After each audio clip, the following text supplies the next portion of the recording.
Really good game. All the VODs are on YouTube if you want to catch up to anything. I feel like we're getting toward the end or closer to the end of this game. Oh yeah. That's that spooky sound. Wow. Wow.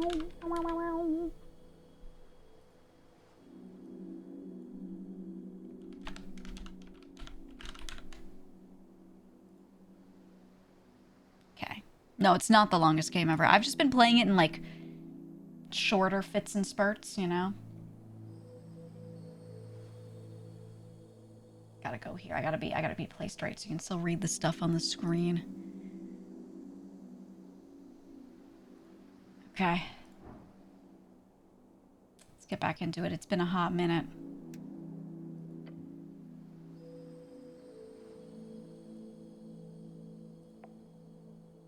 Yes. Wow, wow, wow, wow, wow. Wow, wow, wow, wow, wow, wow. Okay. Oh yes, I've mage hand. Okay. So here we are. Here we are. I got my scarf on, who's totally not a mimic. I got a bucket on my head. I got mage hand. I got everything. It's a lot of quests we've been going through.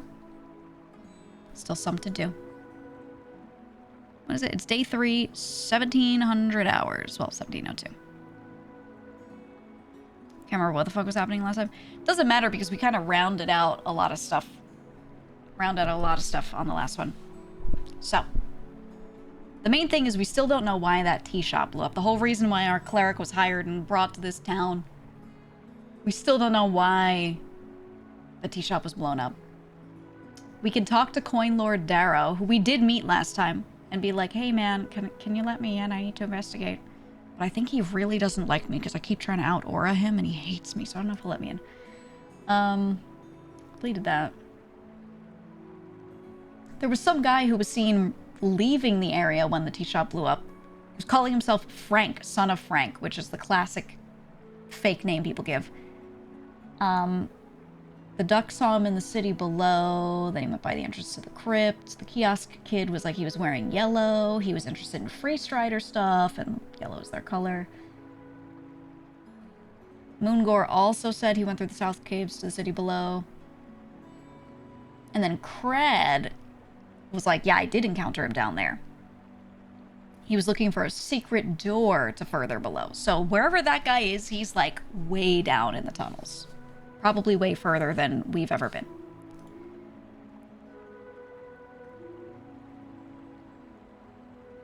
There's a safe in the back of Drummer's office in the back of the tea shop. We're not in there yet, so we can't get there, but we know there's that. And then, oh yeah, we keep talking to the Valkyrie. She hates us. Okay, then all the political stuff. Oh yeah, in the morning we gotta go see if we can figure out what's up with the milk. Oh no, we did it, but the guy wants us to sell 5 bottles of milk to random people. We'll see about that. I have to give... Oh, the Quillwell's cartridge of ink back to Modissa. I have to give those to Modissa. The dwarf thing is still kind of open-ended, but that we don't really care about that too much. Okay, and then the other thing is, while we were down at the bottom, I still have to figure out what's going on with the pillar. I, like, saw something that shook me to my core, and it was weird and abstract, and it was an otherworldly experience. But there's more to do with that. Oh yeah, and then if I want to date with Moongore, I have to, like, beat up the man in yellow. And if I avenge her honor, she might go on a date with me, which is cool. We'll see if that works. The drunk Sphinx, the other thing is the Sphinx gave me a riddle. And she was like, you have to do something. The hint was that you have to perform an action. And that's all we know about that. Let me pull up the riddle. I have it. Hold on.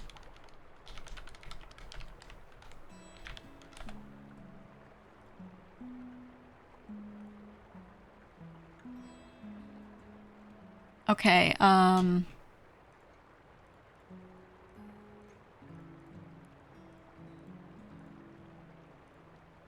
me find it.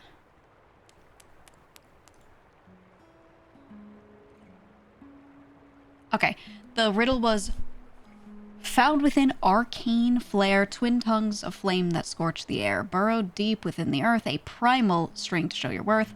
Folks and gods in thronging herds, a man divine alone howls his words. And then the hint was like, you gotta do something. So my thought for this was like, when she tells you the riddle, arcane, primal, and divine are in all caps. And after talking to that guy and learning a lot more about magic, the scholarly dude, we know that, which we kind of already knew, but like we know for sure that those are 3 types of magic. All spells, all magic, all things are sorted into those 3. They're either arcane, primal, or divine. We are very in tune with primal magic, because we have like druidcraft, a cantrip. You'd see like this. If mage hand is boom, arcane. Dancing light, boom, arcane. Druidcraft, boom, category primal. Thaumaturgy, divine. So my thought was like, maybe we have to use these on something. And that's all I really got.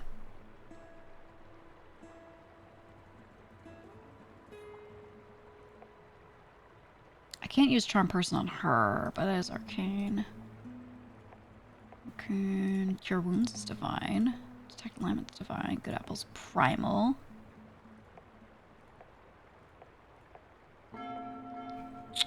So maybe I could do... I've done mage hand. Maybe I could like cast dancing light on something and then like use druid craft. And then use something divine. And then Crusader's Mantle or something like that. Oh, this one's primal too. Maybe Aura Vitality. I don't know.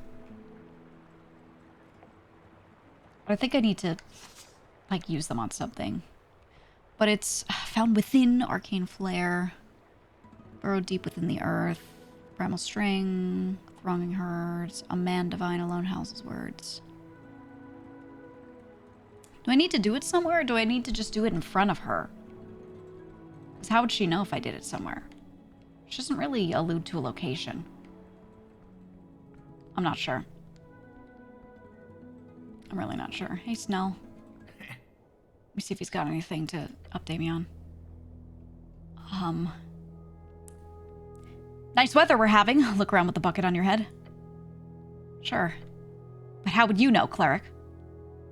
I said, how would you know? Since you're wearing that damn thing on your head. I don't see the problem. You don't see anything. I'm both shocked and amazed you haven't walked off a ledge yet. But I have to say, it's immeasurably embarrassing to stand next to you and attempt to take anything you say seriously while you're wearing that. Do you realize everyone you meet is simply choosing to ignore it? I will keep wearing this for as long as I want, Snell. Yeah. You do you. I apologize for the outburst. That's just my 2 crowns.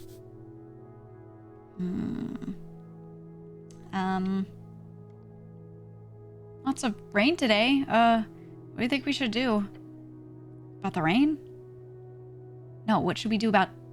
What should we do today? Ah, right. Checking out the tea shop is priority number 1. We gotta gain access. Focus on that, alright? Okay. You wanna sleep at the guard tower with me? I'm good. What's your statement?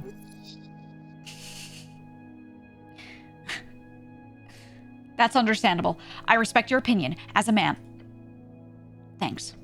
But don't worry. I'm sure you'll enjoy that tower, as long as she isn't there. Oh. No, the Valkyrie? No, I kind of like her. Yeah, I could tell. Just be careful is all I'm saying. Don't want someone, powerful like her on your bad side. Okay, let's go.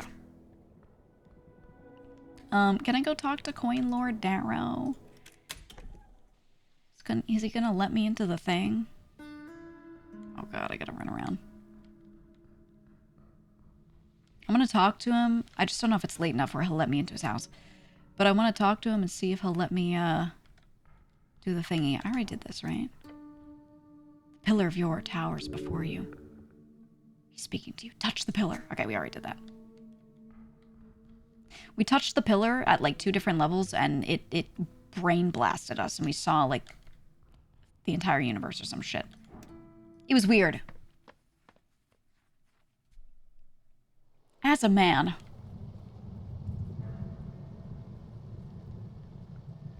Is there an as a man emote?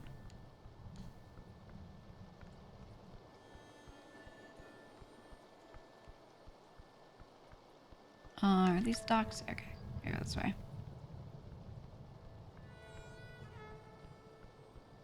Oh, this is Temple of Urth. I'm trying to go up here to Mr. Coin Lord Darrow's house. Okay. Am I allowed in? No.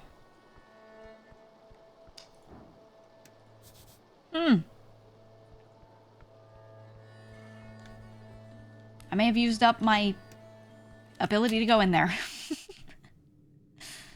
Ooh, alright, here she is. My lady friend. Cleric. Oh, God. She's still working on detailed notes, her halo spinning slowly around her head. Okay, I'm gonna say have a good day. And I'm gonna save. Because I'm scared. Okay.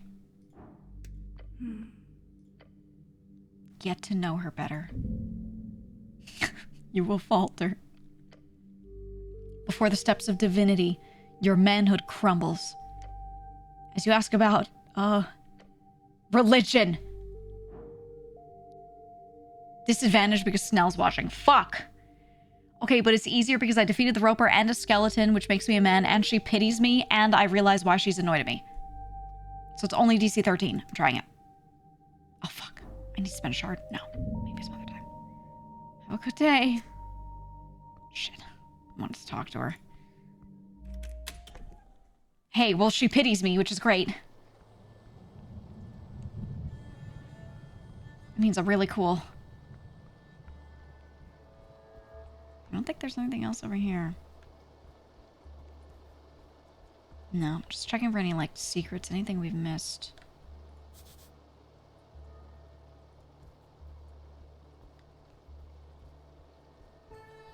Okay, we've been up there.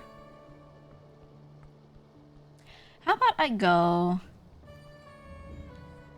to the headquarters of the Asgalists. And I give them their ink, well, their other ink stuff that they wanted me to get, their cartridges. Okay, let's check this tea shop door. DC 25 to break down the door? Yeah, no. We're not. I don't have plus anything to strength.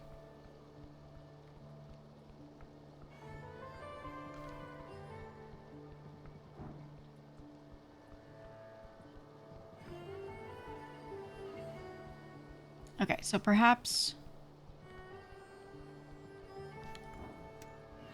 we do just go down.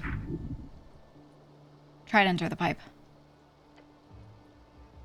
Can't seem to get further without immense force. Okay. I'm gonna enter the hole. Meek can help us. I'm pushing forward. Press your body, your entire body, towards the entrance of the pipe. We've done this like once before, but we were talking to Snow the whole time. Try to wiggle your shoulders together. Wiggle your what? Yes, compress. You press your entire body towards the entrance of the pipe. Make a squealing noise. That should help. The screech echoes down into the pipe, surely scaring any dangerous creatures lurking in the darkness. Roar. Roar into the darkness. You get a feeling the goblin's nervously looking around so as not to make himself seem like a pervert for standing behind you. Don't keep this going. You'll hurt yourself. Make a final push! Oh no. As you press as hard as you can, you first hear something snapping, then the pain follows. Yes, that was something in your back. Snapping. Great job. It's time to end this. Your strength is used against you. Don't do it again. Give up. Your signs stand up. Smart move. Albeit a bit late. The hole is made for you, yet you do not fit. Strange. It should solve all of the mysteries. Oh well. Don't look sad. You'll get them next time, champ.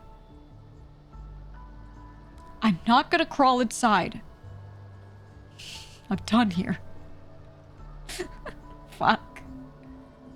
I tried.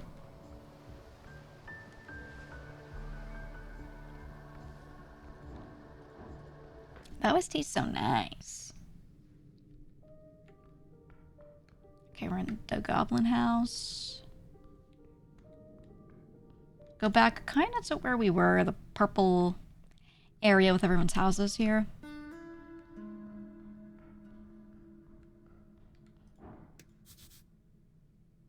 I need to find the one that had the Esgalis in it. Ugh. Oh my god. Was it Simi's house that they were all in?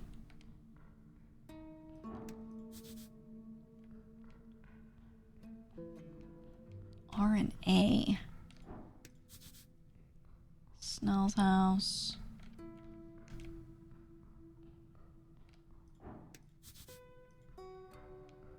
Okay, it's one of those. Maybe it's R and A.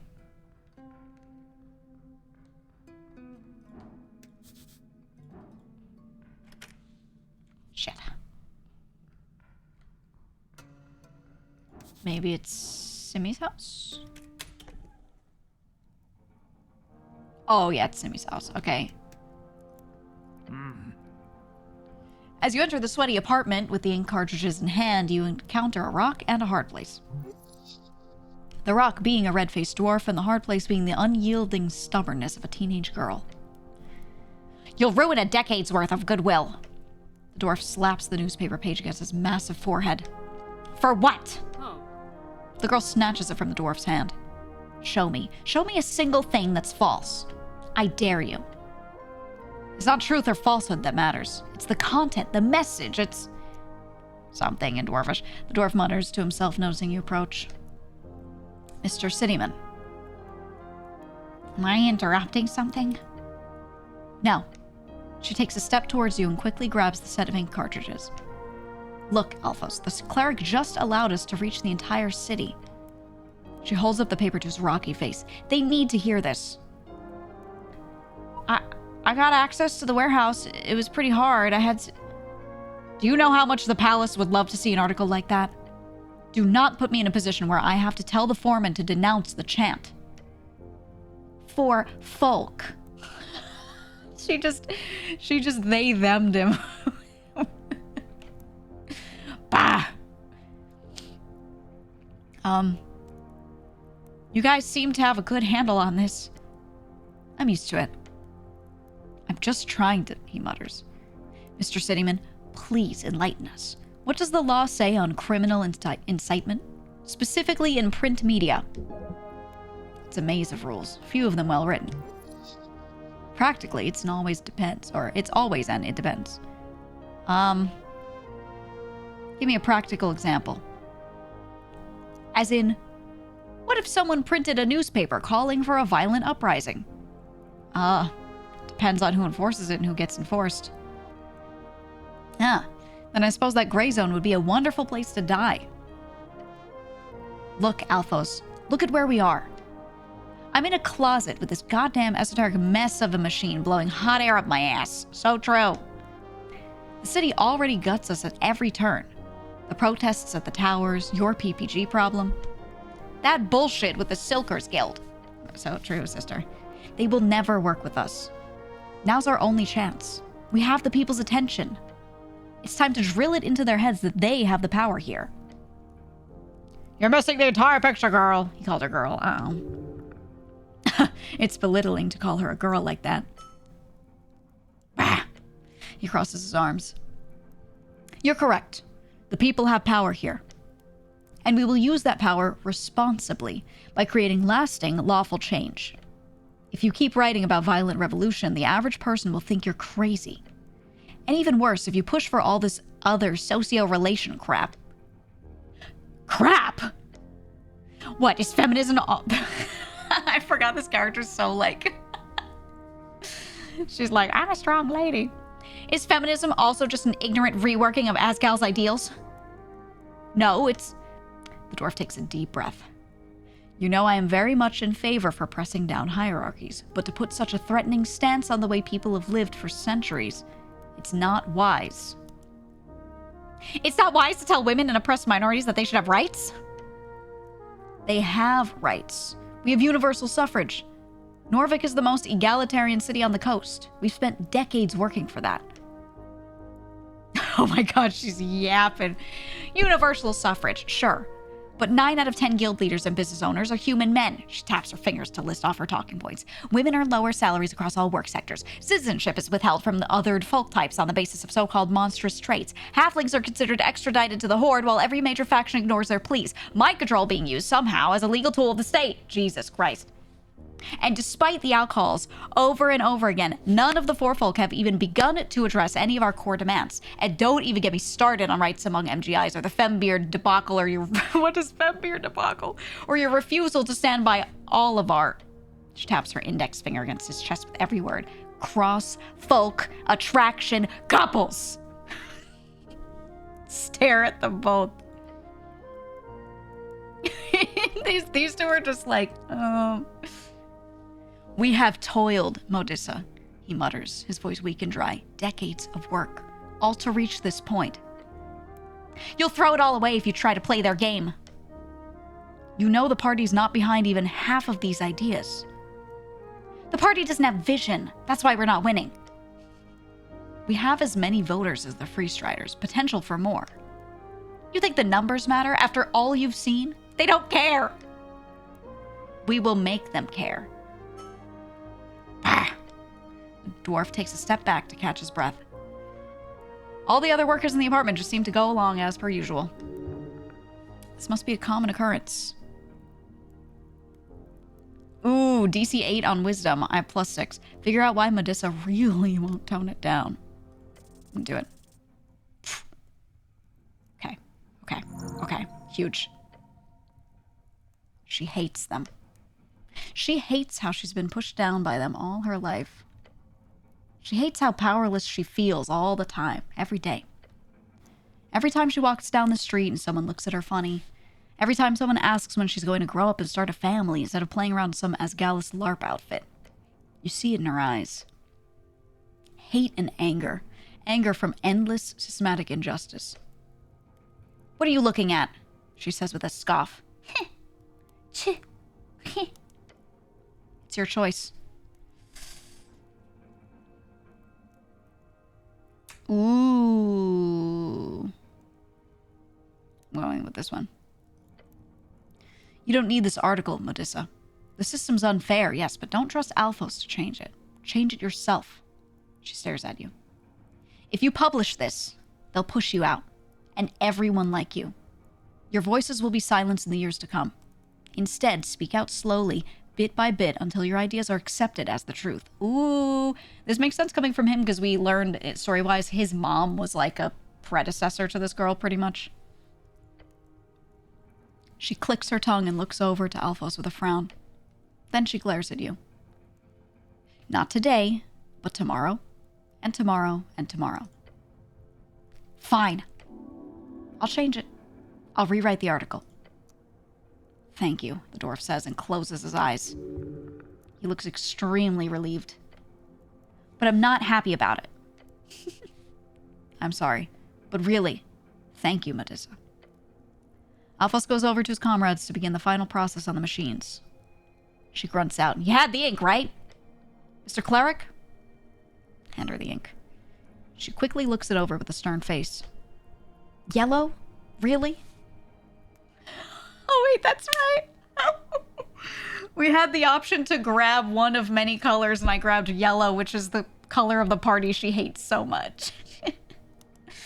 They didn't have any black.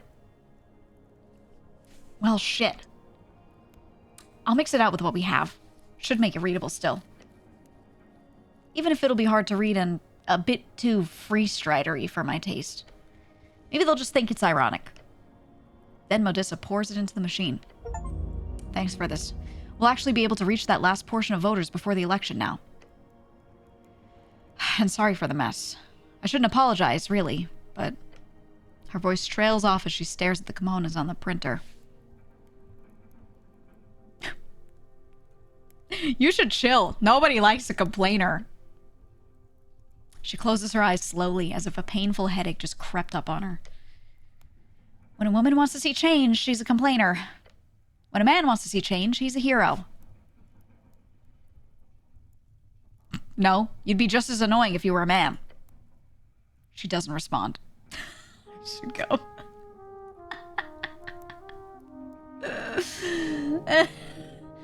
I just like playing this character like he's a fucking stupid idiot all the time. Take root. Okay, okay. So now that we've completed this quest, what did we learn? What did we learn about ourselves in the world, guys? The heart pumps blood to all veins. A fully interconnected series of stops, each necessary for survival of the whole. All stops must accept that blood. They can never be cut or clogged, or the entire system collapses in an instant. This is the weakness of the egalitarian dream, as well as its strength. Unity in spirit, at both rise and fall. Is this a metaphor? Yes and no. As Gallism was born under the conditions of twos. The first, a literacy of the masses, created in various forms across different cultures during the Arcane Era. The second, a deep enough divide in wealth between the masses and their masters. Feudalism holds deep and fast due to the inability for its serfs to understand the functions of their system, to see their own shackles and how to break them. The more advanced governmental structures of both federated magedoms, parliamentary republics, and constitutional empires all grow, partly due to their bourgeoisifying nature and modern city-state industrial developments. In this, some states hold out better than others. Some floating cities in Old Dimenor, specifically that of the Shadow Lord, would grant access to the magical food to all the lower classes. Others would offer free education for all children, no matter their birth, in order to find those gifted in the art of the esoteric.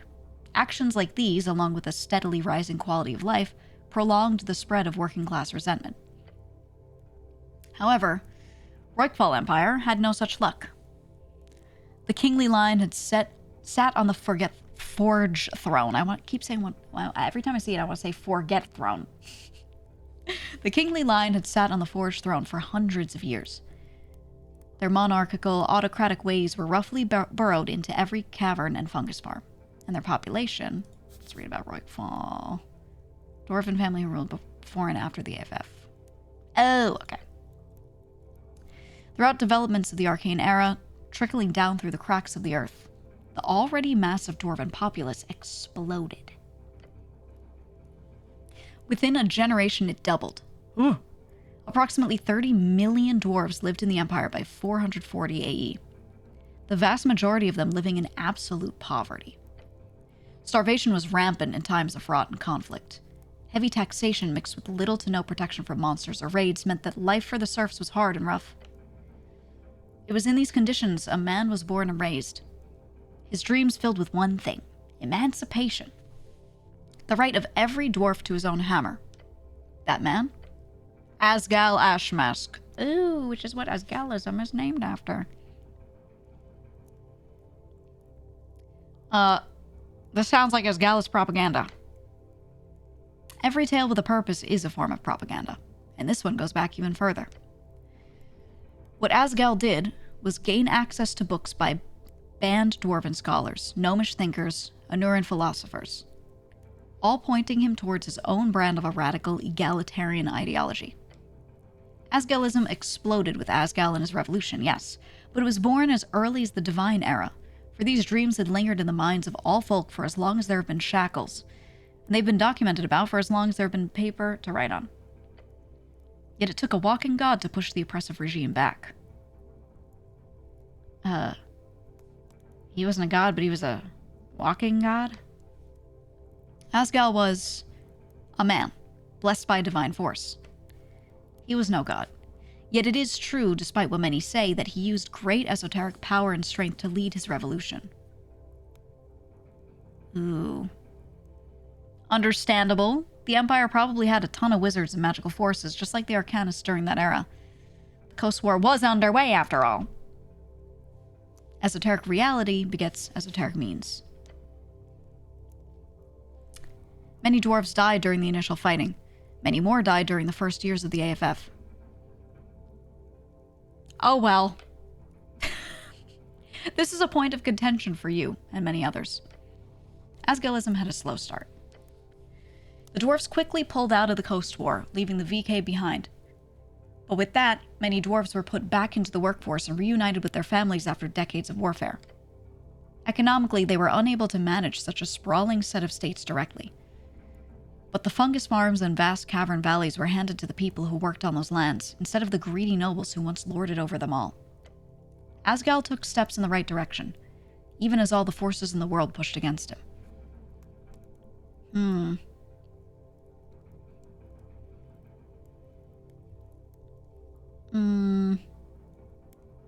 The monarchies were awful, but a system killed too many people. The cost was very high.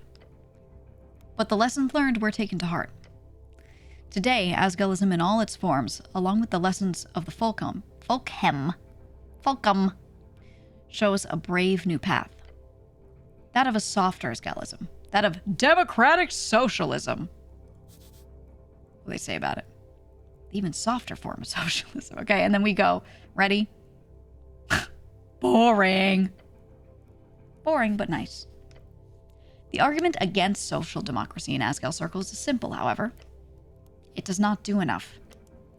The forces of capital easily consume and co-opt the socialist goals.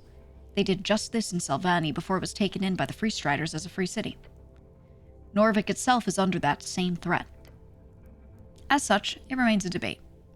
The dwarves who have made a great cooperation with the humans of the city all have converted to this nicer form of slow incrementalism, a social democratic ideal.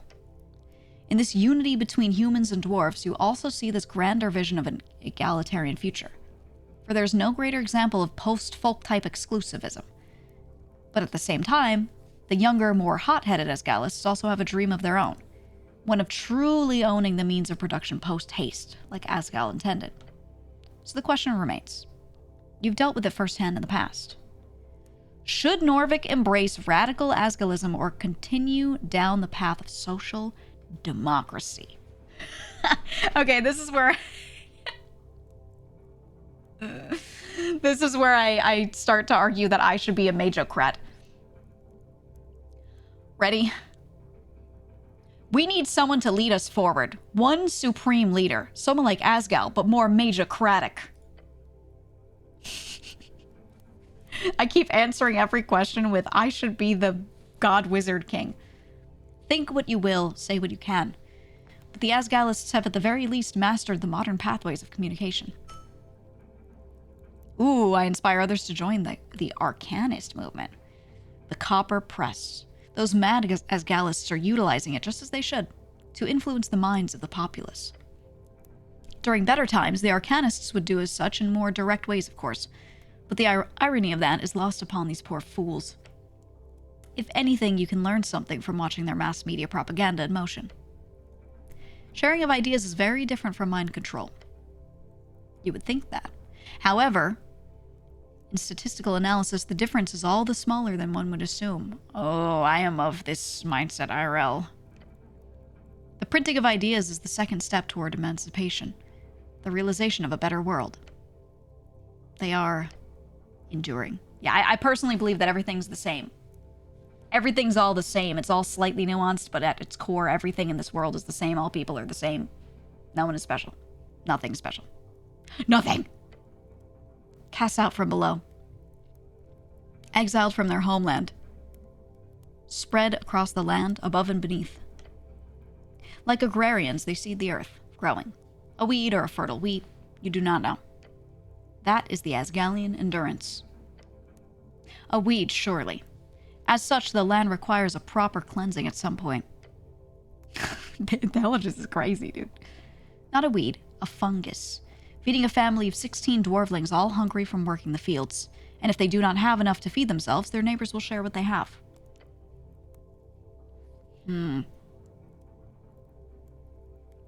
Okay, so these are going to be the 3 things that I'm going to pick between, and they're going to be my perks. Okay, mass media propaganda. Change their mind. If you're not allowed to do it esoterically, then do it via the written word. Mass media propaganda alters ability to score modifiers on texts. Positive modifiers get a +1, and negative modifiers get -1. Ooh. I have some texts. Okay, human dwarf unity. Together we are strong. A social, communal Asgalism utopia. It can be built. This would give me, when you're at full health, whenever you take damage, those dice are rolled with disadvantage. Ooh. Asgalian endurance. Ideas are infectious. They live on. For every 3 hours spent being exhausted, you lose 1 level of exhaustion. Ooh. Okay, let's choose a feat. There is no bad choice. Be what you will. I'm picking mass media propaganda. In a future of your magedom, it could be useful to have some propaganda training. Wonderful. Okay, yes. Okay, so I could remove 1 feat for this. I have Lady Fair, which gives me proficiency in roles when speaking of women. I get 1d4 hit points back every time I ask someone what they're voting in the election. And I have survival of the fittest, advantage on death saving throws. Also, friendly local druid. Extra proficiency in roles when in natural habitats. This includes outside areas, overgrown areas, and caverns.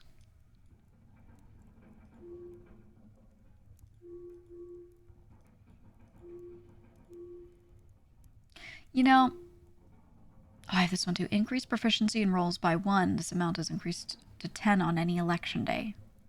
It's for being apolitical. I like that. I'm going to forego the death saving throws one.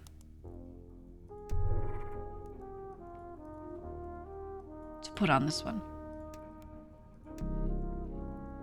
Yes. Yes. Because I'm holding on to this, which gives me now +2 int. And I get advantage against bureaucrats.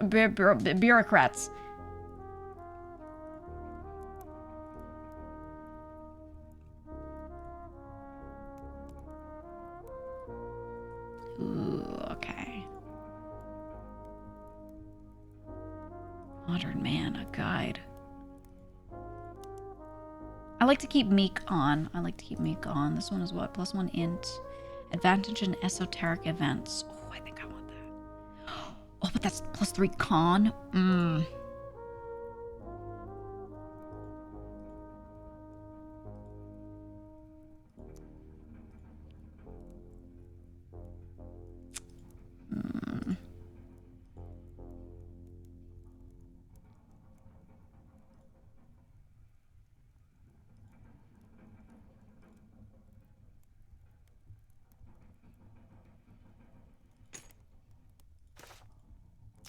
Okay.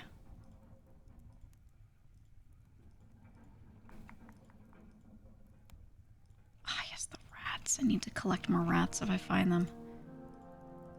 Okay, and the bucket gives me what? +2 strength, -2 wisdom? It is my natural lowest.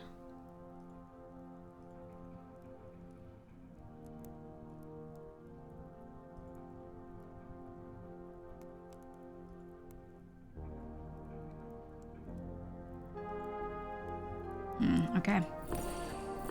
Apple boy, apple boy. I'm gonna eat some apples because I'm apple boy.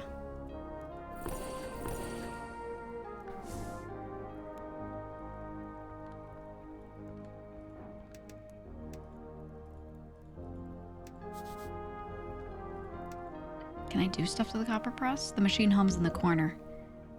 Copper press, I wonder if the late arcane era. This thing's incredibly expensive. The fact these Asgalists have one means they must have some type of funding, for sure. Or they just stole it at some point. Could I sabotage this machine? There's potential there. If you disrupt the calibration bad enough, you'd fuck up their entire production pipeline. And while you'll get into a real mess if you were spotted, you wouldn't fuck up that bad, wouldn't you? Agent Vera would be very happy if you did, of course. Ew, DC-16? Let's not. Look it over. It's humming along. They keep it running since it's usually a hassle to get the Majo engine going. The girl's exchanging of parts, probably tinkering with the autopress plates. It's time-consuming to set up a copper press up for a print, but once it's going, it can go forever. That's like one of the ones where you slot in the letters, like the OG, right? You have to, like, slot in every letter for what needs to be written and then, just let that roll. How does this thing work, like, actually?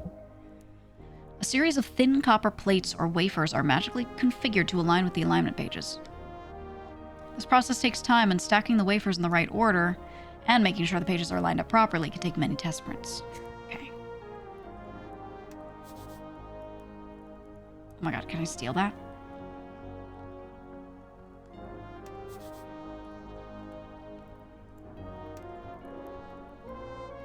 I'm gonna behold this guy.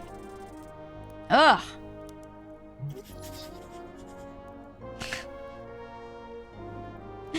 I know nothing about this man.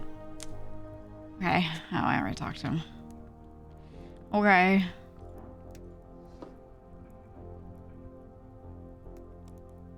Gives you advantage against dwarves. 2 con, -1 dex. Pickpocket DC-18 int check. Nope.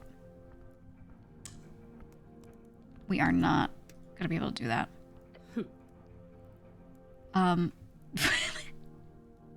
Why aren't you commenting on the fact that I'm wearing a bucket on my head? She slowly closes her eyes. Tired. I am actively attempting to ignore it. You're making it very difficult. That's all, thank you.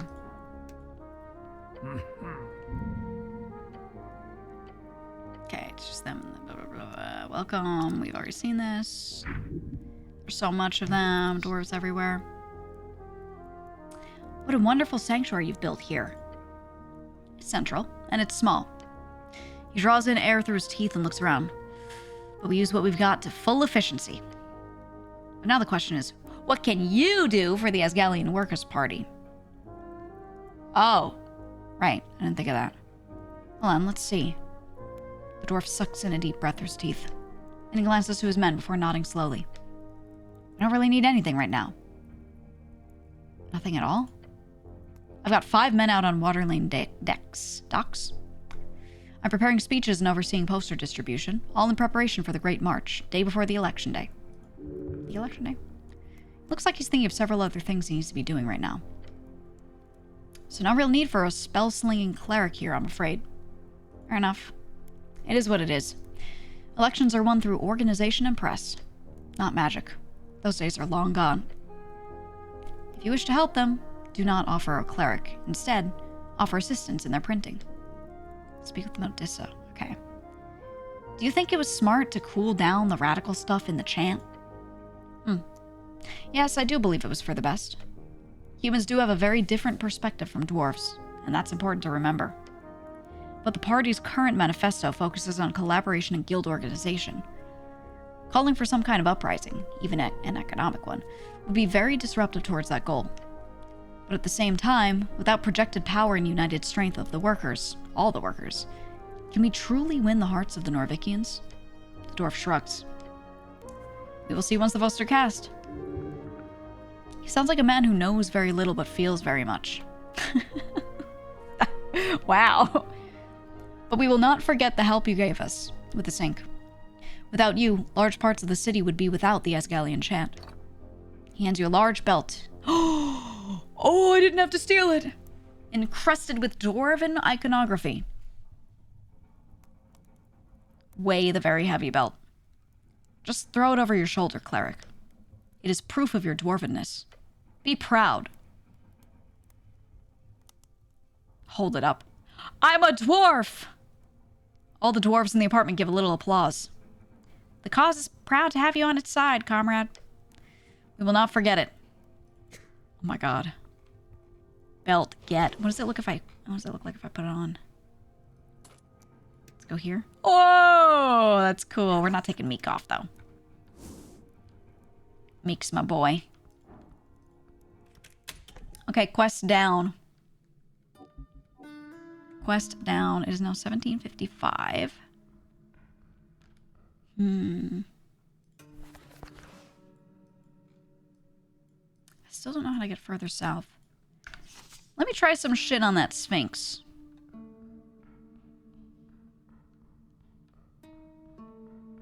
I got a lot of unused spells right now. So I want to see if I can just, like, cast shit on her or something. Or near her. Maybe not on her. I don't think she would like that.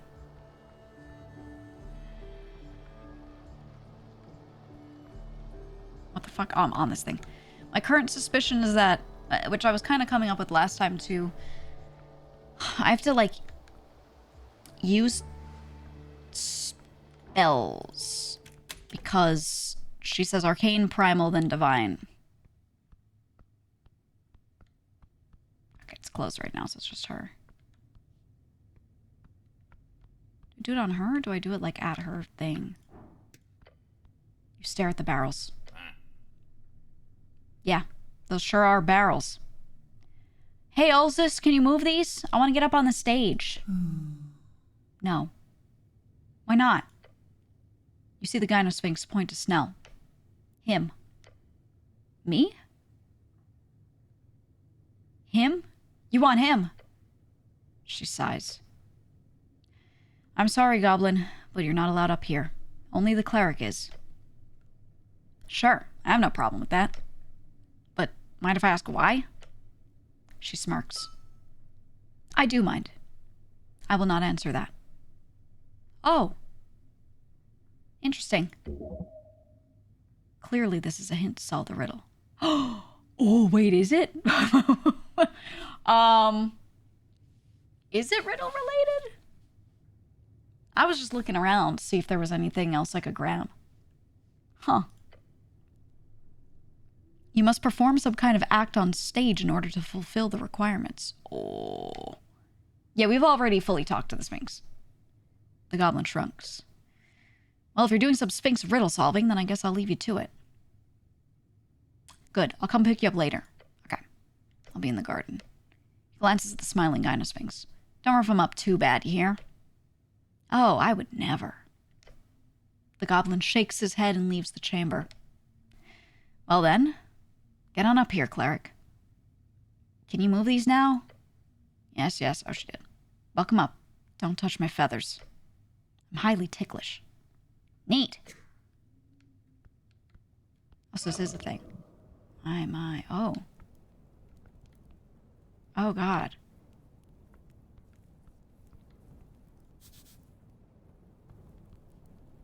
It's nothing I can touch, though. Okay, so maybe...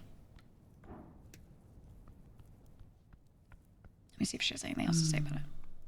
She takes a sip from her barrel of wine.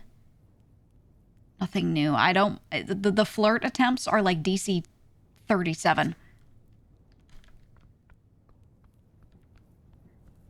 Okay, so the... Wait! Okay. Hold on. Hear me out. The riddle is as such. Found within arcane flare, twin tongues of flame that scorch the air. Twin tongues of flame, right? So I'm up here. Found within. I'm here. The door that she's guarding. Here. A primal string to show your worth. Folks and gods in thronging herds. A man divine alone howls his words. So I think I just stand here and cast some shit. Right? Okay.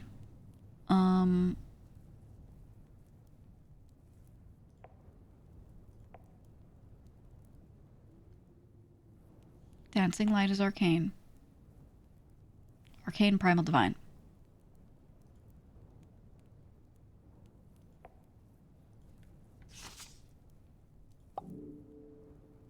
Okay. I cast that. She didn't do anything. Next, druid craft was primal.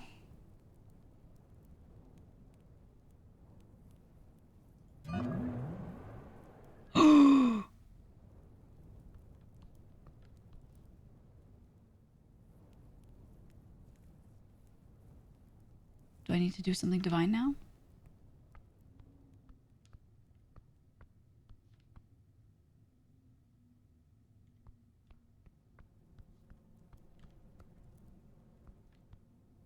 Or do I just go in?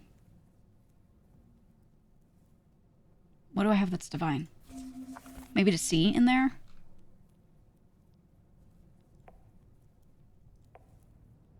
Protection from evil and good and etc. is divine.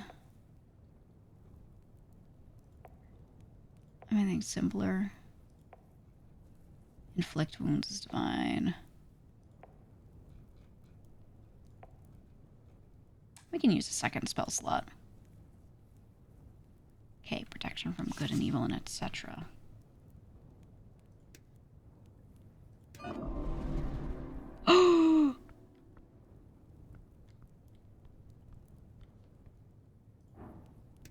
Oh my god, did you see that, Miss Sphinx? My. Do go on in then, if you dare. Let's see that one more time, little one. Gulp.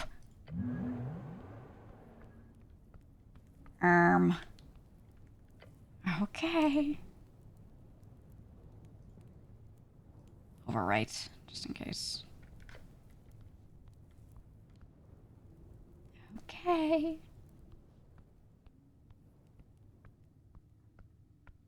What could go wrong?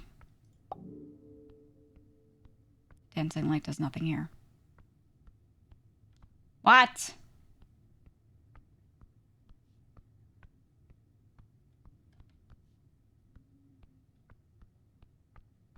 What the hell?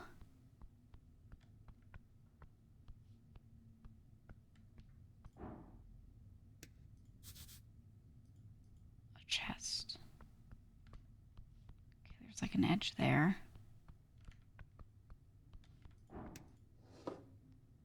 Deck of many things.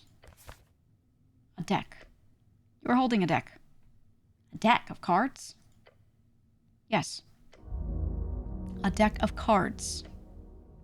It feels heavy in your hands. You sense an overwhelming power looking at you. A voice in the beyond telling you, commanding you to close your eyes. Why should I close your eyes? Oh, no! The darkness wins. You do as it asks. Or perhaps the darkness simply accepted you as its own and it envelops the rest of you. What? The deck of cards is still with you. Should I draw from it? You could do that, but it is wise to not. Am I dead? No, not this time. But you have been moved. Oh. Open your eyes. As you do, you find yourself on the floor of the tavern. The Gynosphinx sips on her wine barrel and laughs at you. You found it then. How interesting.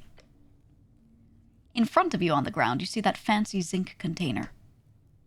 The deck of many things is yours. Do with it as you please. Pick it up. What?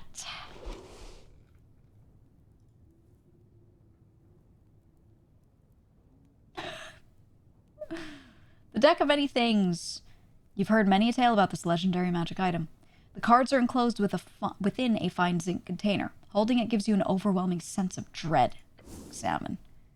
You take out the deck of many things. It is heavy in your hands. One card juts out invitingly as you hold it up. Is it dangerous to draw a card? Yes. Each card can break you or bring you fortune. I should leave this alone for now. Okay, okay, let's hit a little save in case we get the insta-death. And let's do it! Let's see. Let's do it. Let's draw cards. Are you certain? Statistically, according to legends, it would be an incredibly stupid idea to do so. However, if you must, then to reiterate, if your first card is a negative, draw one more, then stop. That should maximize your chances of getting something decent out of it. Draw cards. The vellum material of the card feels light as you grab it. You hear a whisper. A groan. A deep, unnerving part of you is screaming to throw everything away through miraculous fate. You flip it over. It says, Rogue! Hey, a card for you. Huh. Seconds after you see its face, the card turns to dust in your hand. An eerie feeling washes over you. Huh? The rogue means someone will turn against you in the world. Who exactly is unclear. So look forward to that. What? Draw another card. It says, balance. You feel an urge to say one of 6 sentences. You must speak. Now. Oh my god. I'm already wise. I'm not strong. Not very durable. I'm kind of quick. Kind of smart. Ooh, wait, maybe we can get charisma. I want to be loved. And what will you give up? Oh! Ooh! Yeah, mini respec. I don't want to be strong.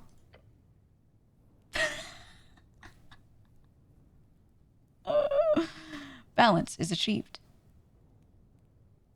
Stop here, I've had enough. As you mentally decide to not draw another card, the deck appears to react to it. The card jutting out retracts in an instant. Then the zinc begins to glow, faintly blue. Then, with a quick pop, the deck and all the remaining cards suddenly disappear from your grip. No fanfare. No esoteric particles. It just went out of existence. That's that. Forget about this weird experience. Interesting. So what are my stats now? Probably insanely low strength. Oh, man. Yeah, but look, my charisma went up. Ooh, okay, okay. Oh, and interestingly, it doesn't even mention it here. It doesn't say, oh, -2 from whatever. It just doesn't mention it. Very good. I haven't been using our strength much. I've been playing this guy as a big weakling. Not very manly. Okay. All right. Let's pop a save. We'll put it over Geek 2. Do you think I can flirt with her now?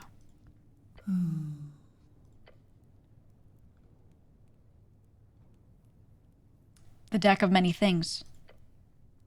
That is your reward, yes. But firstly, I must congratulate you. Very well done, cleric, for solving my riddle. Thank you, I am very good at riddles. Clearly. She sips on her wine. The esoteric challenge of it is the biggest hurdle, of course. And while I want to avoid inflating that ego of yours, little one, you do have the mastery, quite the mastery over strings. Or at least some type of natural inclination. I'm the greatest wizard of the era. Natural inclination, then. She purrs out her next sentence as she leans in. Now, as for the deck. Yeah? Yes. I'm destined to warn you, cleric. There are few who have drawn those cards. Some will spell fortune, some death. It is the biggest gamble of your life, and you will never know the true odds. If you are willing to throw everything away, to grasp for that small sliver of potential, then draw. Otherwise, I suggest leaving it be. Once you do draw, or rather once you stop drawing, it will return to the confines of the vault. How many cards can I draw? As many as you wish. I should have asked this before I did it. But remember, several of them will either kill you or completely destroy your life. So I suppose it's more like until you draw one of those. Wait, do you know what all the cards do? Some of them. I've been around for quite a while, after all. But I'm not allowed to say much. I can just tell you some of the highs and the lows, fortune or death. So I wonder if pulling Roga crazily changed something in the story for me. Can I sell it? Certainly. Perhaps that is the only way to guarantee a somewhat good result. For yourself, at least. But yes, it is yours to do with as you please. What if someone else solves the riddle while I have the deck? They get the second prize, of course. A dumb Sphinx joke incoming.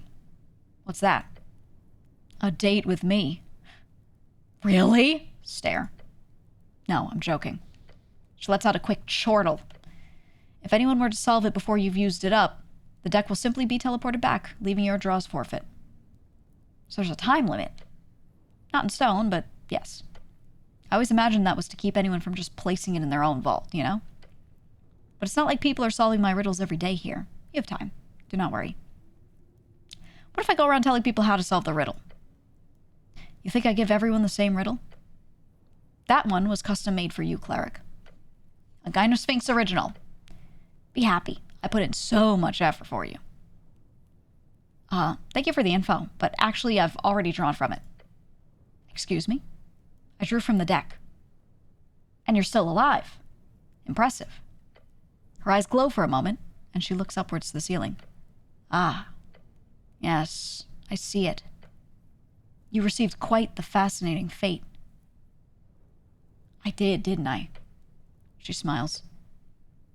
In the future, you will see who the rogue turns out to be. Oh, God. The Sphinx shows you a row of sharp teeth. You've made this heartbeat of a moment a bit more interesting for me. Thank you for that, little one. You have entertained this ancient being. So let's try this, even though we already kind of said it. I used the deck. Okay, it's the same thing. I expected more, honestly. Of course you did. But that is fate. She smiles. In the future to see it. Okay. Okay. Let's pop save again. I wanna see what the flirt DC is now. How bad is it? You're a very impressive creature, you know that? Mm-hmm. She taps her claws. Where are you going with this, little one? Oh, boy. Get ready to run. Yeah, this might be a bad idea. Ooh! DC 15 because I have the deck of many things and I opened the vault. Dude, let's fuck the Sphinx. I don't know. I only have +1 on my rolls, though.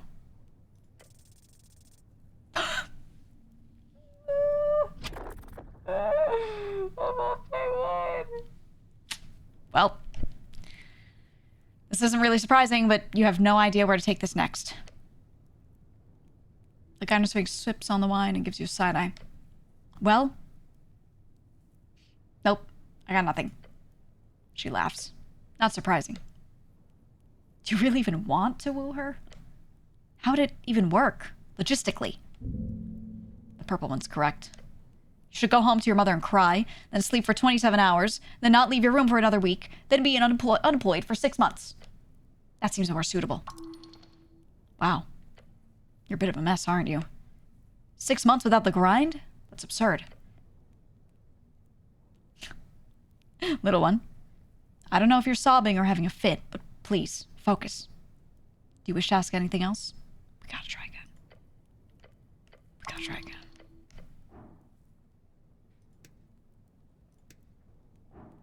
Come on. Oh my god. Surely it's not just one roll. There you go. You've got an opening. Time to swoop in. With a smooth line. Oh god. The Sphinx, patient as ever, stares at you.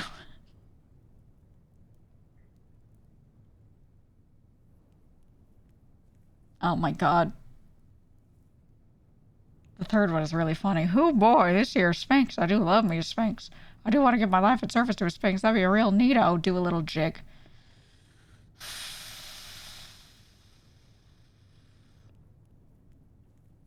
first one is you're just like, I'm enraptured. The second one is like,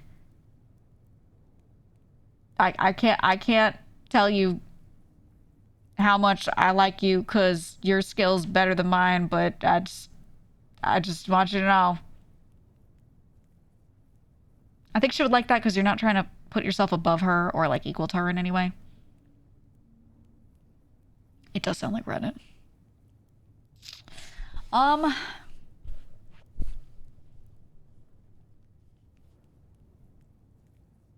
God. I feel like we're destined. I think this is like illusion of choice here. We gotta pick the funny one. We're gonna pick number 3. Ooh boy, this here Sphinx. I do love me a Sphinx. I do want to give my life in service to a Sphinx. That'd be a real neato. Do a little jig. After listening to your speech, the Sphinx looks at you, bug-eyed. Sphinxes do not often become bug-eyed. As does Meek. No one formulates lines better than you. No one. No one. Nope, no one. But why does she look so shocked? Who knows? And who cares? They may act like they're embarrassed, but they envy you in this moment. They don't have the confidence. Little one. Finally, the Sphinx speaks, her tone calm yet shaky. That's a stifled laugh. Shit! That was a wonderful speech. I appreciate you as well. However, as I'm sure you're aware, I cannot leave this chamber. So I would not be able to stay in your life forever. So, unfortunately, I'll have to pass on your, proclamation. No! I hope that's all right. It can't be! I'm sorry, little one. Fall to your knees. Damn the gods! Damn it all to hells! You'll find someone else. She leans in and brings her massive paw over to your head. And she pats the top of your helm carefully. There. No crying. I'm not crying. You're not? Oh. I assumed you would. Well, she says and starts sipping on her barrel again. You look like you need a drink. Gained item the mind expansion. I was saving it for later, but I think you'll be in more need of this pick-me-up. Oh, we got an item. Grants a minor intelligence increase for a week. Well, the game's only week long. Holy, permanent int 1. Holy fuck, whoa.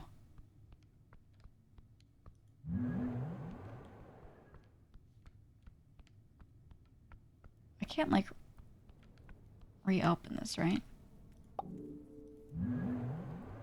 No. Holy shit, dude. Well, we didn't get the Sphinx as a girlfriend, but she didn't kill me. That's good. That's cool. Alright, is Coin Lord Darrow ready for me yet? I want to go to the Coin Lord's house and then ask him if he'll let me into the thing. But I have a big feeling he won't let me into the thing.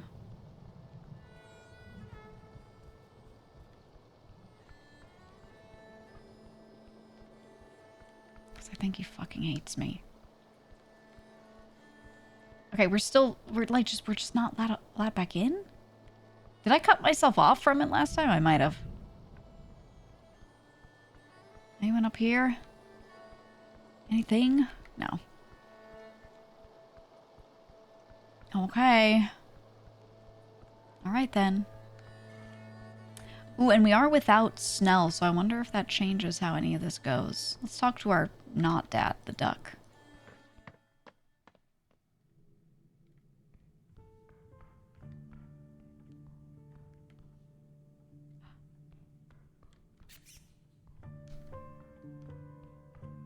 Is that not a grabbable rat?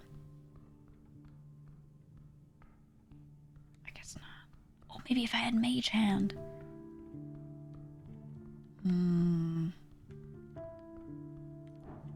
Hey, man. Okay, nothing new for me. like that guy. He's a very, very, very cool character. And then was this open?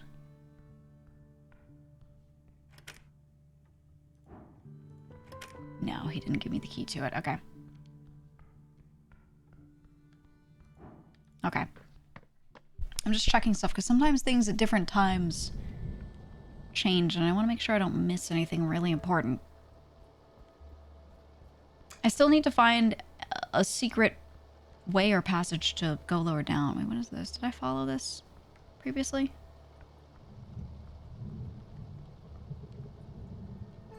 Oh, the tea shop's like full split in half.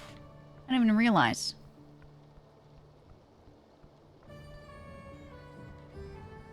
It looks more like electricity hit it than a fireball, but everyone was saying it was something like a fireball. Hmm. Oh yeah, this lady. Do I have more money?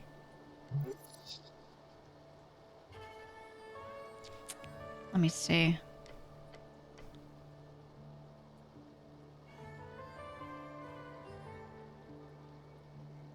Oh, I don't have the crowns for any of this, do I?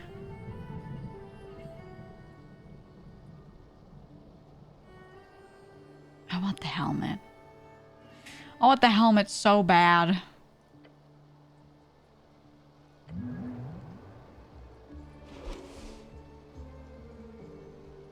How many crowns do I have? 251. Okay. Okay, and this is the top of yours pillar, which we have touched to and had a weird experience with. Yeah. Okay, so we did this in the level below. I need to figure out how to get deeper. We must go deeper. But I feel like I should bring Snell with me. They kind of give you the option to just bring Snell or not everywhere you go. And I feel like having him has helped me in a lot of situations, but I wonder how much dialogue would change if I didn't have him.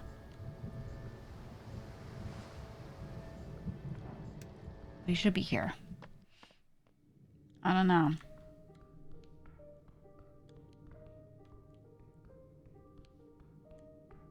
Snell? Oh, there you are. Good evening. Join my party.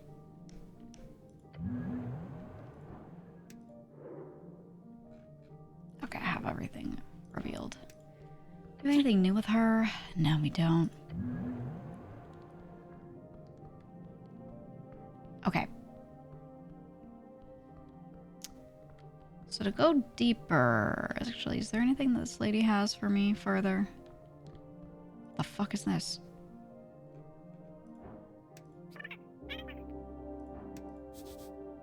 Oh. Were these always here?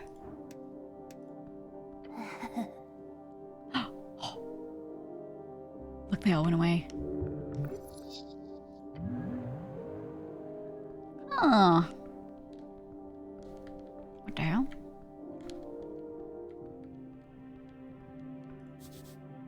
So many fowls fermenting here. I have to remember to zoom in. Sometimes those little things that you look at like that, points of interest, only if you zoom in or out can you see certain ones. It's like this sort of stuff. You see something like this. Sometimes zooming in on it, you'll be able to look at it. But if you're out here, just nothing comes up.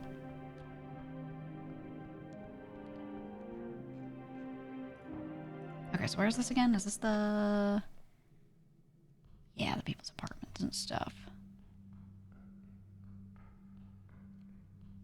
How do I go deeper? I'm gonna go lower on this place.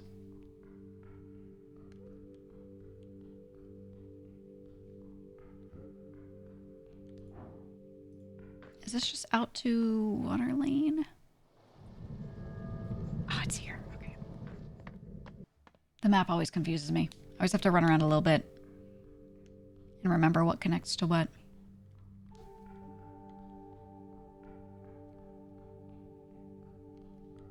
Because some of it makes sense, some of it doesn't.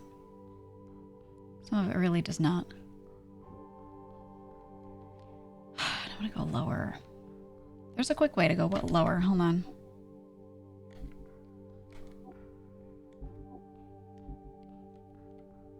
What are you?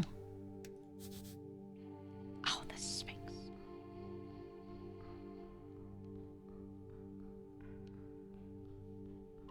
Confused as hell the first couple days.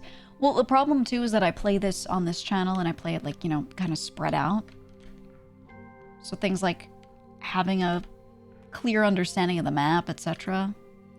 It just goes away, man. It just goes away.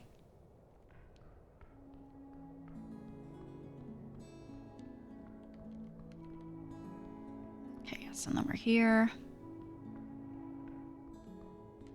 Ooh, we should check if that safe is accessible. Maybe if I can, Oh, wait, before I go in, hold on. Little spirits.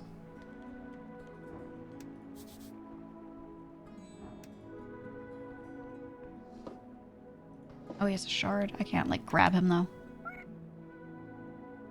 Shwame.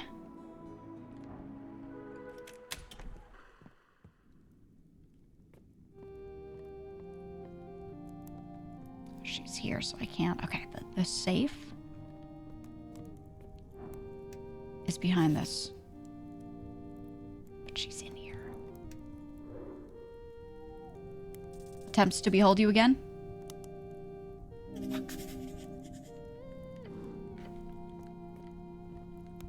Have anything else for me?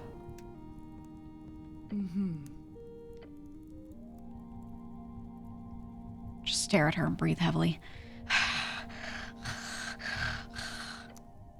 Vera jolts as she notices you. Oh, hello, cleric. I didn't even notice you come in. Walk over to her. Yeah, she thought that was really cool.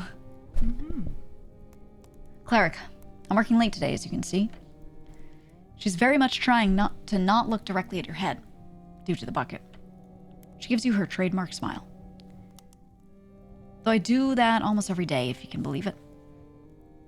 Okay, do I report to her about the Asgalian printing press and fuck up the whole thing? Or do I let the Asgals live this time?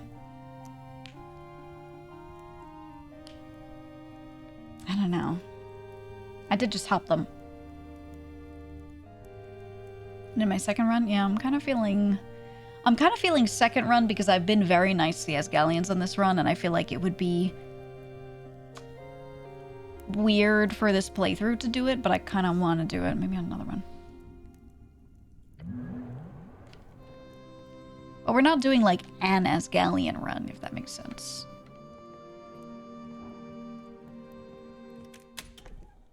Anything cool in here? No, that's the way out. Okay. This goes to the warehouse, right? Yes. What the hell? Tiny bikes. What?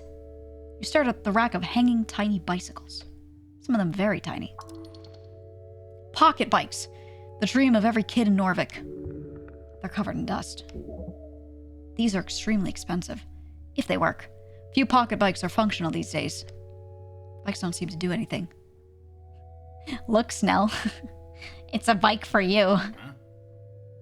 In response, the goblin points to a crate in the corner with the text, Eso conserved milk on it. Look, cleric. A treat for you. The goblin's calling you a milk drinker. He does not mean it in a mean way. Snell would never be mean to you. Not in a real way. You take that back. Whoa. Can dish out but can't take, huh? Just focus on the fucking task. I'm assuming they're broken anyhow. They never leave actual functioning pocket bikes in a place like this. Way too expensive. Snell looks around. You stare at the tiny bikes. Try touching one of the tiny bikes. A quick tap reveals the lack of any esoteric tingle. The bikes are unusable. Permanently stuck in their tiny form. Probably why they're here, covered in dust. Can I ride one of these things? Unless you're the size of a goblin with the reduced spell cast on him, no. You look like a jester, but not in a good way. It would be a challenge, one not worth it. right. Neat. Shit, I was hoping I got a tiny bike. Okay, nothing else in here. Damn. I was hoping going back to some of these spots would give us something.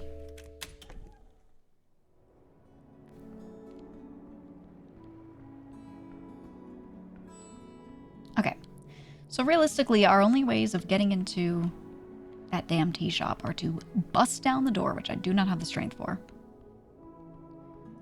Or to get Coin Lord Darrow to let me in, but I can't even go into his house.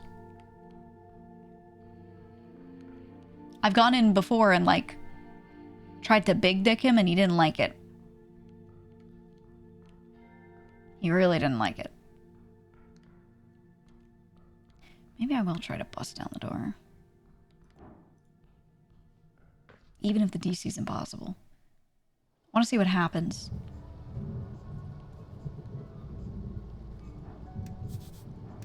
Did I look at this already?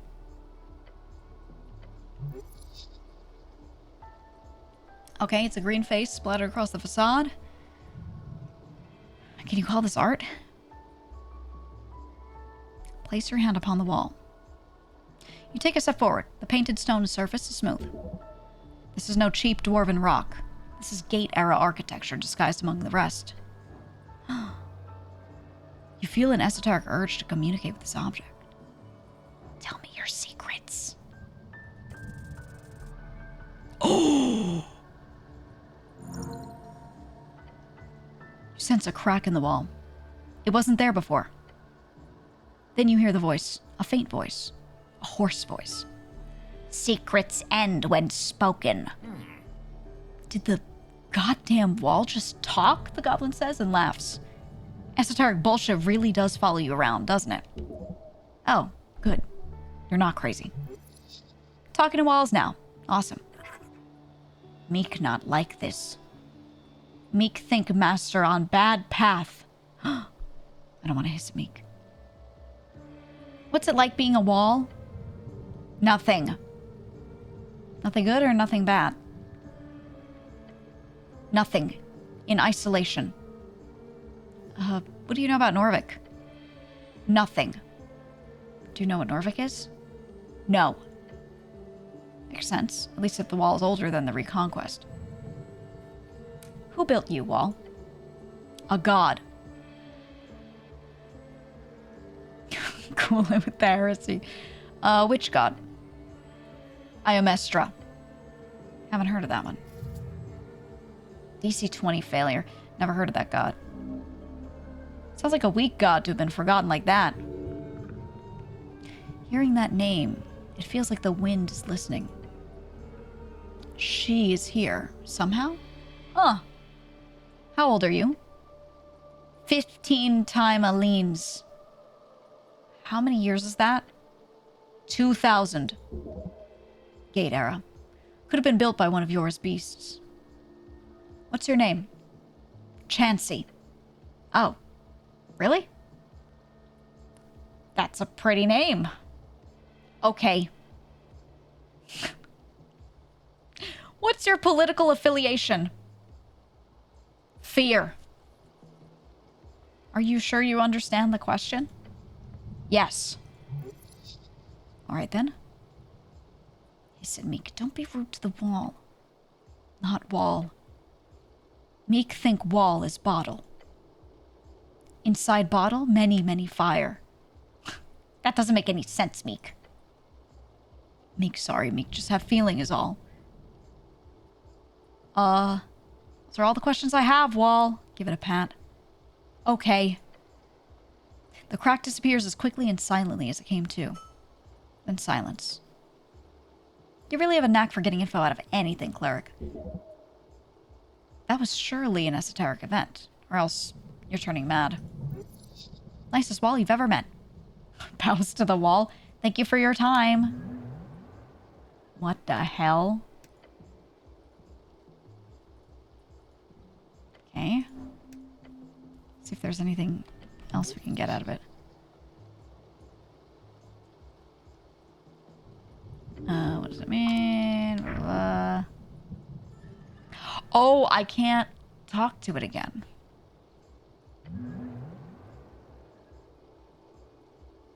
I think for Meek, Meek was like, no, this is actually like a dragon. It's a dragon for real. I think that's what Meek was kind of implying about this. But I didn't anger it, so that's good. I guess.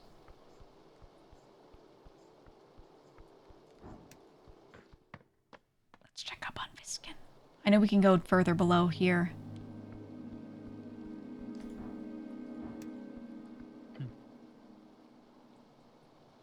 Okay, nothing new. Attempts to behold you real good. Fuck.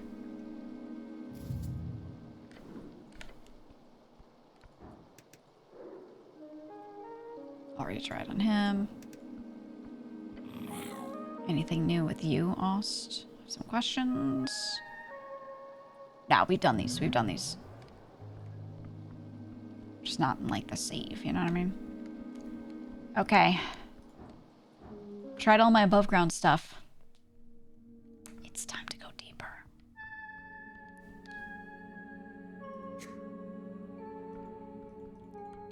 I can't use Mage Hand to grab the... Okay, I tried.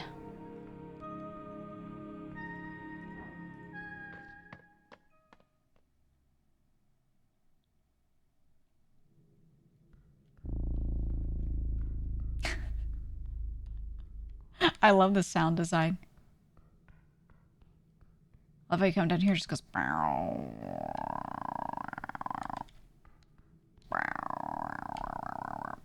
Every time. Okay, so you still can't go this way.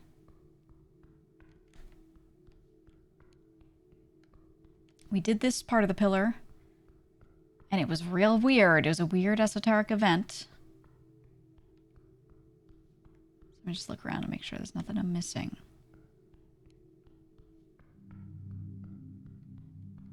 Nothing new to do. This is a little forge area that we've been to. This is fine.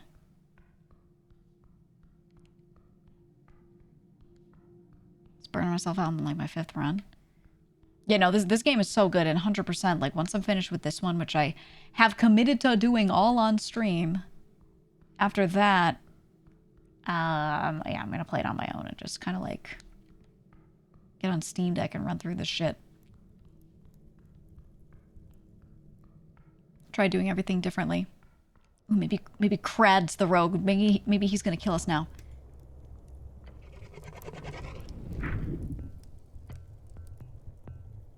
No. No, nothing new. Okay, alright. Hope Crad never betrays us. Okay, I did open this.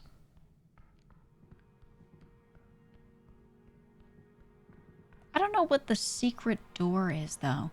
So the man in yellow was down here looking for a secret door to go even further down.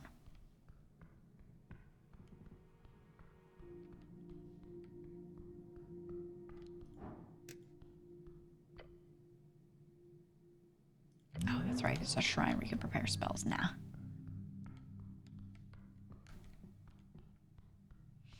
Bodegard said he's intending to do more projects in this setting. Oh, I hope so.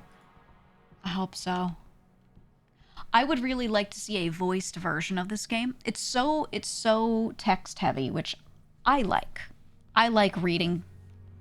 So when I read the dialogue, if I'm not reading it out loud, I'm hearing it in my head. You know, I enjoy that. But it's not for everyone, and I think a voiced version of this would do really well for people. I think the ideal, which this would probably cost a lot, I don't know if they could, the ideal would be to get some Critical Role folks to do some of the voices, honestly. It would be huge for the marketing of it. They would do really well. They're very familiar with D&D. Fuck it. I've even said I would do it for free. Christopher, give me a role, I'll do it. But you know, it's just one of those things. It's a big undertaking. There's so much text, so I think it'd be really nice. Hi, Raw Fury. look rough area back to trying to get to the end of this because I really like this game, but time has been messed up for me.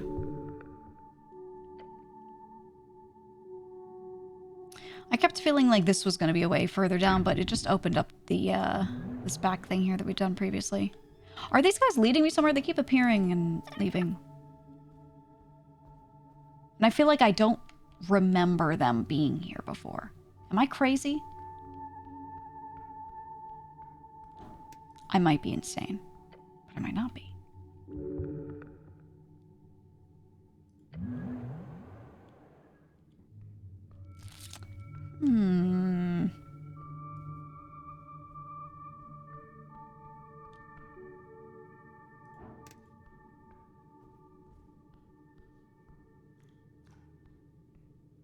Hello. Shwame Andre. They all say the same thing.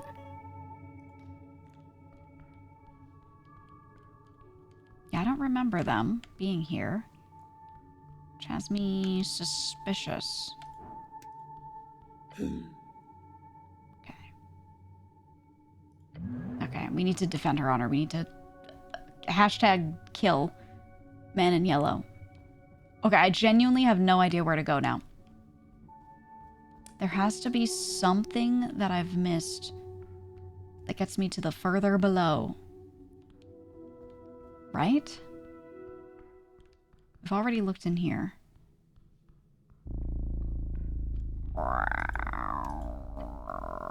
And I did this. Yeah, and now this is pretty much where we entered.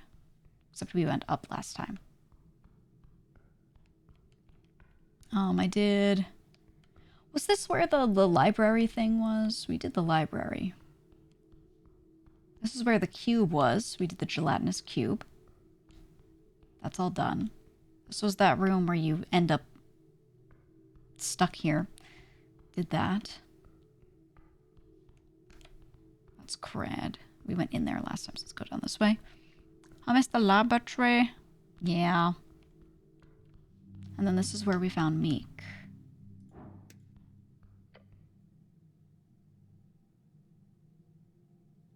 Oh, Meek said big hurt about this. But did we touch these? Let's see. What do you mean by big hurt, Meek? Old Master's ward on all. Huh. Spellcast delayed spell. Hurt big if not careful. Then just leave them alone? The knowledge will be worth it, surely. Oh, we can only leave them alone at this point. I might have done what I needed to do. Shit, then what am I missing? I think what I'm missing is just getting Coin Lord Darrow to let me into that shop or busting the damn door down. I feel like I've exhausted all the other stuff. Right? I don't know. I don't know. I'm gonna see one more time if he'll talk to me. Yeah, the pit was funny. The pit was really good.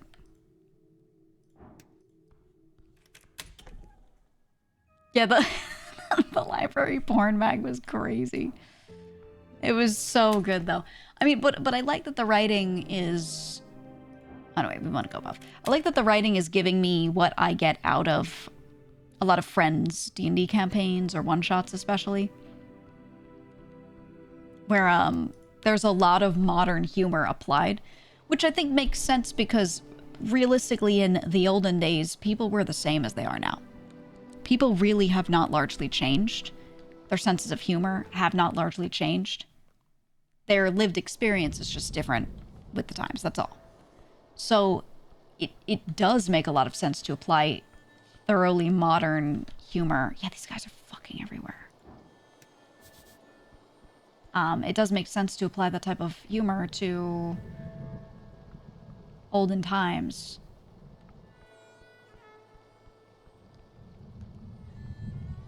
Oh. They're showing me that I can go in here. What is this? Sneaky apple.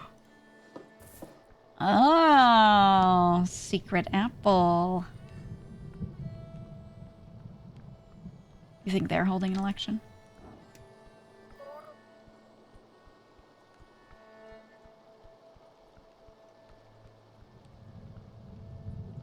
All right.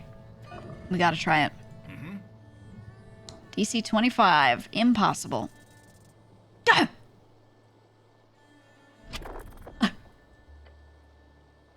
Get ready. Reach forth. You grab the plank's end. The esoteric force shimmers. You grab it. Muscles ready. The power of the seal, it burns. Oh!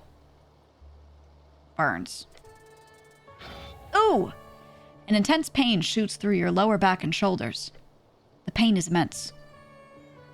You tried, but the planks are nailed esoterically in place. You cannot break them, for you are too weak.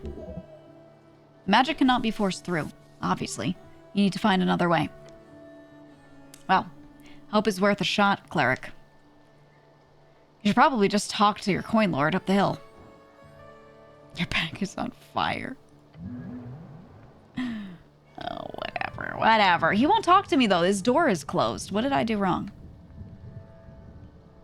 Do I have to wait for a certain time? It doesn't just nod to the Monty Python bridge bit in the pit. It does the whole bit. Yeah. Yeah, I wonder how many people have played through that and have not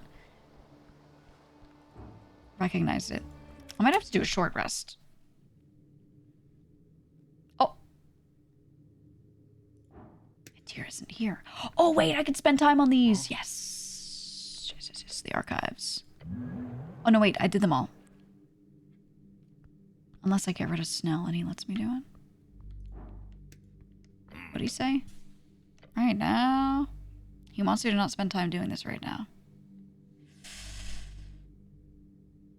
Ooh.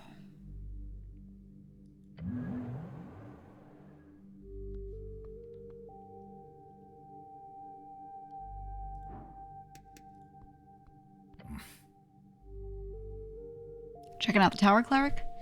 Yes, there's some documents that could prove useful. Cool, you do that. I'll be here waiting. Alright, I don't think that's gonna change this though, is it? No, okay. Maybe I have to full dismiss him? I was thinking of going to bed. What, are you sick? If you're tired, just cast some spell on yourself. You know, pull yourself up by the shoelaces, or whatever the free striders always say. Okay. Won't be long? Sure, I believe you. He sighs and looks at his filed claws. Maybe, okay, I talk to him out here and dismiss him and then spend time on the books.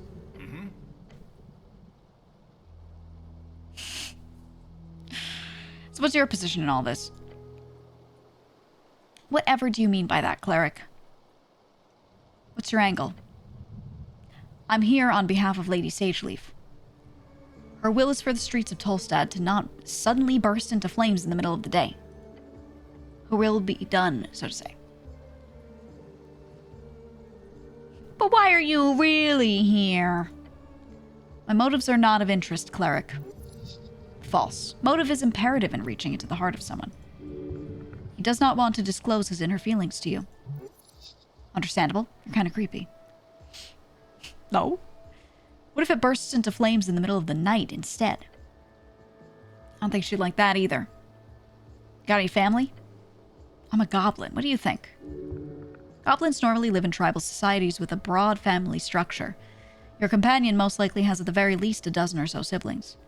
Any less would be remarkable, even in Norvik. Why would you care about goblin family structures? They don't even have their own culture. That was the point of their genocide.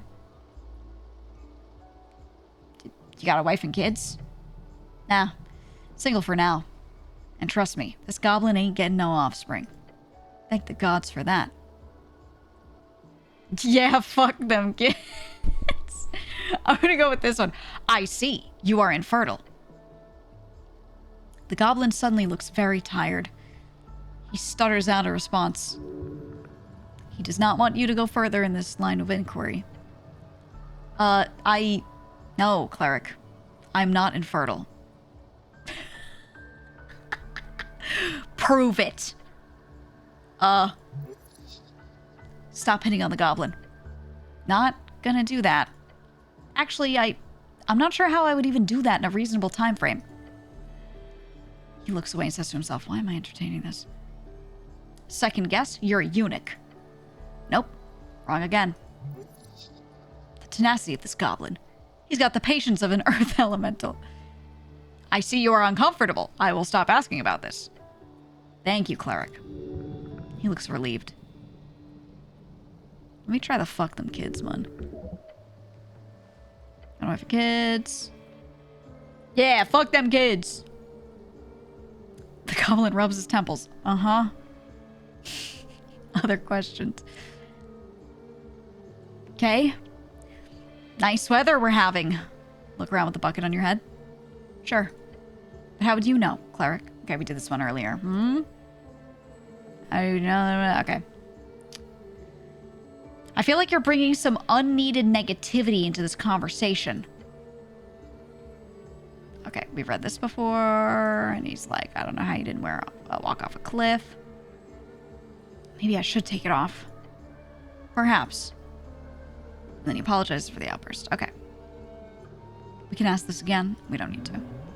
What is 1909? So perhaps something's changed by now. Okay, Adir's not here. Is she here?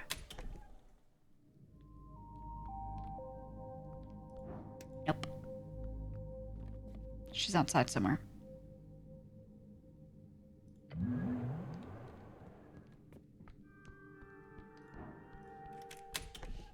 Only completed run is int and whiz with the idea of nobody can be trusted to create a just egalitarian society except me. All will be equal under my benevolent rule. That's kind of like where my character's going. Where he like understands escalism but is like, it's a little too idealistic, you know? And then he's like, maybe I should just become God, Wizard, King, Cleric. I would do right by everybody. Okay, I don't know what to do, man. I can't get in the door. I can't see anything over here that would let me in. I can't seem to find any other way in. Can't go talk to Coin Lord Darrow right now. Who the fuck is this? Holy Tolpair.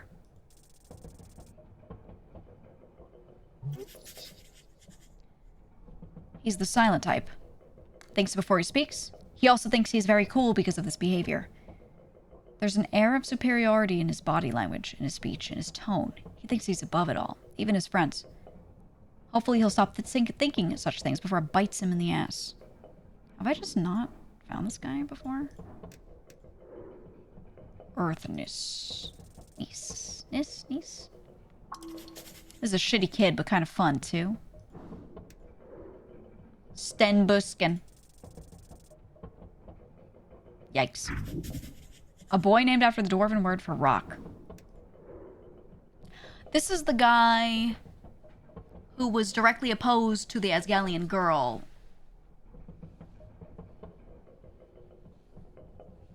And he was the one who was like, he ran into her and he was being an asshole to her and he was trying to like throw her shit on the ground or whatever. Oh, great. That's good. Let's talk to this guy. Lord Cleric. Like your hat. Thank you so much. The boys greet you with a hesitant collective grunt and mumble. Cleric. He gives you a slow nod.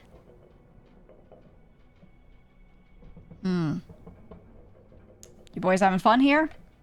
Yeah. I mean, no. We're holding a meeting. An important meeting.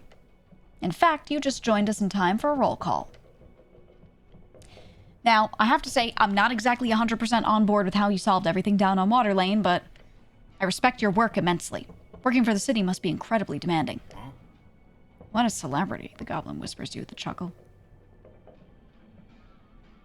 Stop kissing ass. Now just hold the meeting. Fine. He glares at Snell for a second. All right. Norvikian Resistance members, thank you for attending today's meeting. Important meeting. Shut up, Goblin, says the lanky kid and sparks a tiny fire from his hands. He laughs. Think you look cool doing that? Damn child.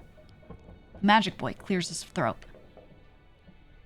Esoteric Initiate Earth Niece here. The large one stands up and raises his fists into the air. Sten Buskin! Yes! Don't shout, the quiet kid mutters. I'm here. Roll. He gives a nervous look to you. Then he mutters, Master of Whisperers. Your companion stifles a laugh. Oh, he's dark and twisted. I told you it was a bad title. It should be First Spy. No, that sounds like a magazine protagonist. And Master of Whisperers doesn't? It was the official title of Earth's Spy Master. Do I look like a master? He hisses. Then goes quiet once more. Do I look like a master? Rollo awkwardly clears his throat. Also present is the visiting Lord Cleric. And his helper. Oh, I'm the help, am I? Oh, please, don't react to that. Don't be such a nerd. Just because you're unable to even touch the stuff doesn't mean others can't be cool.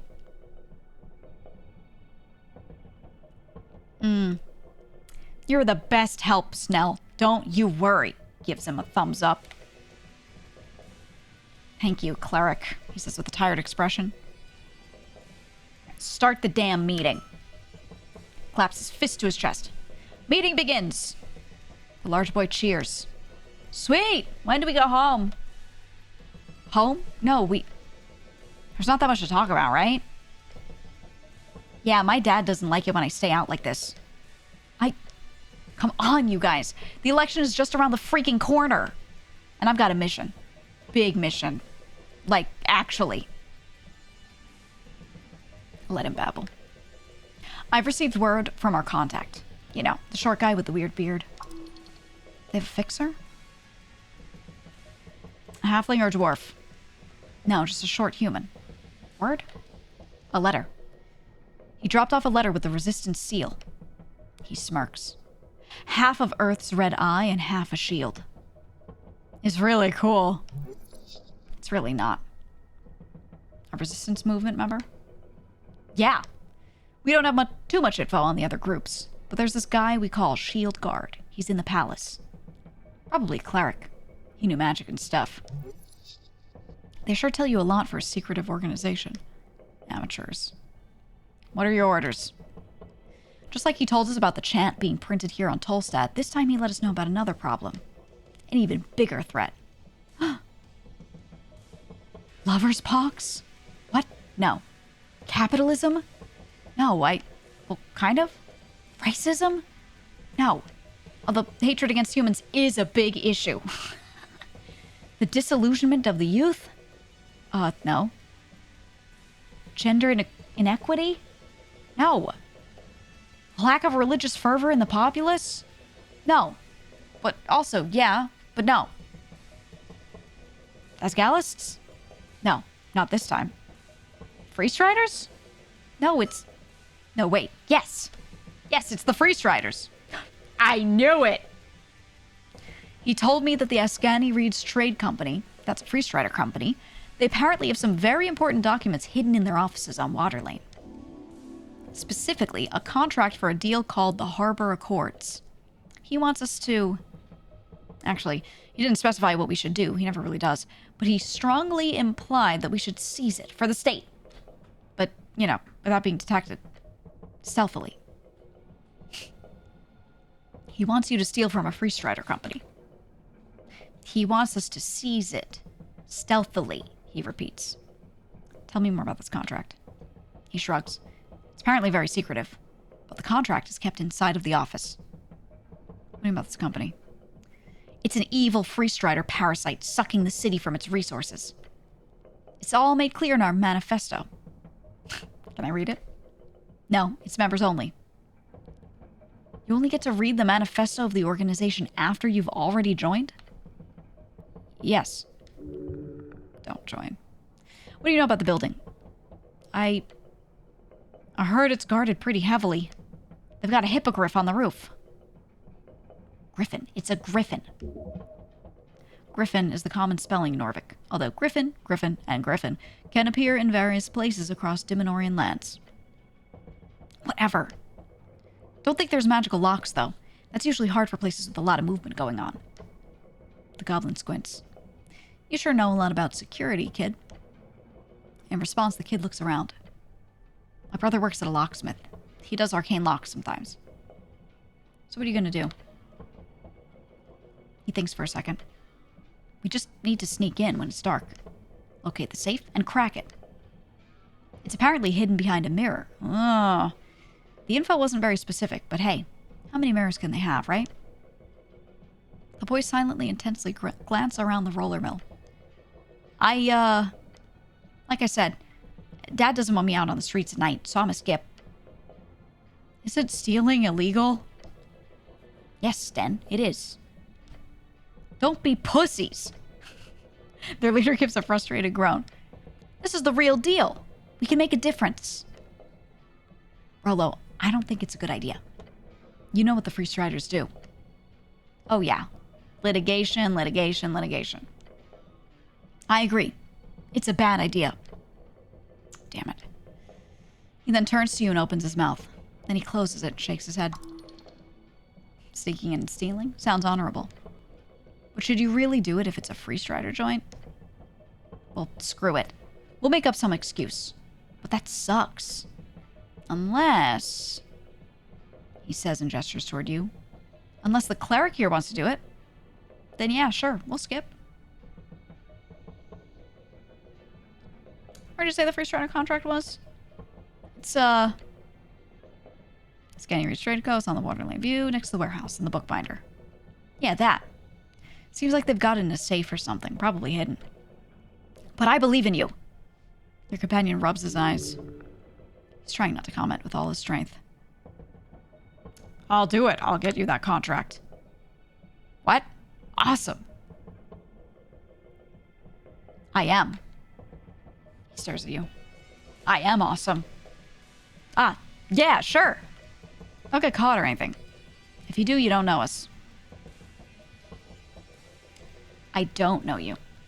That's the spirit. Good luck, Earth be blessed. I will do 3 after it'll save. Don't you guys have jobs to do? The blonde kid gives you a blank expression. He glances to his friends who all seem to avoid his gaze before lowering his eyes. As he stares at the floor of the roller mill, he replies, "We're doing important work here." Should I make fun of them for being unemployed? Yeah, stick them where it hurts. No, that would be horrendous. These boys are simply products of a faulty system. Making light of that would be as mean-spirited as making fun of a short person for being born without a certain height. We have to do it. A good kick can get a man going. You're all unemployed? They're awfully quiet. I'm actually, I work on Waterlane on some days. The magic kid raises his hand. I used to deliver milk. It's a seasonal thing. Rolo worked at the fishery. He gives the quiet kid a dirty look. Those assholes fired me for not keeping up a bullshit quota. So yeah, cleric, we would have proper jobs if the city wasn't so infected. Ooh, I can recommend you boys into the Earth Guard. What? The blonde kid looks at you with confused, darting eyes. It has not sunk in yet. Yeah, you'd get fast-tracked into training. The kid starts muttering to himself. Intense fear suddenly washes over him. But that's... Point to the kid who keeps casting cantrips. And you could be a cleric one day. The lanky boy begins to speak, but stops himself. He realizes you're correct, and he appears frightened over the possibility. Take out some paper and write them an official recommendation each. They look stunned as you hand over the papers to them. Are you serious? Earthguard. Isn't that clerics? Lots of different Earthguard. From street watchers to equestrians. You'd make a great wall enforcer, big guy. Oh, wall enforcer? Like with armor? Huh. I thought only the nobles could be equestrians. Now they changed that. Read about it in the paper, though being a street watcher seems like a bit of a shit job. As his friends speak, the blonde kid looks at his recommendation in disbelief. So this is... The boys will make fine warriors. Of course, if you fail, they might reject the whole idea. Want to get rid of them? Just appeal to their dreams. Just trust them to make a decision themselves. Not so unemployed anymore. Ooh, I'm gonna convince... I'm an army recruiter, dude. Convince them to join. Oh. These boys are idiots. But they're stubborn idiots. Perfect for boot camp. Just make it clear that they can do all of their political bullshit from inside the system. Ooh. It's time for you to put your beliefs to the test, boys. They'll look at you. The system is broken, but it can only be fixed by those with power. Power within the city itself. You want us to... I need you to join the Earth Guard. That's the only way you'll ever get enough influence to change the city. I can't just... Yes, I could. Dad would be happy if I got a stable job. Yeah, it's not such a bad idea. Do we get armor? Tap him on the shoulder. As much armor as you can carry. Hell yeah. Be careful. If you don't want them running off and joining straight away, that is.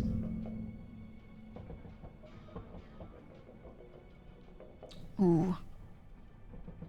I could just get rid of them right now and send them off, or I could, like, take the quest. I'll have them stick around. Give it time. Mull it over. It's a big decision. Okay, we will.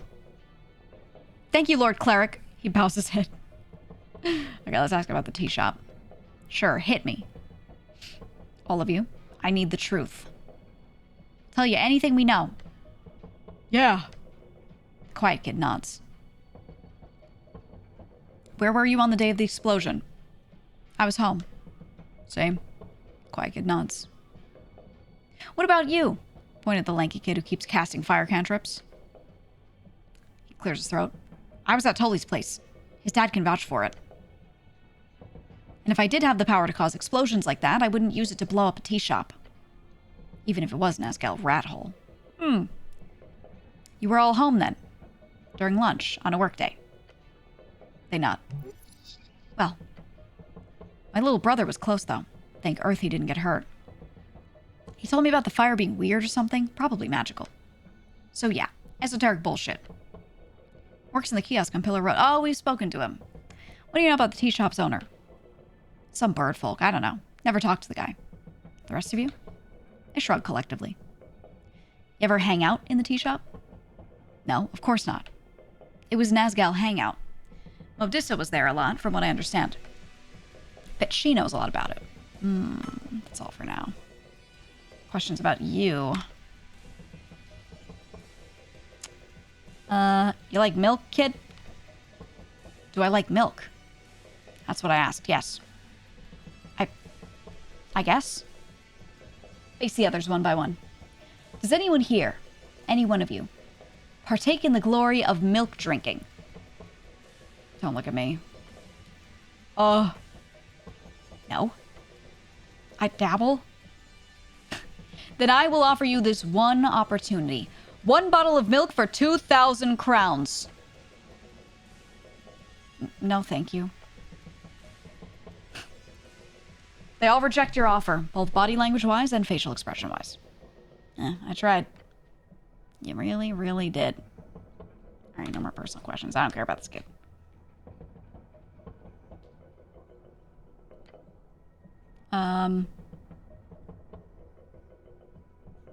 Let's just threaten them. This is an illegal organization conspiring against the city. The large kid perks up. The quiet kid glances between you and Rollo. The lanky kid spawns a weak spark in his hand, looking nervous. What? No, it's not. Yes, it is. No, it's not. But either way, you can't... Ooh, I could fight them? Nah. Not right now. Yeah, but I'm watching you. Okay? Okay, so you could just start a fight with them, I guess. Can I talk to this one separately? They say, hey, what the hell is this? The cogs keep spinning, but you notice something. A shiny red thing stuck to the inner part of the top wheel. What the hell? The dedendum. It is called the dedendum. You approach the cog and the sticky red thing stuck to it. In the dedendum. Dedendum? Dedendum. Ah, the dedendum, I see. It's the radial distance from the pitch circle down to the bottom land. Yes. But the bottom land, also known as the tooth root by some lesser engineers, is the actual flat or curved surface at the very base of that valley. You know this well. Why exactly? You read about it in a book once. It was a very old guide to machinery written before the Coast War. Cool. This might come in handy. Of course it will. Oh my god. Now it's only DC 8. I was 18 before this. Grab the sticky red thing from the cogs without losing your fingers. Okay. Oh! Oh! You swipe in a hand and pull it back. Pull it back now. Doesn't seem to do anything. What? It's stuck. What? Yeah, this is bad. Scream, howl, and shout. Your fingers! Your Godspeed damn fingers! Get pulled down. The pain blinds you, but you feel it. The fall. The ground. Oh! Oh my god.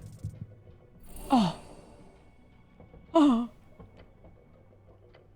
Well, you're alive. Somehow. Get up. That was fucking awful. But it was so close. Cleric, what the hell? Ugh. The goblin lets out an exasperated groan. Be more careful, okay? Master Heart! Meek must get good at spotting iron threat. Meek assume. Master is not going to put hand into grinding machine. Yeah. Next time, don't fall down. Whisper to your scarf. Always assume the worst, expect the terrible, and feel the heat. Don't tell him that. Meek will. Meek will! Next time. Okay. Oh, maybe we can go in there. Well, good thing we're alive. Let's, make sure we save.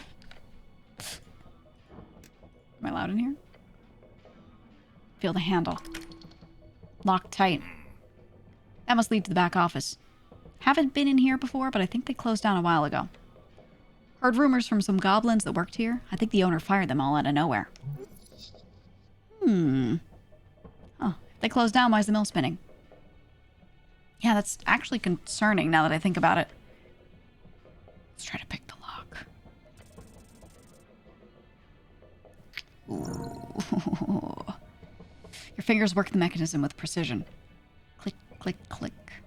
The lock gives way. The door swings open. You see nothing but black beyond. Complete, utter darkness. Can't see a damn thing in here. Is this dungeon? The scarf's eye slops around your head. No.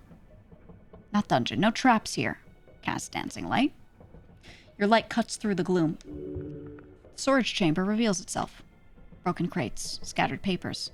A mess of abandoned equipment. Someone left in a hurry. You notice the ceiling. Several glowstones lie shattered on the floor. The explosion. It must have shaken them loose. Okay, we push forward. You wade through the debris. This place has been abandoned for some time. Dust covers everything. What a dump. Meek smells old human scent. Very old. Search for anything useful. You sift through papers and crates. Most of it is worthless. Old receipts, inventory lists. But then you find something. A notice. Official letterhead. Notice of termination. Collective action violation. You scan the text. The roller mill owner fired everyone. They tried to form an Asgal union. All workers dismissed, effective immediately. Brutal. Human boss. Big was mean. That explains why this place is empty. The owner shut down rather than deal with organized labor. Typical. Classic move. Fire everyone and close up shop. Tale as old as time. Or at least as old as factory work. It's bourgeoisie bullshit all the way to the top. Bourgeoisie. He's showing his bleeding heart. Snell's correct, sadly. Are you getting political with me, Snell? He shakes his head. Ignore me. I'm getting tired here. You continue deeper into the chamber. At the back, you find an office. The owner's private space. Check the desk. Approach the desk. Old papers. Ledgers. More termination notices. And then, a drawer. Locked, but poorly. Force it open. The drawer slides open with a snap. Inside lies a smooth stone, one with several faces adorned on its sides. It pulses faintly with esoteric energy. A magic item. Esoteric. Examine the stone. Ew. You pick it up carefully. A sending pebble. Ooh, magic item capable of casting a weak version of the sending spell, only reaching targets within a kilometer. Due to it not requiring or receiving magic item, unlike a regular sending stone, it is exceedingly expensive and rare. Oh shit, these are expensive. Pocket the stone. You slip the pebble into your pouch. Time to leave. This place has given you all it can. I'm not finding anything else here. Let's go. Meek will help find exit. Okay, thanks, Meek. What a lovely delve. That's kind of huge.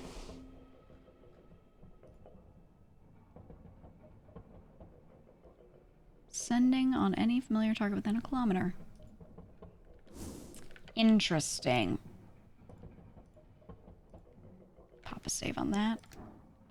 Well, let's do it again. Climb the ladder again. And let's do it. You approach the cog. Grab the sticky red thing from the cogs. Oh my god. Okay. You swipe in a hand and quickly pull it back with the thing. Yes! Smooth as hells. Hey, cool, it's a stress cube. That brings you back. All the kids used to go crazy over these. You know, the ones who called you Apple Boy. Apple Boy. Yeah, this isn't a great childhood memory for me. A slice of a real gelatinous cube. You could probably sell this for a quick buck next week. Until then, maybe give it a squeeze. Could help out with the nerves. It's probably a strength item, right? Ooh, yeah. Ooh, okay. So let's move... we don't need to move stuff around.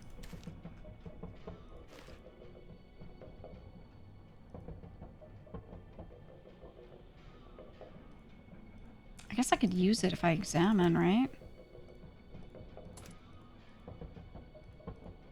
Nothing else I can really examine. Just make sure there's nothing that I, like, forgot to... Oh. Pickaxe of secrets.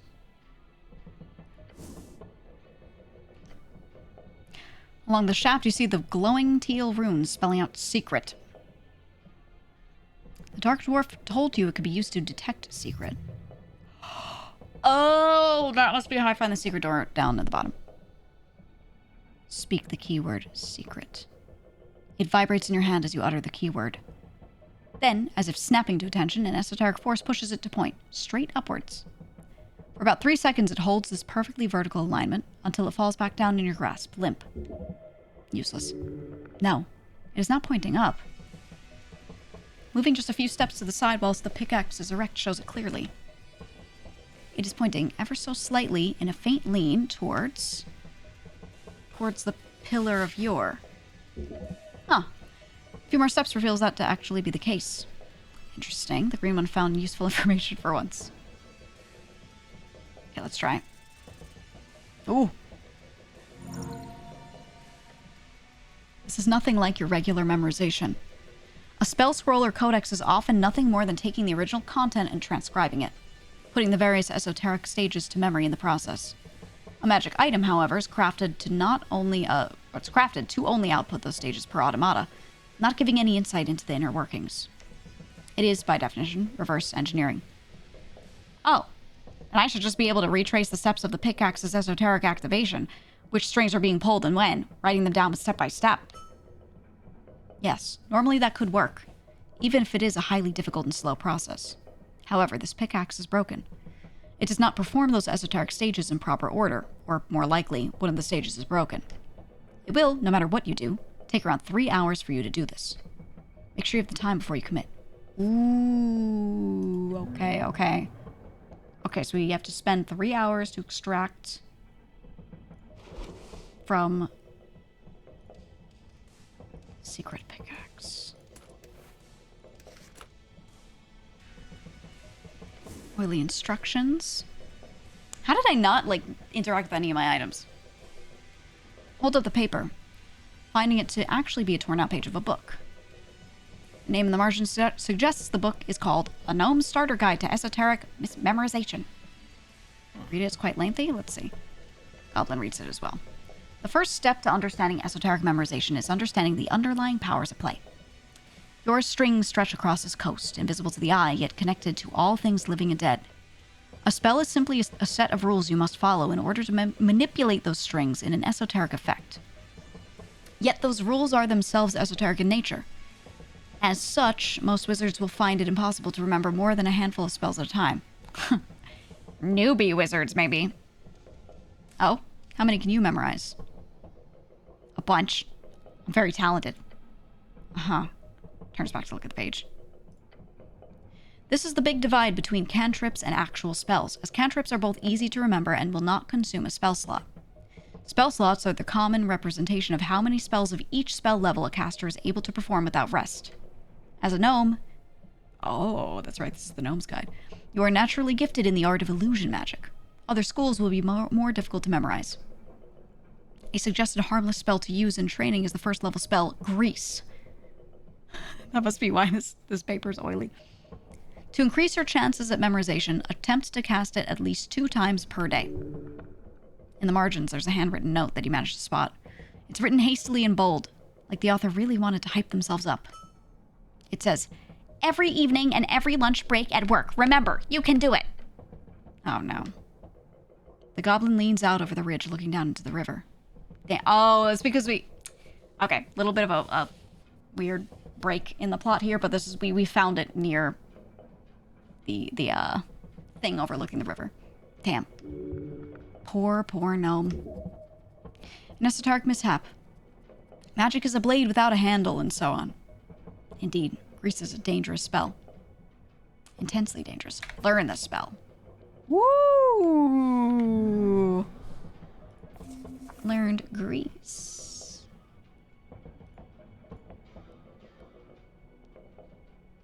Slick grease covers the ground in a 10-foot square centered on a point within range and turns it into low-friction, difficult terrain for the duration. Huh.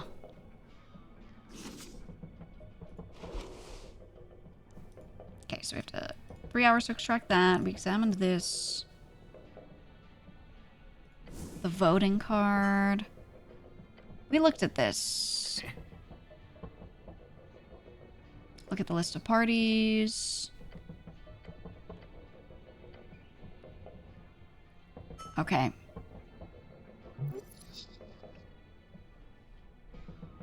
Are these all the parties? No. There are about a dozen other large parties in Norvik. Okay, Civic League of Progressives, Torch Union, Order of the Scales, Hedonist Party, and the various guild parties. Agrarians or Arcanists are the only ones who have not joined a larger party or fallen aside. Okay. We have to use this at the end. Surely.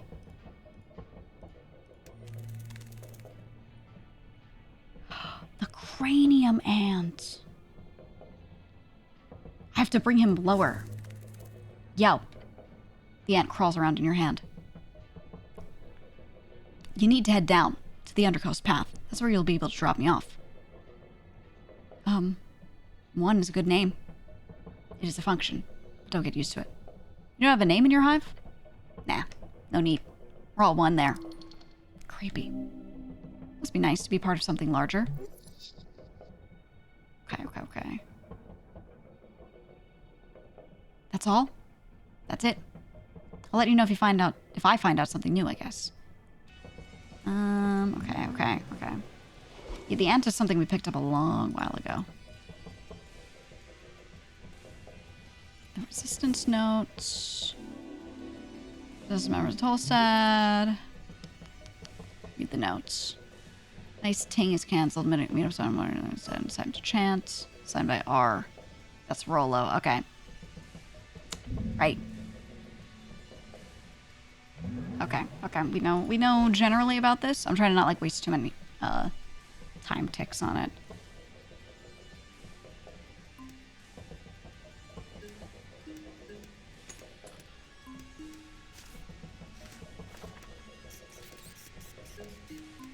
I didn't know the items did that.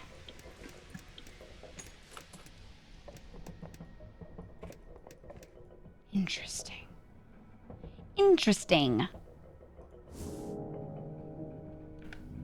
All right, let's pop a save.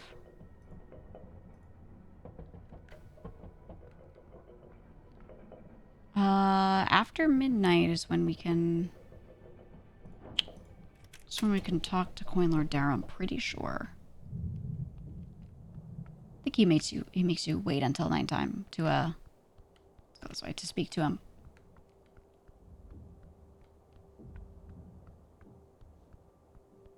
So I'm thinking maybe we get a little crazy.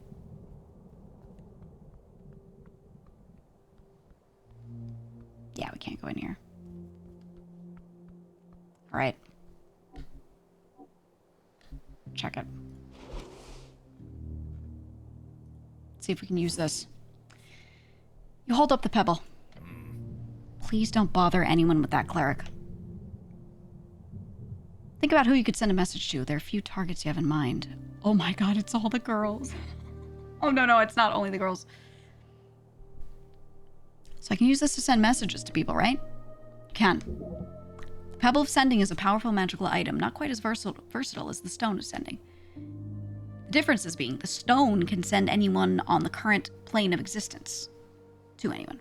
The Pebble has a limit of 1 mile. Huh. It's an extremely expensive tool. Okay, I'll send it to Atir. Hey, Atir, what are you doing? Cleric, please do not use that pebble to contact me at your leisure. I'm attempting to work here. Message ends. Hi, Lady Sageleaf. I'm working on the tea shop. Just wanted to check in and let you know that everything's good. What in the fuck are you thinking? You dare send me a pebble message? You must be out of your damn mind, human. Message ends. Okay, Ulzus. Hey, Ulzus. Got any cool riddles that fit into 30 words or less? He means there are fewer. Are you sending me, cleric?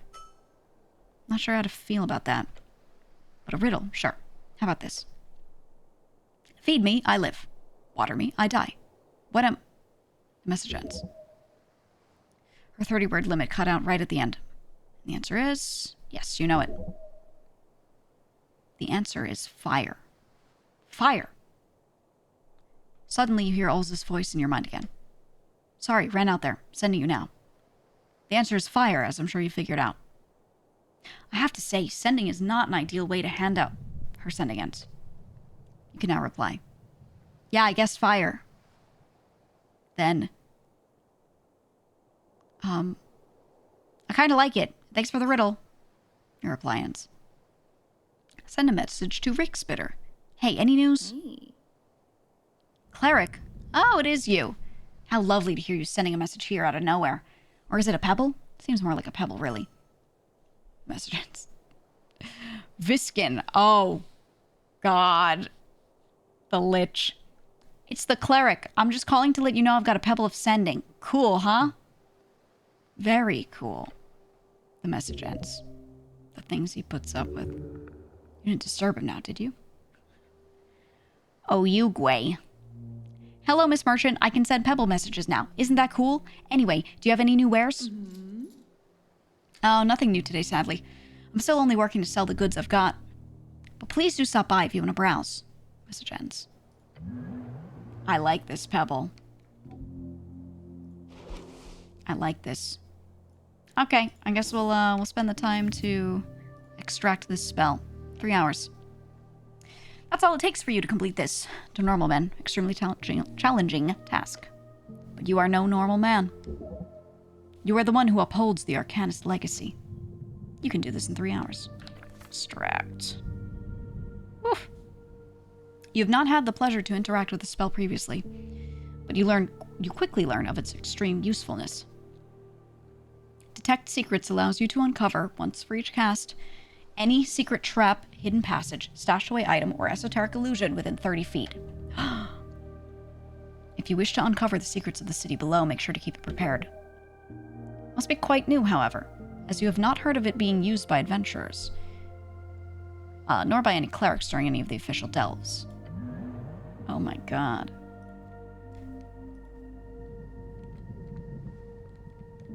Okay, Coin Lord Darrow will not let me in.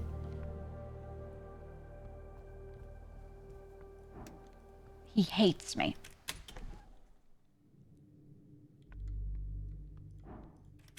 And a tear isn't here. Oh no, it's 23:53. Oh my god. Snell, we have to pass time. Come on, Snell.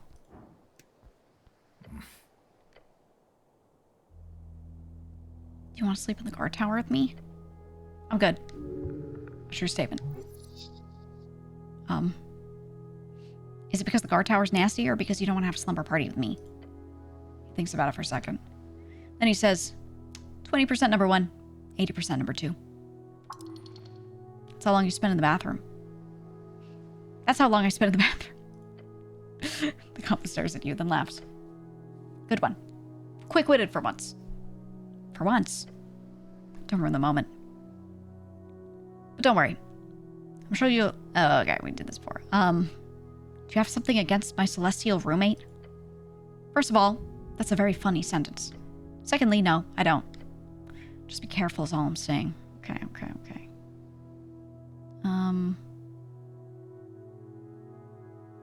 Just ask him some shit so it passes time. What should we do today? Oh, does it only work if it's new stuff? Why are you scared of mushrooms? Okay, don't push it. Shit.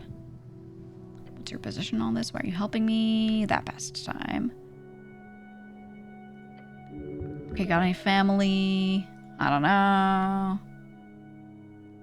Okay, new track. Why would you say that? Kids are wonderful. Not getting into that. Ask me about literally anything else, but no.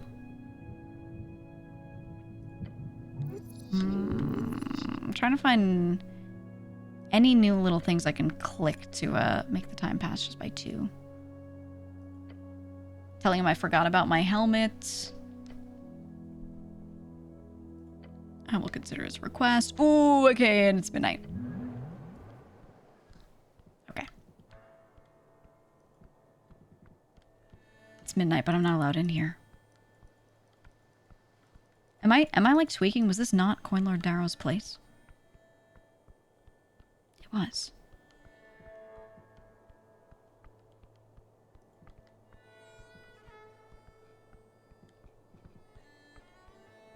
I think last time I spoke to him, he hated me so much that I'm not allowed back in.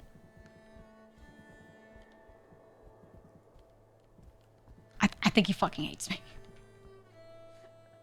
Alexa, turn on triple. It got real dark. Well, it's time to go detect some secrets, I guess.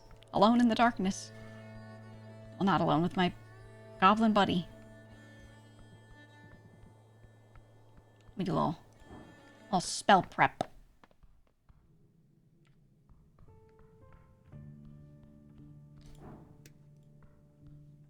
Oh, what the hell? Who's this?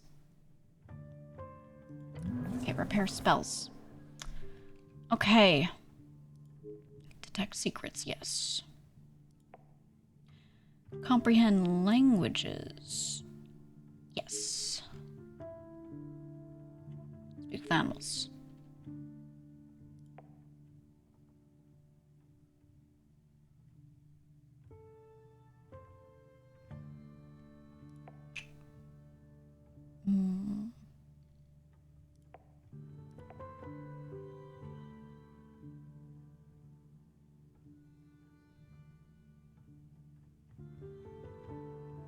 Okay, knock would be good to have, I think.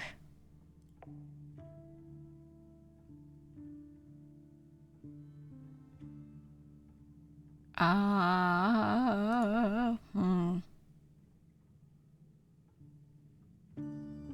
think protection from good and evil and etc. would be good. Actually, we can just... No, it doesn't matter. I think Greece would be crazy.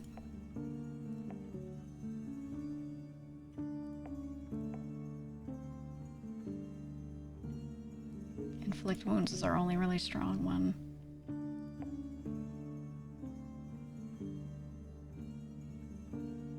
Charm person.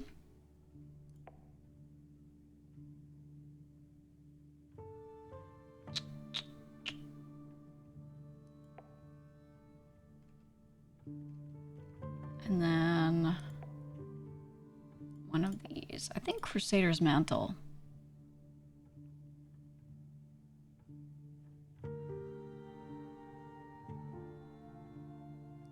I think we do that. Okay. What the hell is this?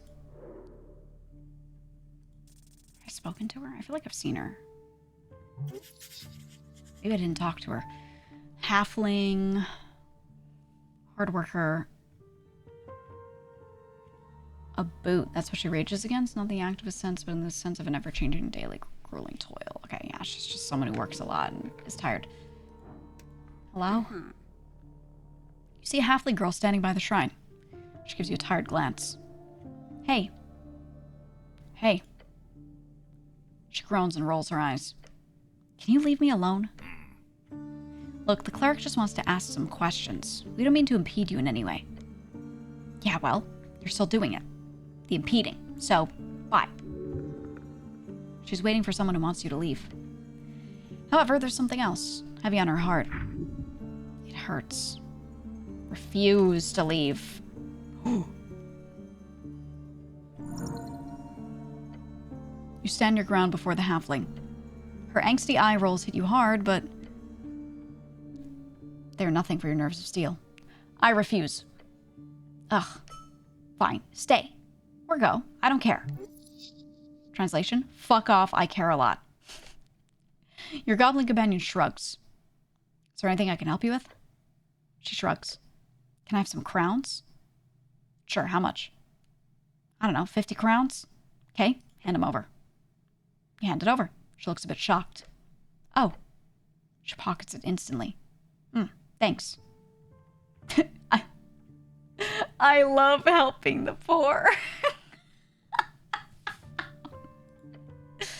I love helping the poor. I'm not poor. Sorry. I love helping the economically unfortunate. She crosses her arms and strikes a stoic pose. Look, it's going into the Ecorns Fund, my family. I work double shifts at Jammery to support my cousins, since I'm here, safe, and they're not. Jam factory on the north wall. Okay. A darkness falls upon her face. Safe from the Golden Horde. The Golden Horde's invasion into Western Ascani. It is quite horrific. 14 years ago.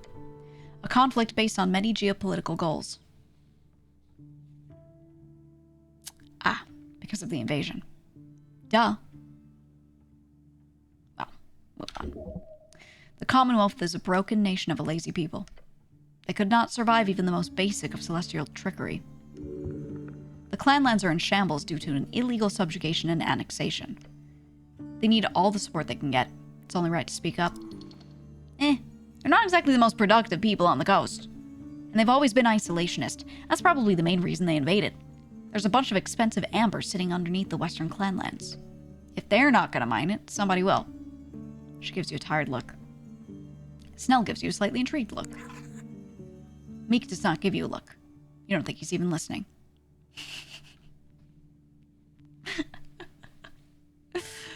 Oh, man. The Commonwealth brought it upon itself. That's... what? Don't tell me you're one of those idiots who falls for their propaganda. Let me repeat.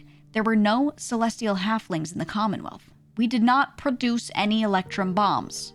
And we did not build our villages on their land, whatever that means. Oh, I think I've heard some of that before. It's not true? No, it's not. We need all the help we can get. If you want to send money or talk about it in the press or anything, please do. I'll think about it. Yeah. Who are you waiting for? I'm not waiting for anyone. So you're just hanging out here? At night? By yourself? She glares at you. Well? I'm waiting for my boyfriend, okay? Just please leave. It's embarrassing. Ah. Young love. Ooh la la. Late night rendezvous. How scandalous. Okay. Good evening. Leave. Who's her boyfriend?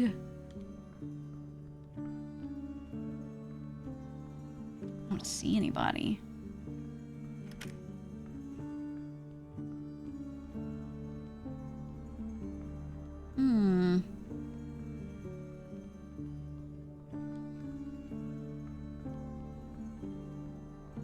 What if I could be her boyfriend?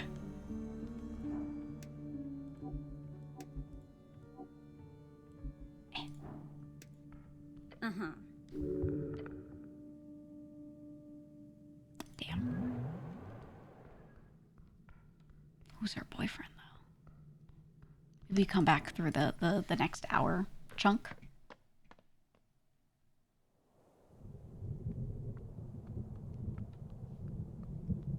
Her boyfriend could be Snow. He's a cool guy.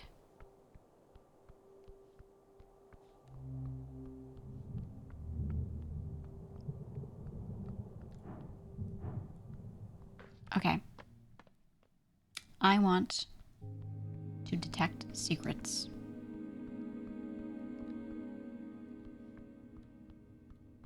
Where's my skin?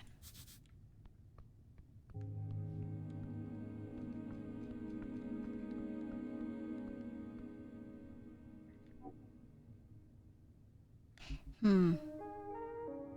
don't want to do it here, though.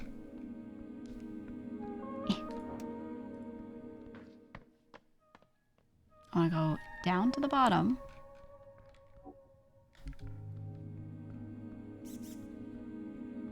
I want to detect secrets down there. Because somewhere down here is a way further down. Okay, I doubt it's here.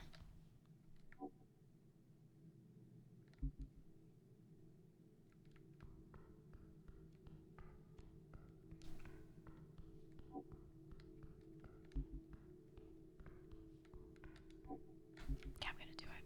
Probably not here, but you know what?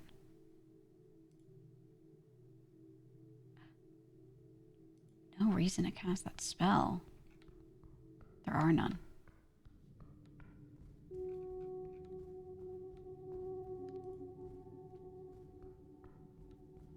Right? That's where we found the ant.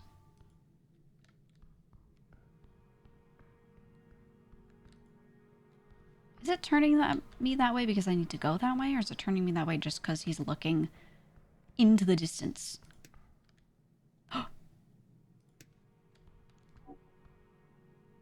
There's something here.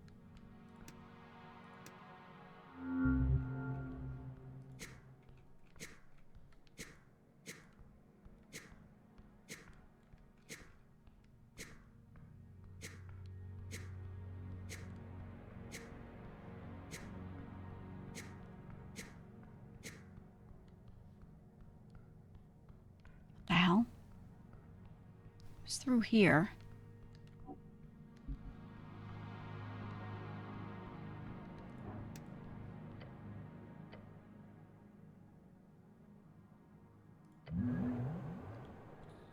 So there's something in here.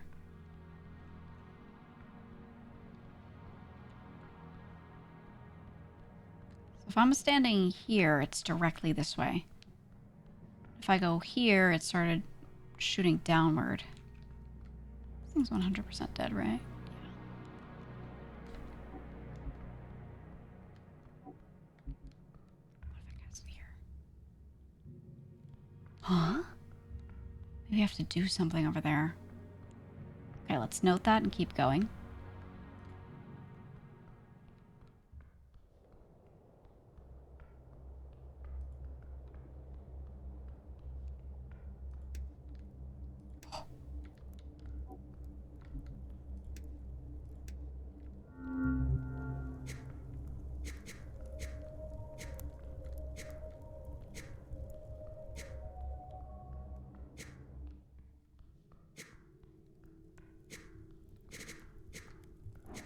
Oh.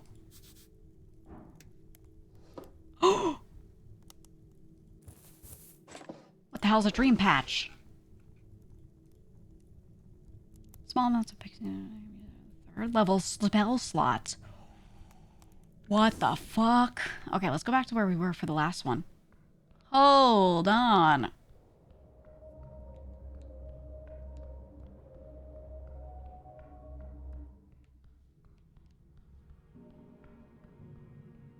Can I only see it if I'm using the spell actively? Like, do I have to use another slot, maybe?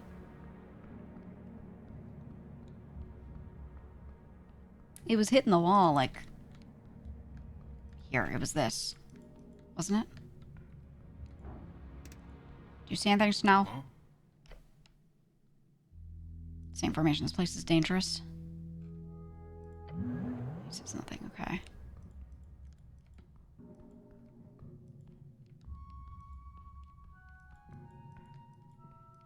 Huh.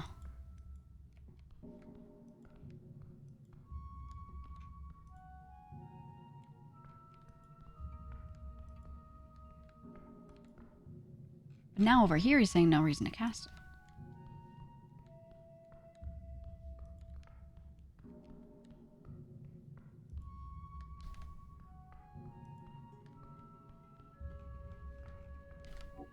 That is weird.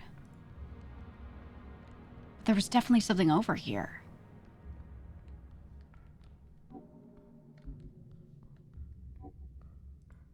What?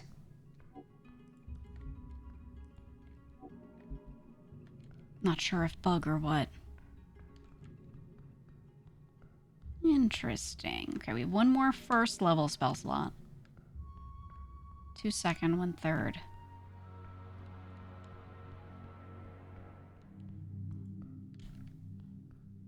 Okay, nothing here.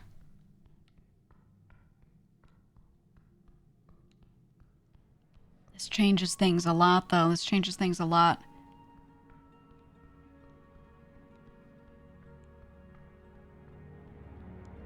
I'm gonna be eating dream patches all day.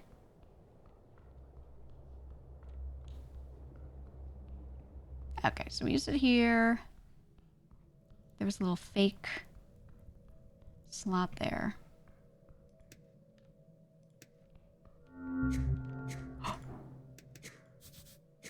Yep, secret passage here. What the hell? This is not just a wall. You can see it now. In the crack between two of the tiles, there's something hidden within. Is it really smart to slide fingers into dark crevices like this? It could end poorly. But the signs of potential annihilation, defingeration, or other forms of small limb removal are not quite here. Okay. Let's pop a little save. Because I don't know what's back here.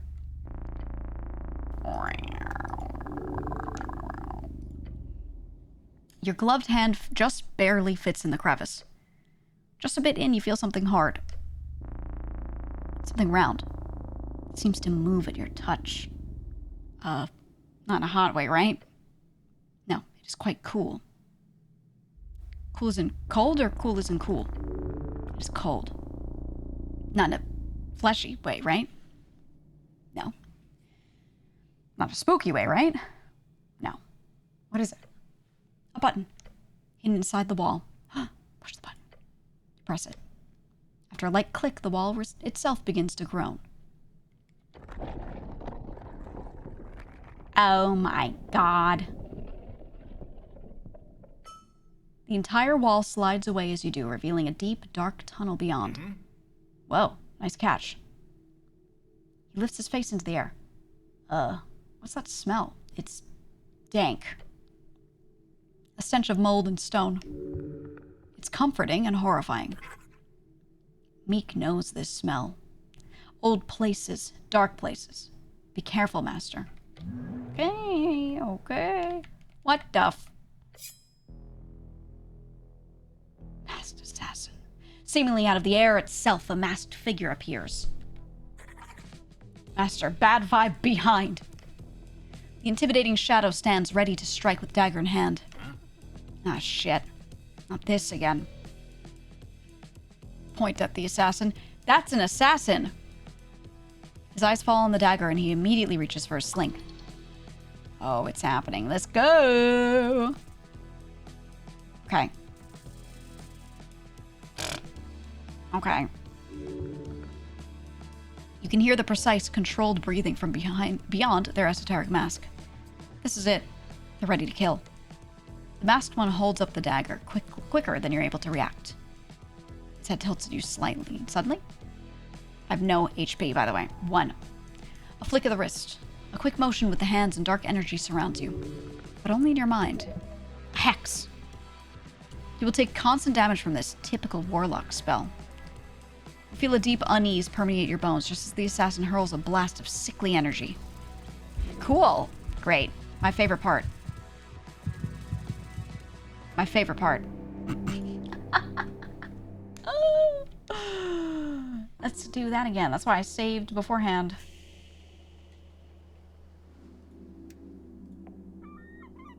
That is why I saved. Let's chomp apples first.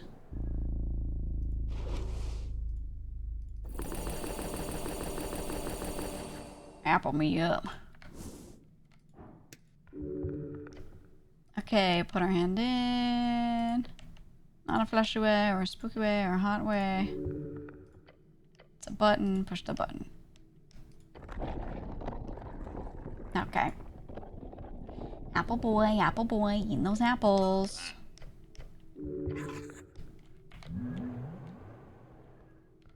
Okay, let me go in and yeah. Okay, that's an assassin. Ooh.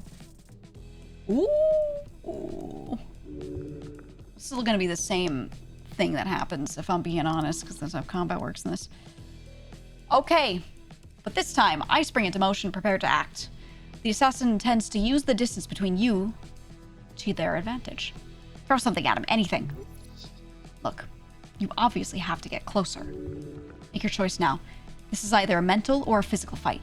Don't try to go in 2 directions at once. Okay, well, I have no strength.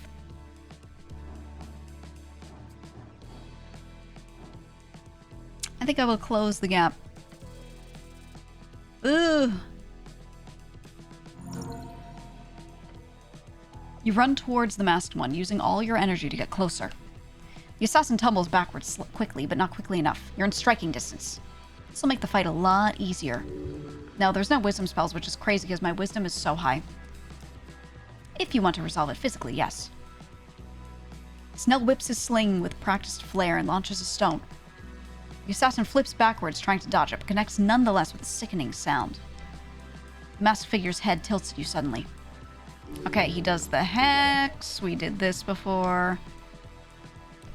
Sickly energy hits me. Okay. Ah, but you're close enough to see him preparing the blast, and you duck. It arcs over you harmlessly. Playtime's over. You will not allow some filthy sneak to kill you. You're in danger. Close enough to act. Stare at the assassin. That's enough. That's perfect. What are you gonna do? consider the nature of the magic. Because I'm a wisdom boy. You take a moment to consider what sort of foe you face. It's typically hard to think during the heat of combat, but the conclusion is clear. This is a warlock.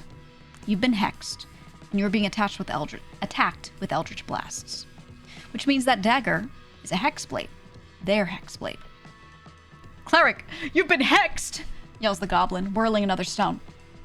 The stone misses the masked one. They glance sharply at Snell. The masked one again lifts their hand, shooting a viridescent blast. You endure the pain as best you can. Oh, 9. Then the uneasy feeling sharpens and slices at your nerves. All three of you are beginning to tire. The end is near. End this fight now.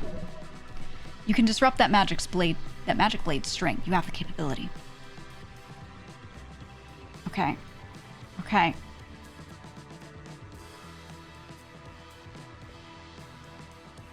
Grapple. Disrupt the esoteric string of the dagger. +2 and its advantage. Or simply grab the mask with +4. We'll do the one where we have an advantage. Disrupt the esoteric string of the dagger. Holy fuck. You raise both hands in front of you and curl your fingers. You reach out, not physically, but esoterically. As you connect with the string connecting the assassin to the dagger, the string of a warlock and his hexblade. You shear the string and watch as the dagger is set free in a rapid spinning motion. It cuts into him deeply. A painful murmuring escapes the mask. The assassin releases a shaky breath. Snell sprints forward at the assassin and tries to slide tackle his legs. The assassin leaps into the air to dodge. But Snell reaches a hand up and connects with the masked one's ankle. The assassin tumbles to the side, almost falling prone. The assassin raises his offhand as though he's going to blast you with energy again. But he lashes out with the dagger instead. Ow! It slices into your forearm, cutting a ragged gash in your flesh. Again, the pain gets me because I'm hexed. And I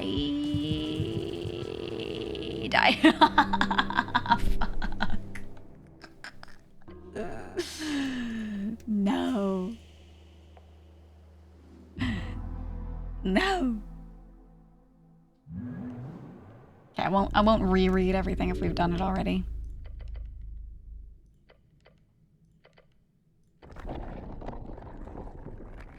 And I die. Okay. And then before we run in. Hi, Wolfie. Just eat all those. Okay. Dex check, roll initiative. Oh, great. That's so good. Everything I ever wanted. Everyone rolled the solo. Okay. Okay, so he hexes me first. And hits me with his Eldritch Blast. And then I'm like, oh, I want to close the gap. And then I do very well. With a 24. Okay, okay. And then he's like, you've been hexed. I'm like, yeah, I know. I duck. And I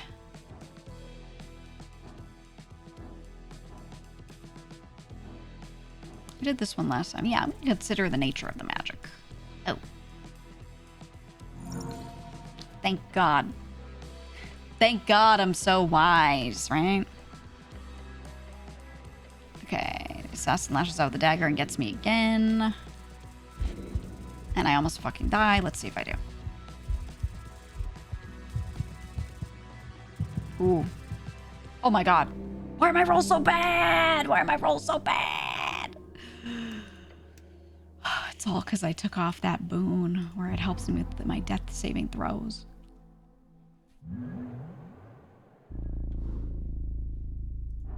But thankfully, this is not literally D&D, so I can just go again. I can go again.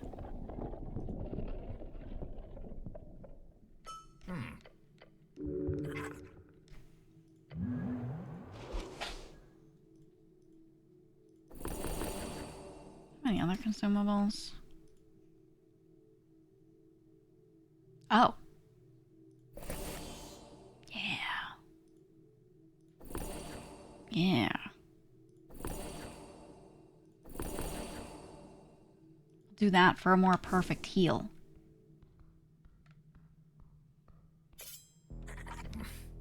Okay. Let's check our initiative. Oh my god. Okay, we'll definitely take more damage this time again. That's okay, we can live it. 3, okay, okay. His D10 was only a 3, so it's not so bad. 4 out of 6 kind of sucks. Wait, was this here before? You know about Hex now? Maybe you can't see it, but there's little shadow worms crawling all over you. Okay. Okay. Close the gap. Nice.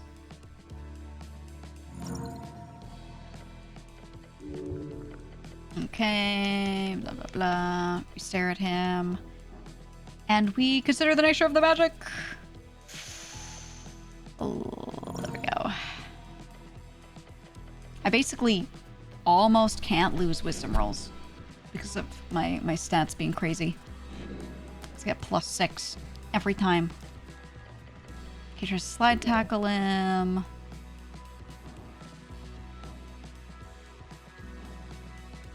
This is the one where I have advantage, so I'm going to disrupt the esoteric string of the dagger, hopefully. Okay, yeah.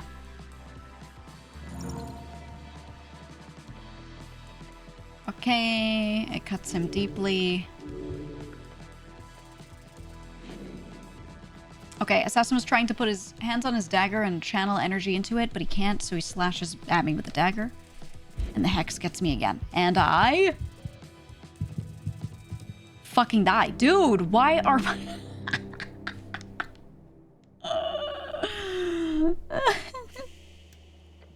Why are my rolls so bad? What is happening, man? My death saving throws are all horrific. Okay, I'll just use a really good spell like this one next time. Well, no, this one won't work, but this one. This one will help me.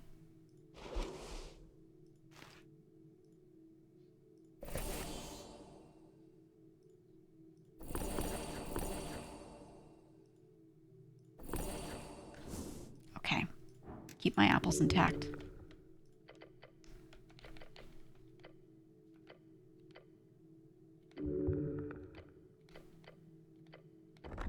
Okay.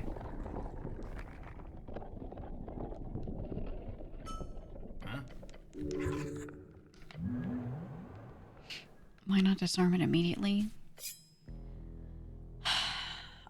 Because of my stats, dude. I've been narrating it the whole time. I have reasons for picking every choice.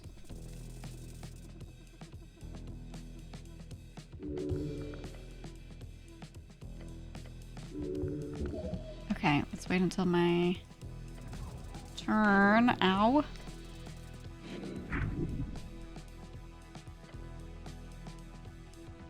No 3d10 inflict wounds.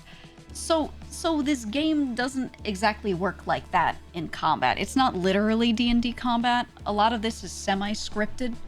It's more about roles and what action you choose and how your stats affect if that action happens or not. This character does not literally have health that I'm trying to knock down in that sort of way. I'm trying to roleplay through the scenario. It's that kind of D&D combat. You know what I mean? Lucky, what are you doing? He's on my desk. Come here. Sit in my lap. Come here, my baby boy. Good boy. There we go. There we go. You're so good. He hasn't been coming up here and sitting on my lap as much because it's been so hot. But, I've gotten it to the point where, it's a lot cooler in here, so he's happy. He's happy. I was watching someone say they didn't want to play this because of the combat. I don't think they got it was real combat. Yeah, it's not that kind of combat at all. It's just a series of choices that you choose and hope you live through it. And yeah, you have health, but like, it's just there to give some more chance to the scenario. Okay, we try to close the gap because of our decks. Yes, we should be able to get that.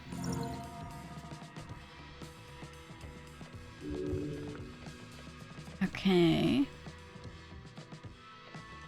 I'm close enough to him. So I'm going to do this one again. Only by doing this am I then able to do my int check after this with advantage. Nat 20! And go through and like cut the strings, do that. Okay, the nat 20 doesn't give me anything than just getting through it though. 9. Oh my god.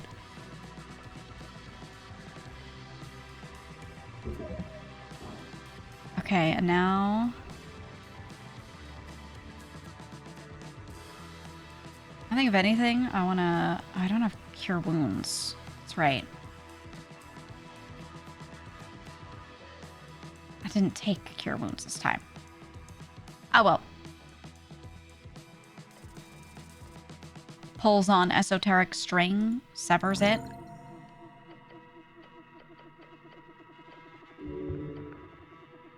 Okay. Okay, so now that I've done this in a different order, so the dialogue's slightly different. Okay, shear the string. It cuts into him deeply. This hasn't gone the way the assassin expected. They probably thought they were going to kill you. Your muscles burn. Okay, and then the assassin puts both hands on the dagger. He's trying to put energy into it, but he can't. So he slashes at me, and I... Great. Oh, thank fucking God, I live. The Hex, however, gets my ass. And I live, barely, with exhaustion. The goblin's risen from his slide tackle and tries to get a hold of the assassin. He's struggling to secure a grab, but the assassin is harried and focused on preventing it. You can finish this slog of a fight right now. You're exhausted. Oh my god. Only a charisma check. There's just a charisma check at the end? Oh no. I only have +1. The DC's 1 higher because I'm exhausted. Convince him this is a stalemate.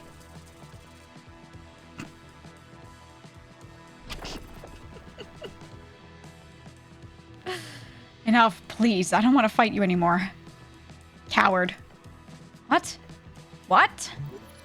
Alright. Nobody disrespects you like that. It's time to wreck this sucker. Well, wait. Maybe take your time. Sprint at the assassin. Alright. You start to run at the assassin. The masked one steps towards you and plunges his dagger into your belly. Oh. Oh.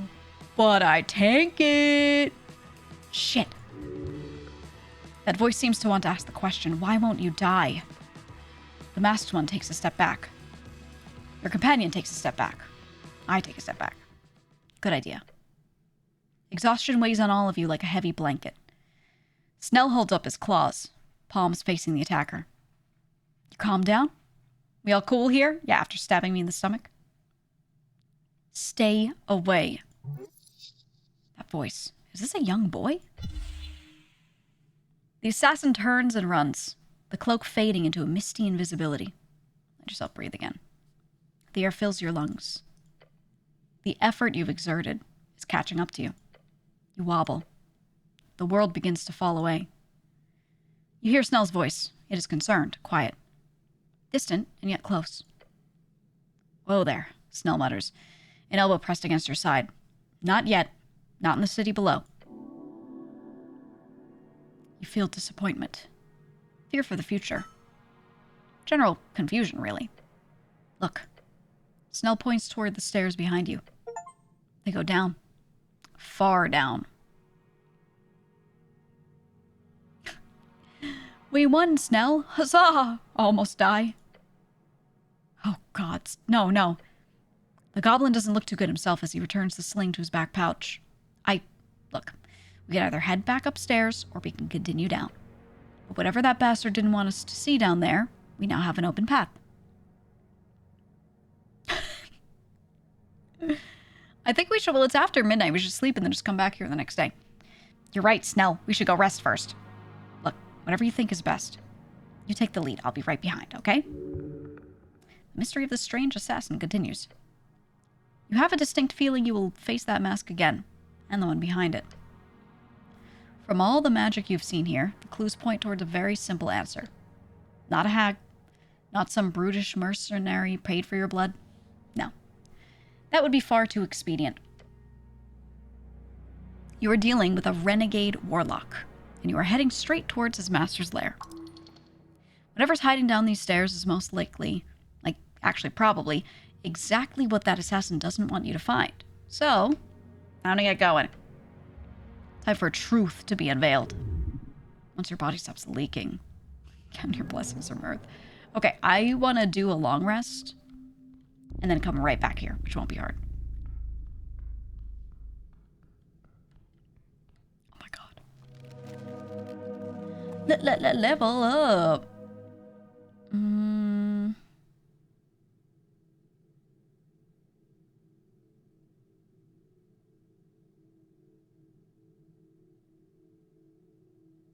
want more charisma.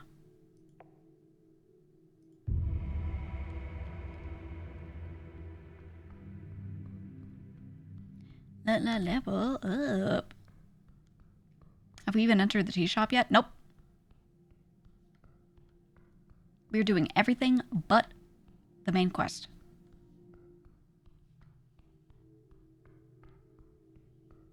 Not because I want to. Not because I want to at all. Because that is where the game has taken us.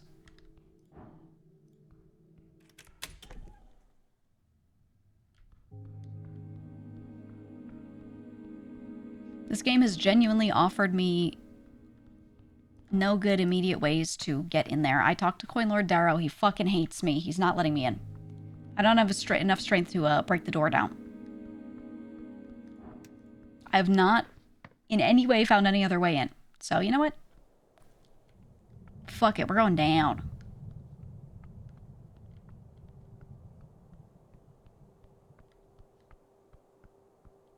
We're going down. Into the below.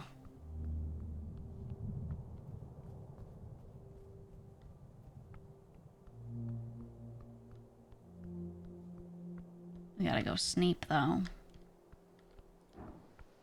Got a long rest. See, next, a lot of her group the past month is she someone people already know? Or what does that mean? Nope, just met her yesterday. Her voice reminds me of the girl from the bird poop story. Who the fuck is that? What bird poop story?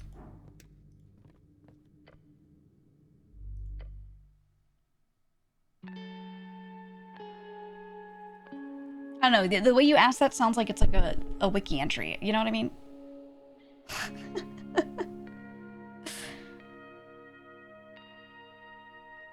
And don't say the words in your friend group. It's like, it's to the point where there is no group anymore. There is no singular group. There are simply people. And people know other people. But groups are impossible now. Everything's too intertwined positively and negatively for groups to exist. Like that. You know what I mean? It's simply like a blorb. A blorb of people.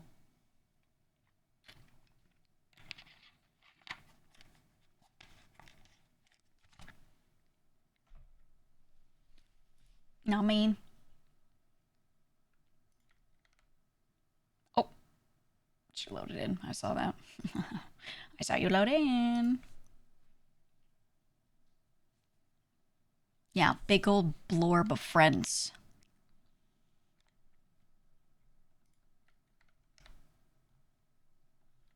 That's just how it is at this point in time with almost everybody. There's still some people that have like little friend groups where they kind of just do stuff with their group, but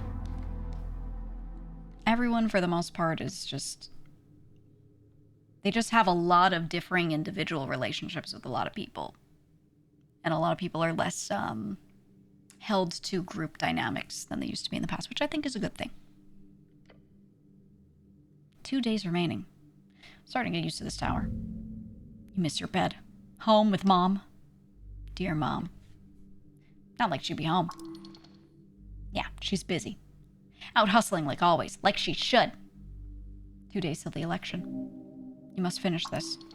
Don't worry about it. You have a feeling you're going to finish this job just on time, as per usual. Something tells me the game is scripted to do that. Hello, cleric.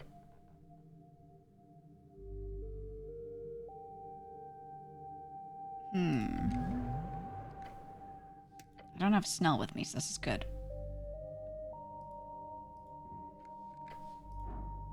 And I have one more charisma. Get to know her better.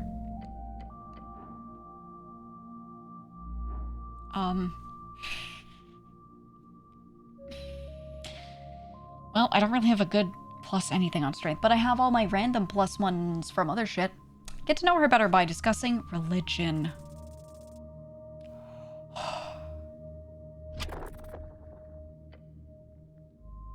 No.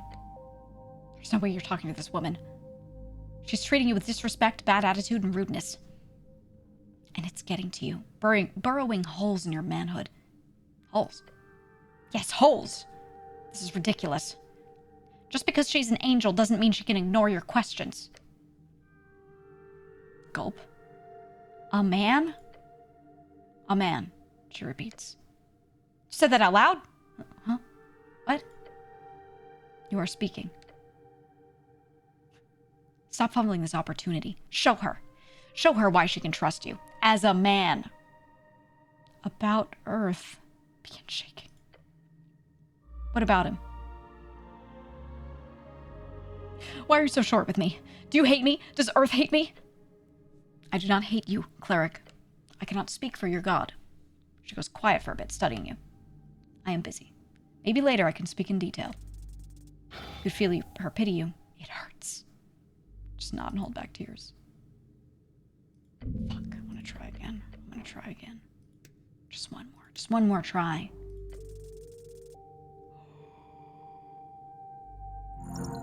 Yes. This woman served Earth. Why? A woman of her caliber, a great celestial of the West. She must be bound by some oath. Of course. An oath to serve the city, even beyond his death. She is a sister to the cause. Ask her. Ask her why she is here. Raise my head. The angel's many eyes focus on you as you open your mouth. Why do you remain here, serving a city of men? She stops her work. The floating papers begin to move out of the way, and the angel descends ever so slightly. It is... She grits teeth and clenches fists. The first time you've seen her perform any kind of physical exertion. Holy shit. Something in Polish. This city has lost its head. A city of fools. Your legs shake. You stand before a goddess. Before a goddess. Stand your ground. Face her. Do not lower your head. The celestial faces you. If we're all so damn stupid, then why do you stay here? Her normally stone-faced expression is there, but with a swirling mass of esoteric force where her eyes are supposed to be. Her telepathic voice rattles louder in your mind. A crackling boom. I am not a slave to this city. You feel as though the world is vibrating around you. The angel's halo slows. She's calmer now, as if releasing that angry remark was exactly what she's been waiting to do. But that is not an answer to your question. No, it's really not. She she lifts her head, and the many eyes follow. Why do I remain here? she asks herself, yet in your mind as well. Damn. This is some deep psychological stuff. Didn't expect that from a celestial. The darkness within her skull retracts as she waves her hand. Ask, if you are so adamant. Where do you come from? I was crafted from molten blood. What? Upon the slain corpse of the Titan, Wheelo Kerwisty. My sister spawned from the flood on the slope. At the closing. What was the closing again? Term for the closing of the gates, an event which ended the gate era. Okay. 27 years ago. Closing. She's... I am no Anticipalian. My crafting was made here on this esoteric coast. Right as it all turned hellwards.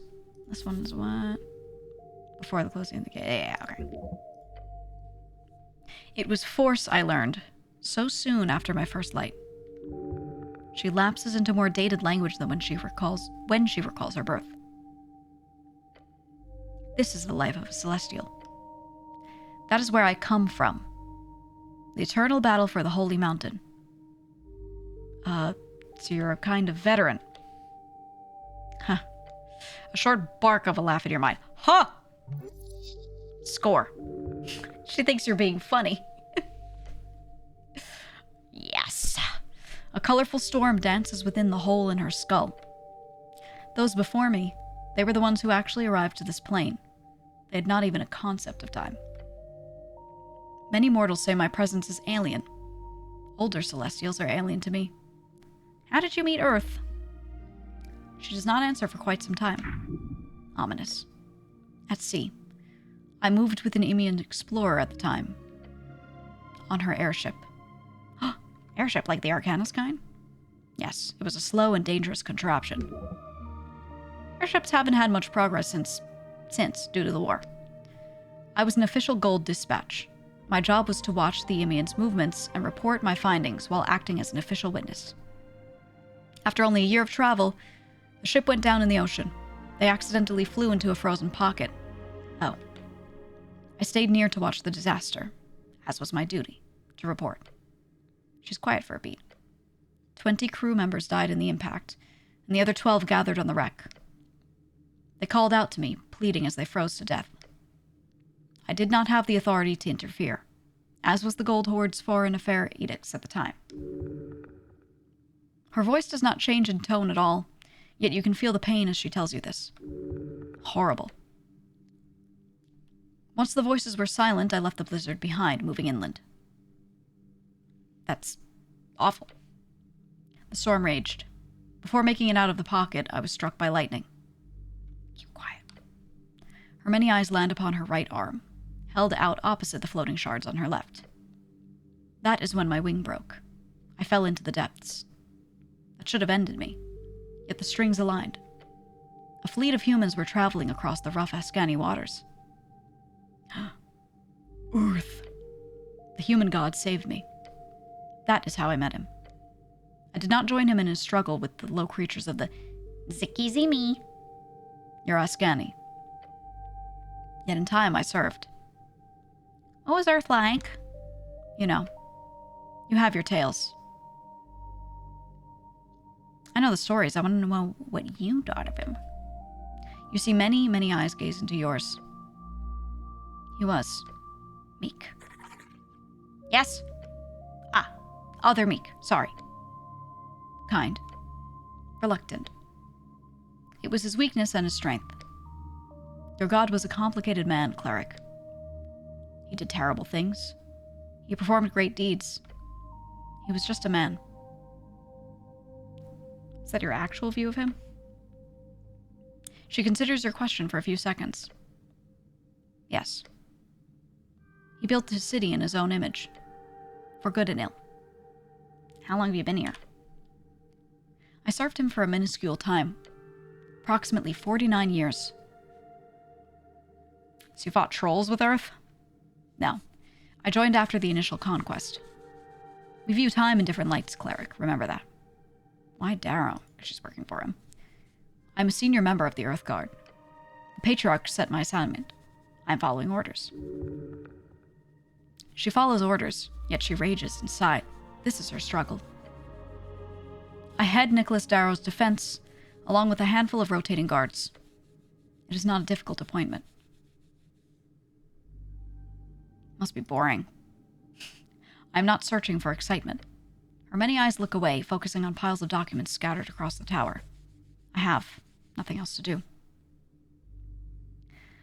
Huh, didn't expect an angel to be lost. Lost. She looks back at you. Call it what you will. I'm here for now. Why not go back to the Golden Horde? Do you believe them to be better? I thought they were all horrid brutes. Brutes. She repeats the word. Brutes, yeah, just like you. But you're clearly not, so maybe I'm wrong. Her many eyes look away from you. The Horde consumes and subjugates. At times they fractionalize, splintering into deadly warbands. Usually by some divine mandate or plot, rather than similar motives to the civil wars of mortals. Her telepathic voice changes to an octave lower than before. Wow. I was a cog. Inside, I could not see the contraption. Outside, it is clear. They are a machine. Built for a divine incursion. One ended millennia past. She's a damn conchi? Didn't expect that. Slang for a conscientious objector. A conchi. During the Coast War, they had a whole penal troop called the Conchi Corps, full of people who were charmed into performing war services. Can you imagine losing your freedom like that? Awful. Ooh. So you're a Conchi? Conchi. What is that? You know, conscientious objector. You object to fighting in the war. Conscientious objector. That could be what I have turned out to be. This city is not a machine. It is a living, breathing thing. One that may dance or sing or run off a cliff. There's something good about that. Freedom, baby. Do all Celestials look like you? No. Too bad. Smirk. She turns her head away from you. Oh, come on, that was a decent line. She liked the comment. What? Really? Nice. Celestial creatures are amorphous spirits, built upon the energies of the positive. We shape in time. We form by purpose.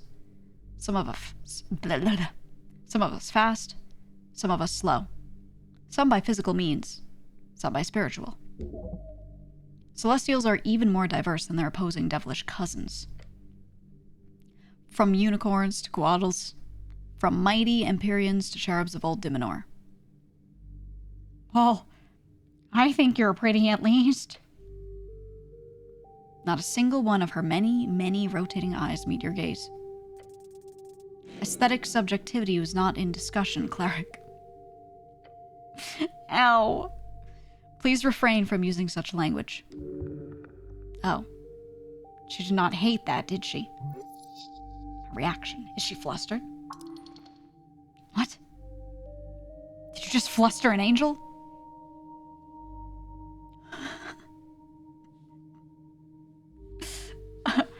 I could say, as a man, I have the freedom to express my subjectivity as much as I want. I am a man. Sorry I got off topic, or ouch, my heart. I think we just let her know we're wounded. Ouch, my heart. You were hurt. She states the words less as a question, despite it being one. I'm fine, don't you worry, sweetheart. Ugh. Ew. Don't worry. Everything hurts a lot these days. She's silent for a moment, then she gives you another calm nod.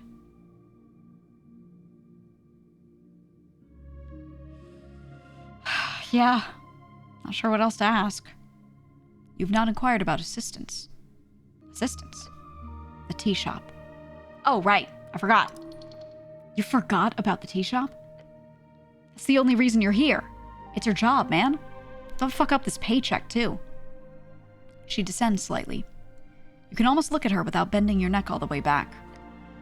This incident is to be investigated entirely of your own accord, cleric. I will not interfere. However, my duties include keeping watch over the ruins. Miasto Gleppin, the city below. Are you entering the lower parts of Norvik? I've entered the dungeons below, yes. Good. If I find the time, I will assist you, cleric, in the Undercoast path. Ooh. Her voice betrays a certain feeling. Deep within that radiant heart. There has been interest in dealing with the dangers entering through that trail. It shall be dealt with once and for all. Dangers? She stares at you, with many eyes. What kind of dangers? Monsters. Even when explaining things she may feel are obvious, she has an immense amount of patience. She's used to dealing with things less intelligent than herself. You can relate. Patience is not always born out of low expectations. She continues. Enemies of the state. The type that festers. They are many. You will need to be wary. Meek see many bad thing come from dungeon. Always bad thing. Angel is scary. This will help. All from dark is sacred. Sacred? Scared of burning light. Your scarf then whispers to you. Meek includes self-enlist. Oh, I will meet you there. An angel will surely help out a lot. What's that, like a third companion? At this rate, you'll have a full party in no time. Good. You could send her in to deal with the monsters below. Don't think an angel like that would steal any loot for herself either, so it's really an optimal solution.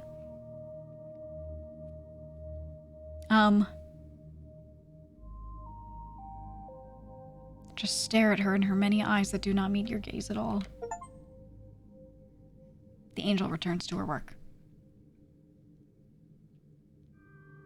Ooh, a tier will now join you in the Undercoast Pass as long as you do not go down there solo. Oh my god! Holy crap.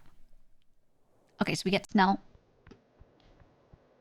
We get Snellington. And then go down there. What the fuck is that? Oh, it's this guy. Beholds you.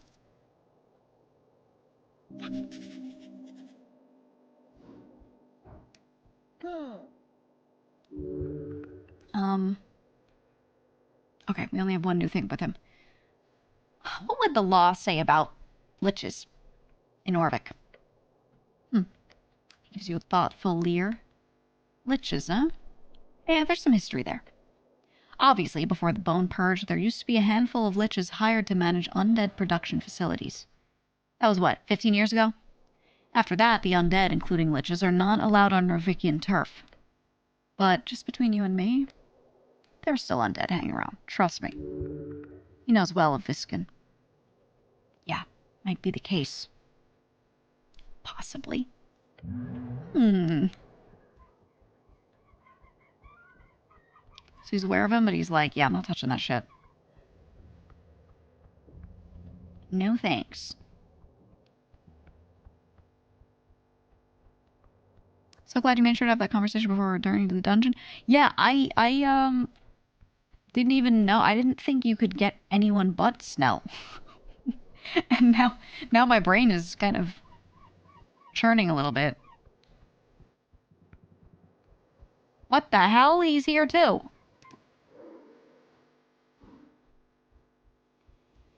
I'm not gonna ask questions. What's this? Miss Nearly. Oh, yeah. Yeah. She was playing in the pub, right? She has a flower crown on top of her ruffled dark hair and is playing an exotic instrument. For a goblin to produce such a melody. Song, you yearn for it. Listen for a bit. Oh, those poor few dreams unsealed down. Shepherds brought forth to western shores, a honey cradled by gracious earth, and blessed earth of good style. Interrupt her. The moment you open your mouth to speak, the goblin stops plucking her strings. Capitalized.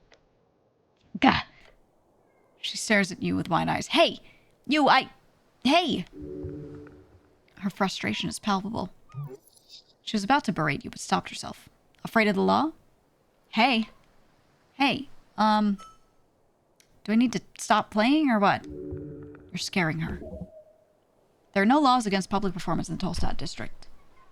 No, it was a good song. Thanks. The girl is suspicious of you. Understandable. You feel sweat forming somewhere within your helmet. Try to keep your eyes off her instrument. What are you looking at? Try to look away. You what? The rhythm, the tone, the general noise of it. You truly yearn for music. But do you have what it takes? Oh my god. Careful. Don't be awkward about it. Ask for a song.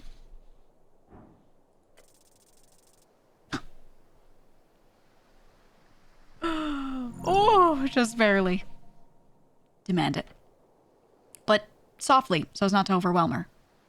So no yelling? No yelling. Okay. Squats down to her level. Huh? Your face is close to hers as she attempts to look away. Whisper. Sing me a song, Goblin. She carefully turns to face you with a blank expression. Leans in even closer. Make it a good one. I don't normally take requests, she says. Her face almost touching the front of your helmet. Oh, it's so gross. Hi, Wolfie. Meow. Meow. Meow. Here. Let me pet you.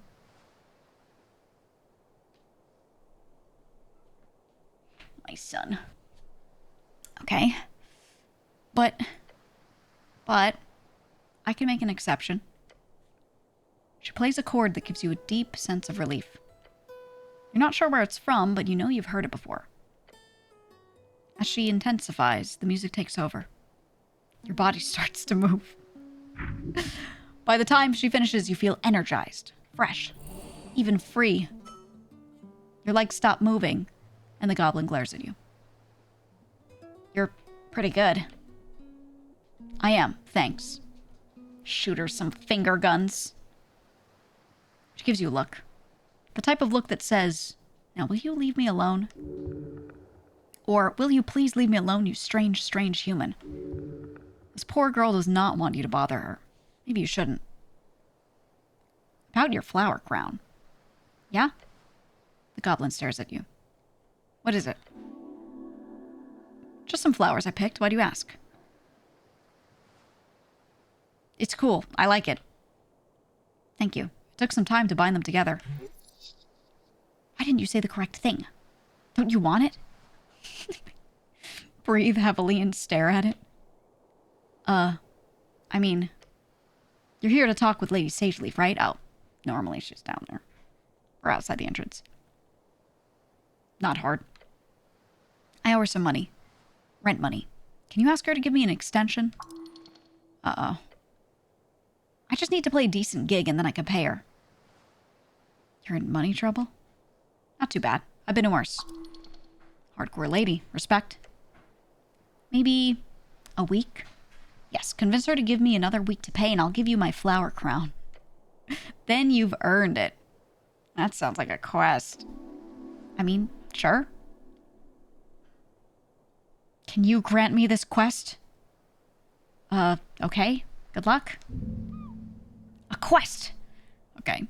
Are you a local bard? Wouldn't use that term. I'm just a player, a musician. Make my living in the taverns. What's that wooden thing you're holding? It's an instrument? Is that helmet on backwards? Rude. It's not. To be precise, it is an Elysian lute. It's said to act as a tiny portal to the Fey realm when played just right. Can I try? No. Please? No. She's annoyed now. Great. Keep pestering her. Awesome work. What was that song? It's just an old folk tune. You never heard it? I'm not old. That's not what I said.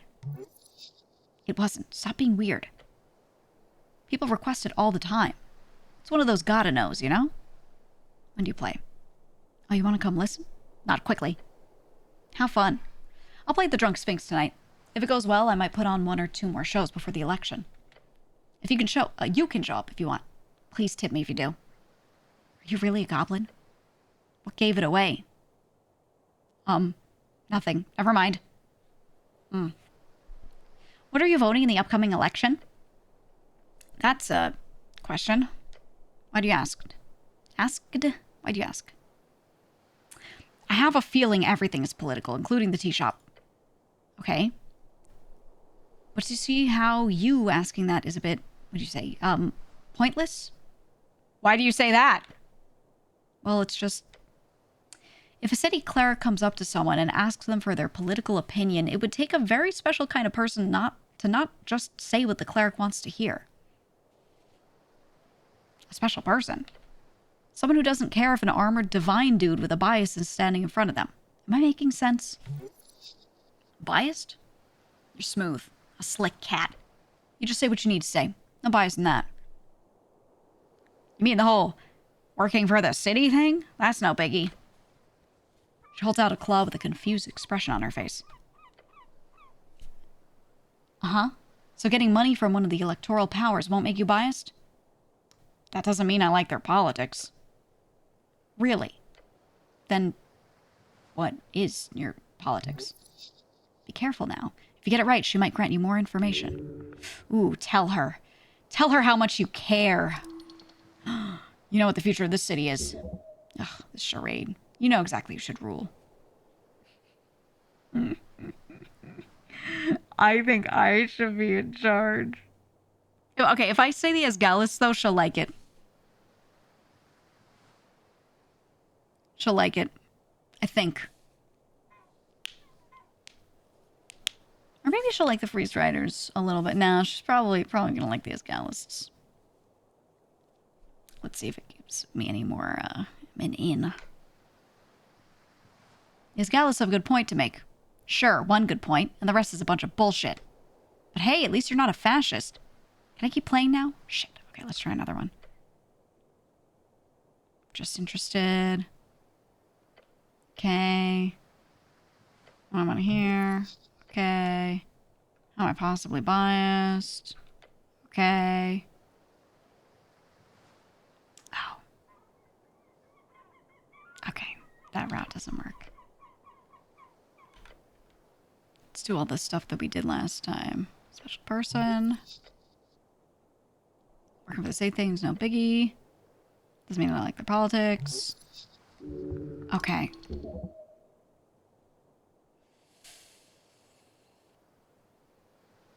I think I should be in charge. A laugh escapes her. Wow. Okay. Why not? She thinks it's ridiculous. For now. Can I keep playing now? Fuck. Okay. Okay. We're gonna make it work. We're gonna make it work. On through the same path. Okay. My politics? Which answer would you approve of the most? You want my approval? No. Who cares what this goblin thinks? Yes. Not for sentimentality, mind you. Wait. Do you even have an opinion yourself? What if I say no and I pretend I'm apolitical again? Oh my god. I'll say yes first. Yes. Okay. Will you tell me? No? Okay. Then I won't tell you either. Anyway, any other fun questions? Fuck. That's all for now, miss.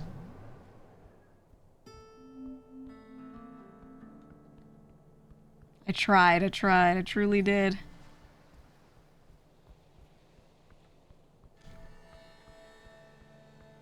We can't talk to this thing, can we? No, we can't.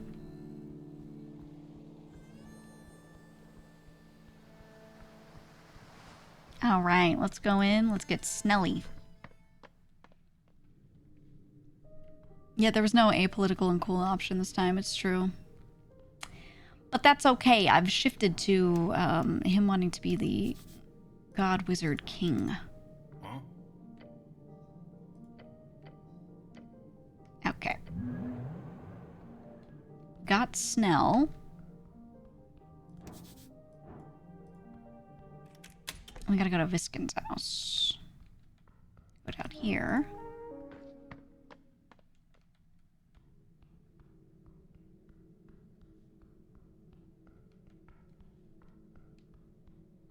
Okay.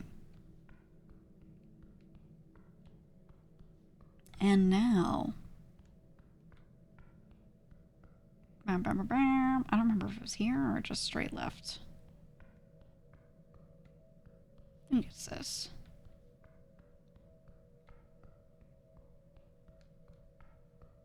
Oh, what the hell? This is the other spot.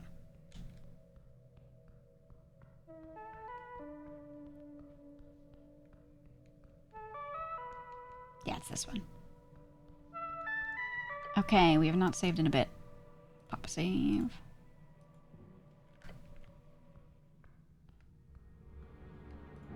Yes. Here we go.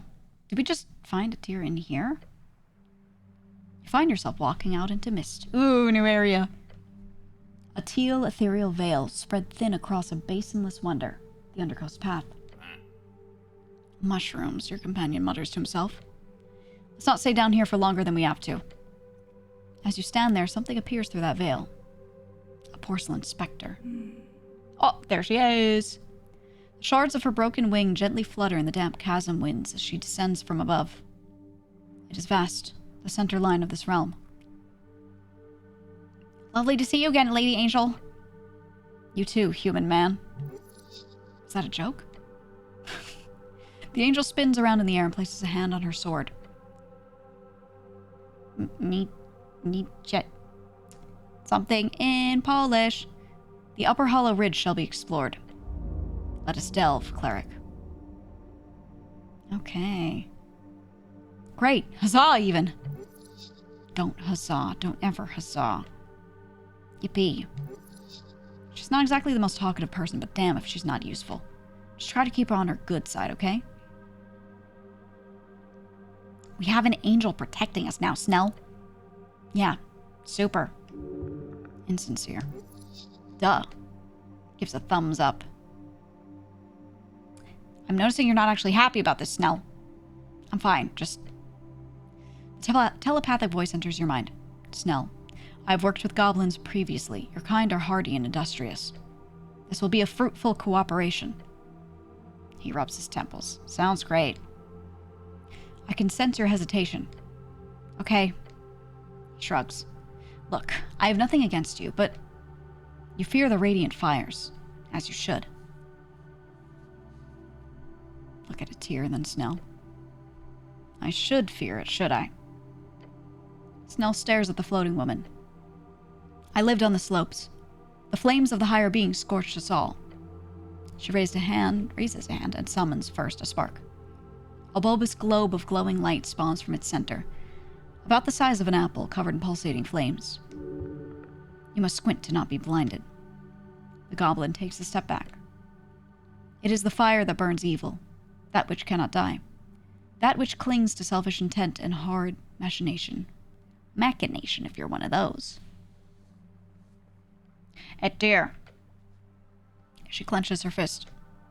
The fire is, in an instant, put out. I fear the flame too, goblin. It has burned me many times. The memory follows me whenever I wield it. She bows her head to your short, green companion. I apologize for causing you fear, but I swear to you, I throw the celestial fire only when absolute necessity arises, for it is a power most foul. Stares. He clicks his tongue. Some sweat rolls down his brow. I believe you. It's cool. He struggles to find words. She really stunned him. Damn. I apologize for the theatrics.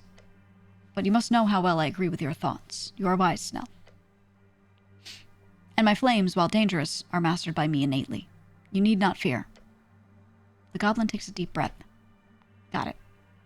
I'm happy you're here. Good. Now let us serve well. He folds his arms and looks out into the mist.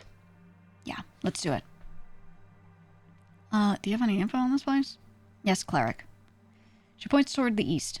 Beyond the pillar lies a complex of Tulinkatl origin. It has a wicked aura. She then points to the west. Down the path, there is an esoteric pocket of the biome kind. Okay. Oh, there's so much.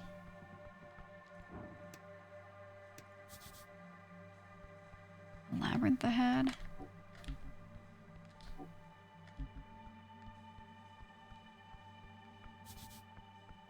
Hey, you can walk here. Cool. Just keep mage hand on. Cool.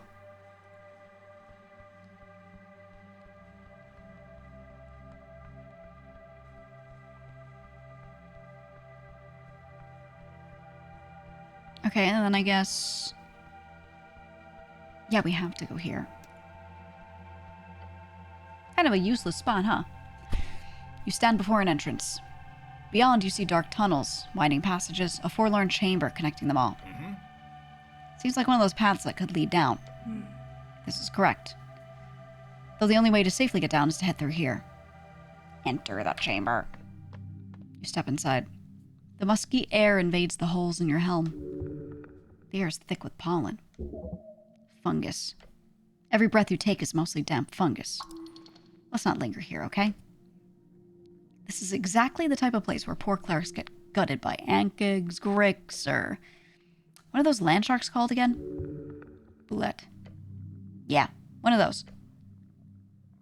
Alright, which way, cleric? I thought you'd tell me. You want me to choose?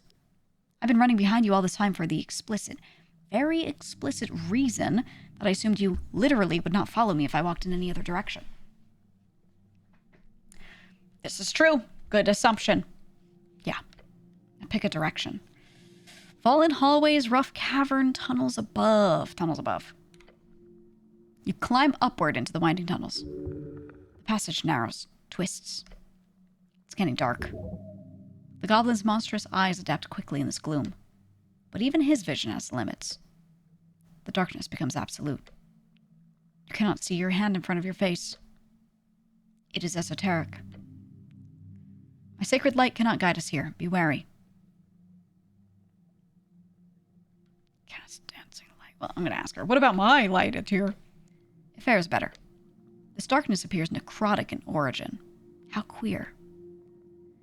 You emerge into a chamber unlike any you've seen. The walls are covered in a thick, luminescent fungus. It glows with an eerie blue-green light. Bioluminescence. But that's not what captures your attention. There, on the far wall, is a mural. Massive, ancient, overgrown with the glowing fungus. You can still make out the image. The Airwath whale, a creature of legend. The mural seems to pulse. Cleric? Is it just me, or is that thing looking at us? He's right. The whale's eye seems to track your movement. Step closer. Why is that the only option? You approach the whale. Trickery of the Tulin. Focus, cleric.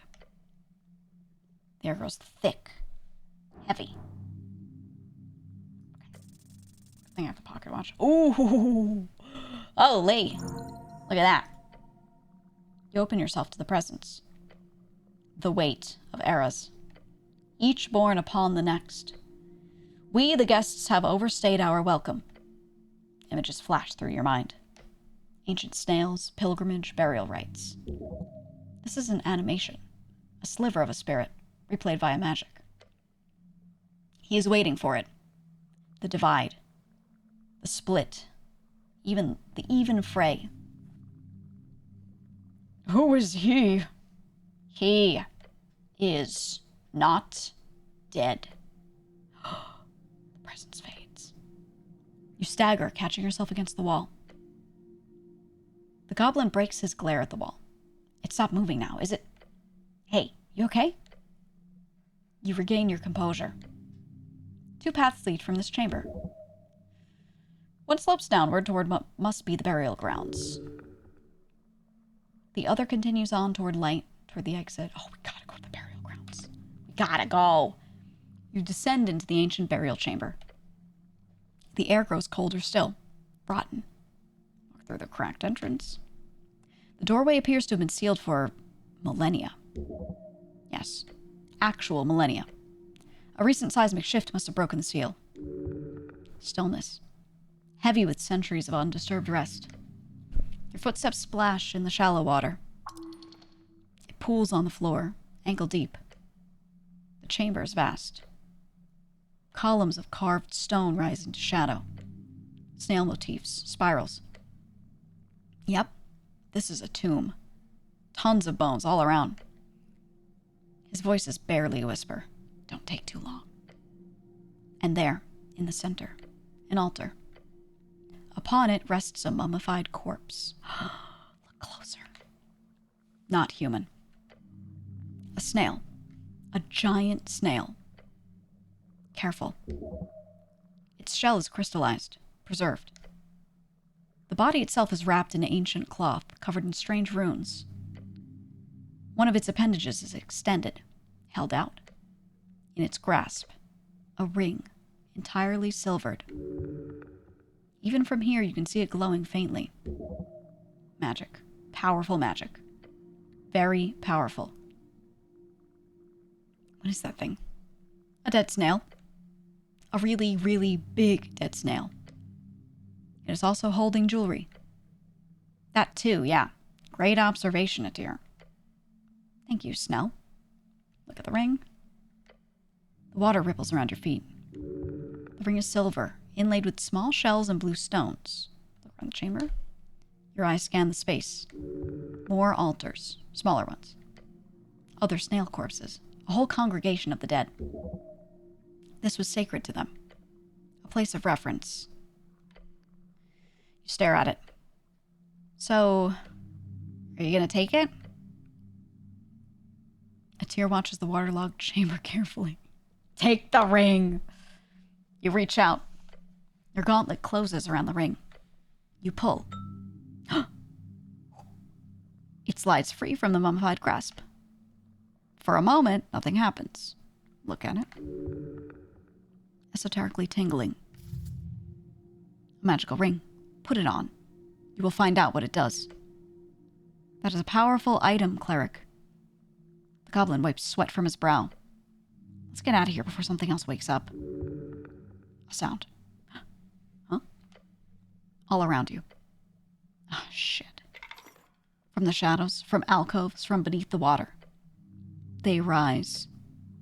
Skeletons. Their bones, ancient and yellowed, covered in barnacles and coral. Run! Shit, they're already surrounding you. You are trapped. Ooh, dex roll. Not bad.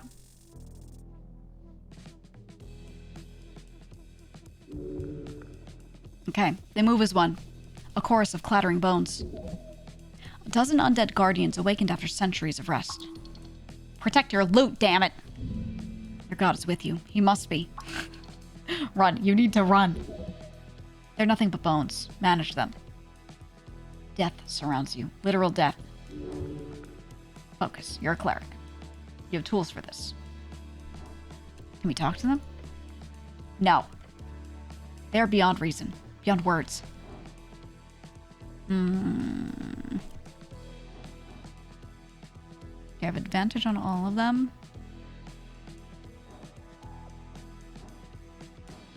Look for a pattern in their movements. It's a higher DC, though.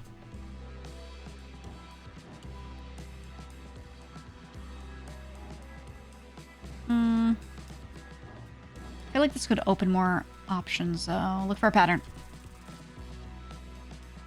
Ooh, yeah. There. They move together, coordinated. If you can disrupt one, the others will falter. Obviously. Target the one in the center. The middle one, pointed out to Snell. Got it. Snell's next shot goes off and strikes true. Central skeleton spine shatters. As it falls, the others hesitate, confused. Their coordination broken. Yes! You hear him yell, a fighting chance born in his voice. There's too many. The goblin draws his sling and lets a stone fly. Strikes one skeleton square in the skull. The skull cracks, but the creature doesn't fall. Fuck! They swarm forward, weapons raised. Rusted blades, bone spears, coral-covered clubs. 3 of them converge on you at once. The first blade cuts across your side. Oh, max damage! The second strikes your shoulder. Holy fuck. The third misses, but only barely. You're bleeding. Cleric! 2 more skeletons advance on Snell. He dodges one strike, but the second catches him in the leg. Ah, shit! Another pair turn toward a tear. She parries with blazing hands, but there are too many. The remaining skeletons circle, waiting for an opening. The angel moves with grace, her wings spreading wide. Radiant flames gather in her palms. Stand back. She releases the holy fire in a brilliant arch. It washes over the 3 skeletons at once. They shriek and burn, but their bones hold together. Scorched, blackened, but still moving. They resist. Her voice carries concern. They're still surrounding, but the tide might be turning. Surrounded. Snell is wounded. You are wounded. But they are undead. They do not tire. You do. This is too much, even with an angel at your side. There are too many of them. Earth-led strength. You need to end this or run. Think. Use your esoteric might. Think fast, okay? Go back toward the exit might work. Still need to go? I know. He darts between skeletal legs, barely avoiding a strike. I'm working on it. Atir, can you hold them? Not for long. She parries another strike with her blazing hands. Make your choice quickly. Okay. I don't want to use anything. Well.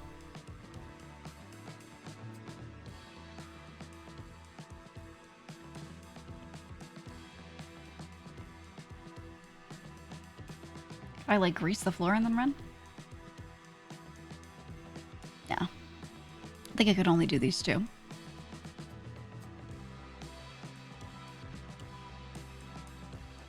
Oh, well, we'll just do it. I mean, we're gonna win this roll. I just don't know if there's, like, guaranteed damage after this. There might be. You backpedal quickly, your allies moving with you. Step by step, fighting retreat. The skeletons pursue, but you're keeping ahead of them. The exit. You can make it. Run.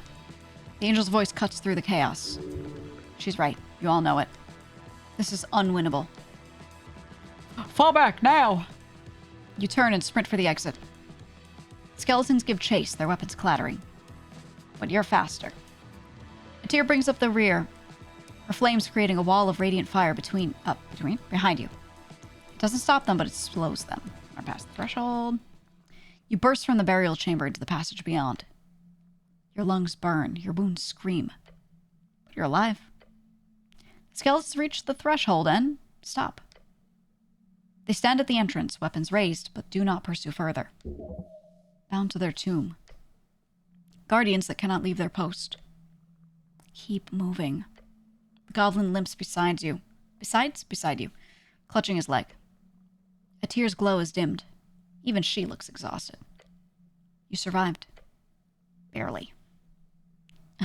That was intense. Whoa! That's one word for it. Suicidal's another. Thank you, Atir. You are welcome. It's been long since I met so many in battle at once. It was thrilling. Are you alright, Snell? I'll live. Probably. You? I'm fine. Liar. But I appreciate the sentiment. Okay, we reach the exit. Your lungs burn, your body aches, but you're alive. Okay. Behind you, the burial chamber returns to silence. You are emerging at the bottom of the ruins. Ooh, the labyrinth delivered you safely down. Well, that was something. Nice to be alive. Good navigating. Oh, I wonder what would have happened if I selected any of the other shit. Snell looks up at the looming giant mushrooms all around. Then he tenses up as his arm brushes against one of the sprouting, colorful flowers. You really don't like mushrooms, huh? I don't see why I would. Especially these giant things. Like, come on. Look at them. It's just mushrooms. Huge mushrooms. Big difference. You don't even like small mushrooms. Which makes me sane. Just saying. The goblin then takes a deep breath. These damn mushrooms. He shakes his head. It's fine. I'm ready. Your angel companion gestures toward the overgrown road, leading down into the mist. This is the Uttercoast Path. A trail which leads to the gravity flip, and further even still. That deep we should not travel. Let us proceed cautiously.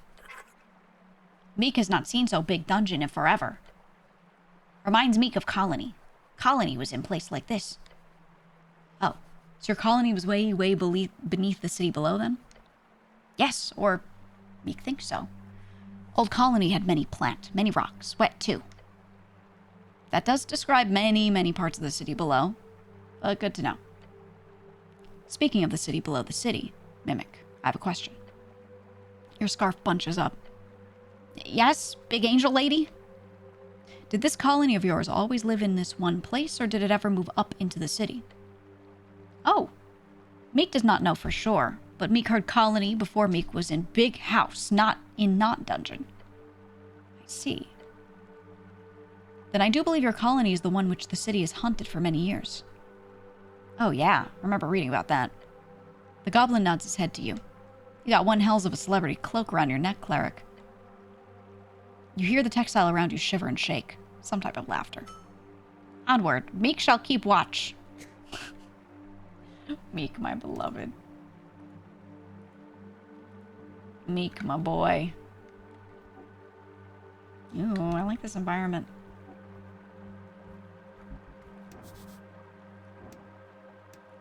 Don't shield.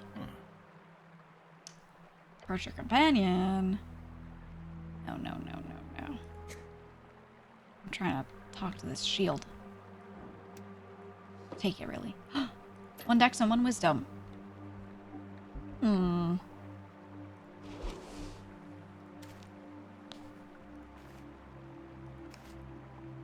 my god, can I call people?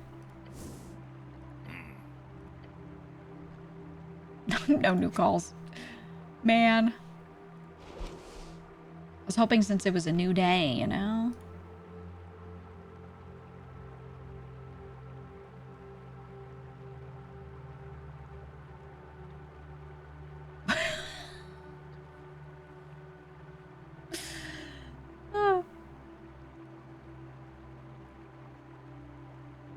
As your provision to your max prepared spells, yes. Strength X, Wisdom, plus Strength minus Wiz. What slot does this even go in? Oh, it goes in one of those.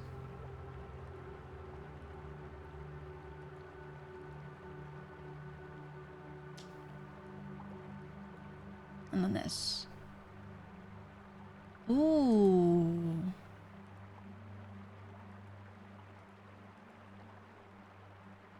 Okay, there's a hidden scroll. The ring has 5 charges. While equipped, you may expend charges to cast spells if you do not have any spell slots available. Oh, the ring regains 1d4 charges each rest. You have no clue how many charges are on the ring at any given time. Very confusing. That's really good. That's crazy, actually. So I could cast this and then run out of slots quickly and then pull that thing back out.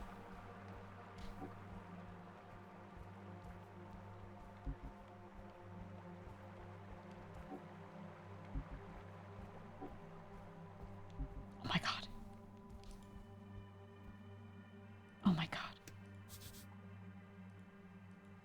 Dude. Yes! Billion schmillion apples.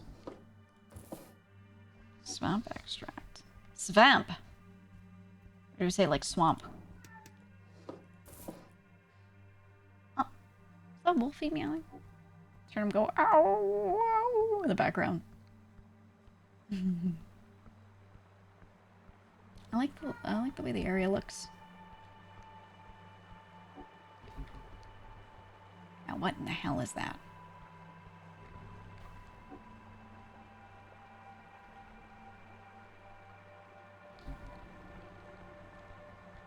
Interesting.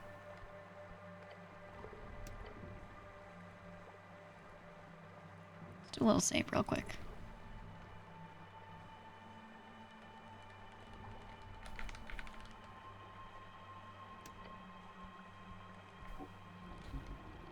Hey, buddy. Oh my god, there's a guy in a cage.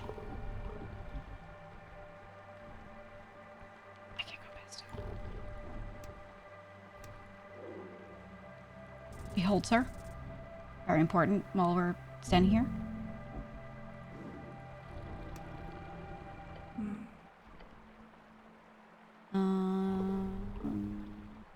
You like milk? She doesn't consume such sustenance. You don't eat or drink ever?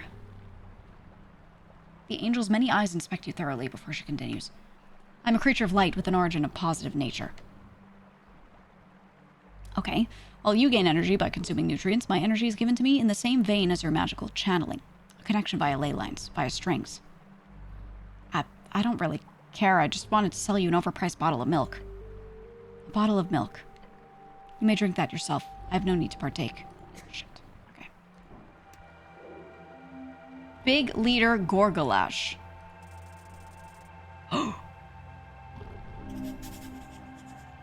Frost Troll, level 9. Oh my god. Level 9. A great and mighty frost troll. Horrifying even when asleep. Got a few ways of approaching this.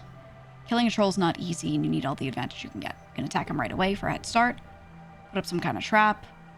Try to communicate first. Weak. Walk away. Also weak. Getting close enough to strike the sleeping monster would be difficult. However, it would allow you to strike a decisive blow. Okay, but I can't actually walk around. Okay. It's back facing the Pillar of Yore. A creature right out of every kid's nightmares. A troll. A frost troll, to be precise. Horrid creature. Such fierce power, just sleeping. Your goblin companion stares slack-jawed at the beast. The angel keeps a hand on the hilt of her sword. There's a cage next to the pillar. Something inside is moving, but you'll need to get closer to investigate.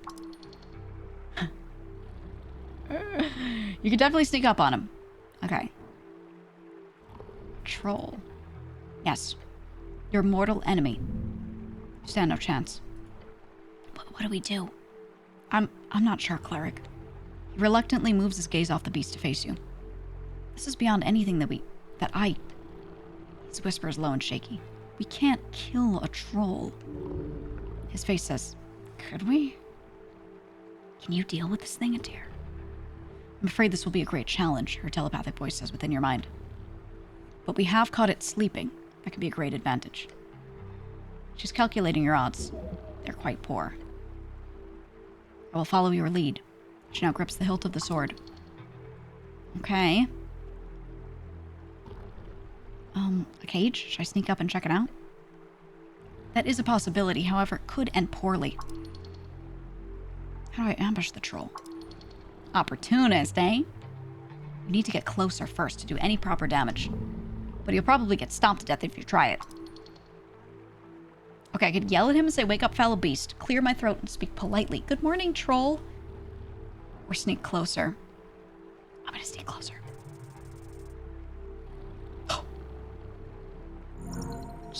Literally so close.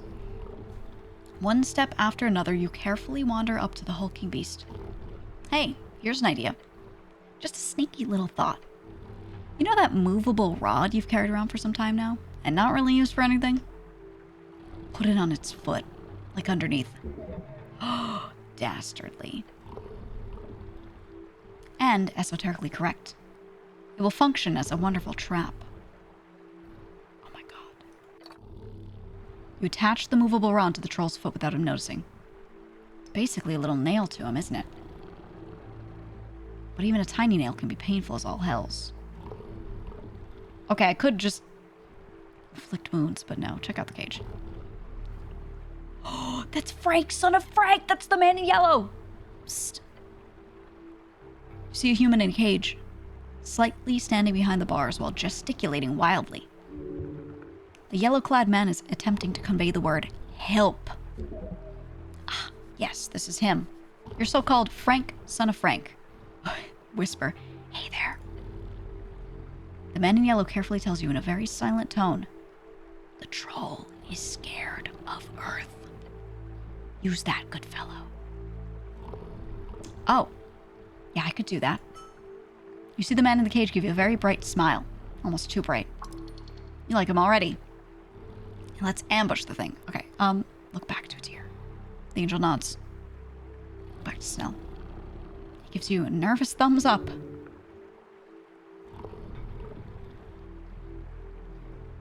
Okay. I'm gonna say sternly, good morning, troll, now that I have the rod under him.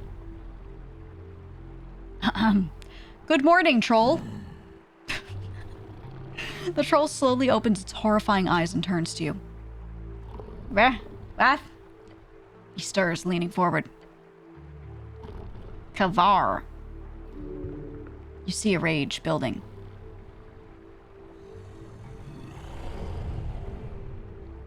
Oh.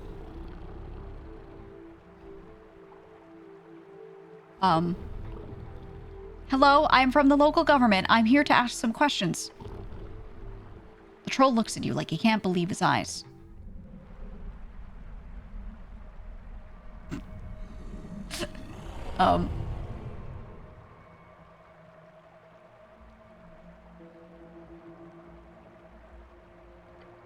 A cleric.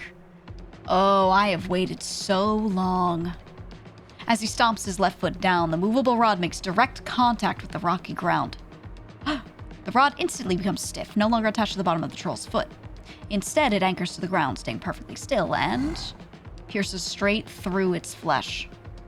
The troll roars as the movable rod implants itself deeply within his clawed foot.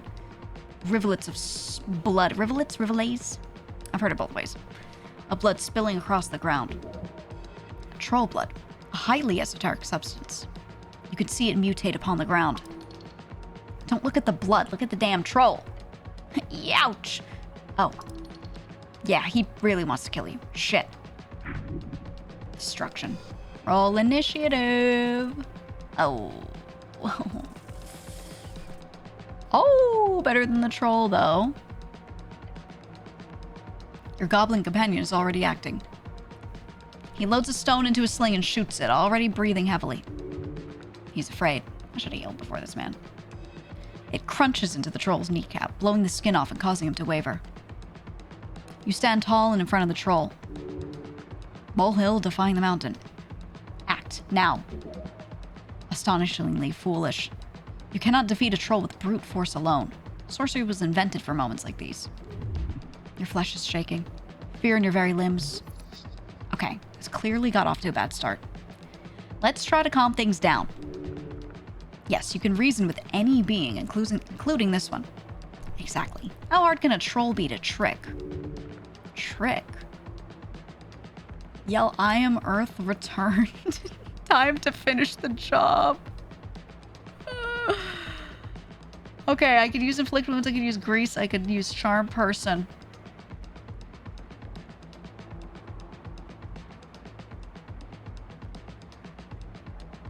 I'm gonna use grease. Raise a hand and spray a colorful splatter of grease all over the troll. The troll wipes its face, annoyed. The entire front of his body's dripping. Oh, I thought I might still be able to do one of the dialogue options. Maybe I will. He already looks clumsier. Anything evasive will be a lot easier. You have awoken King Gorgalash, quake wretch. For your doom is come. He pulls back a giant leg, then kicks it forward with another roar. Nails piercing. Holy fuck. 5 billion damage? Oh my god! Why do I always die? Oh. Why do I fail every death saving throw, man?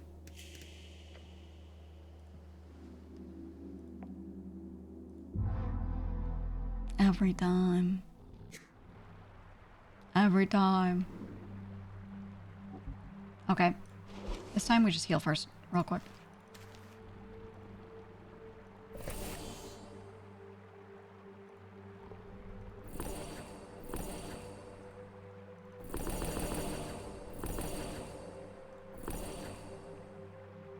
Okay.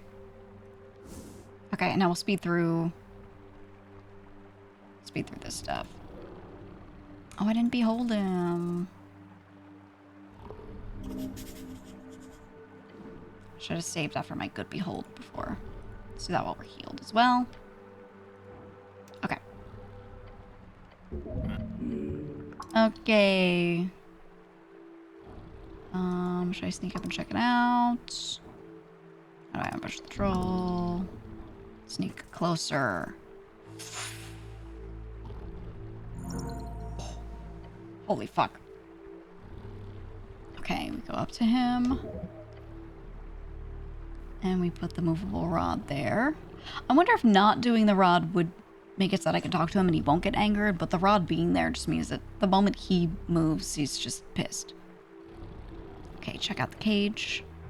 Talk to Frank, son of Frank. I say, hey there, in a whispered tone. Says we're scared of Earth. Okay.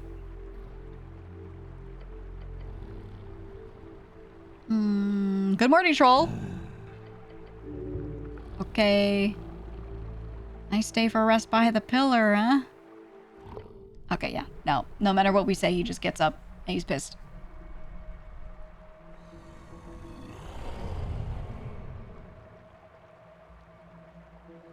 Grog.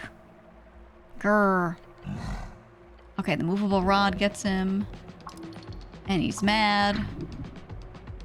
Maybe we don't roll initiative until after the immovable rod gets him. So I wonder if we could reason with him before that. Very nice roll.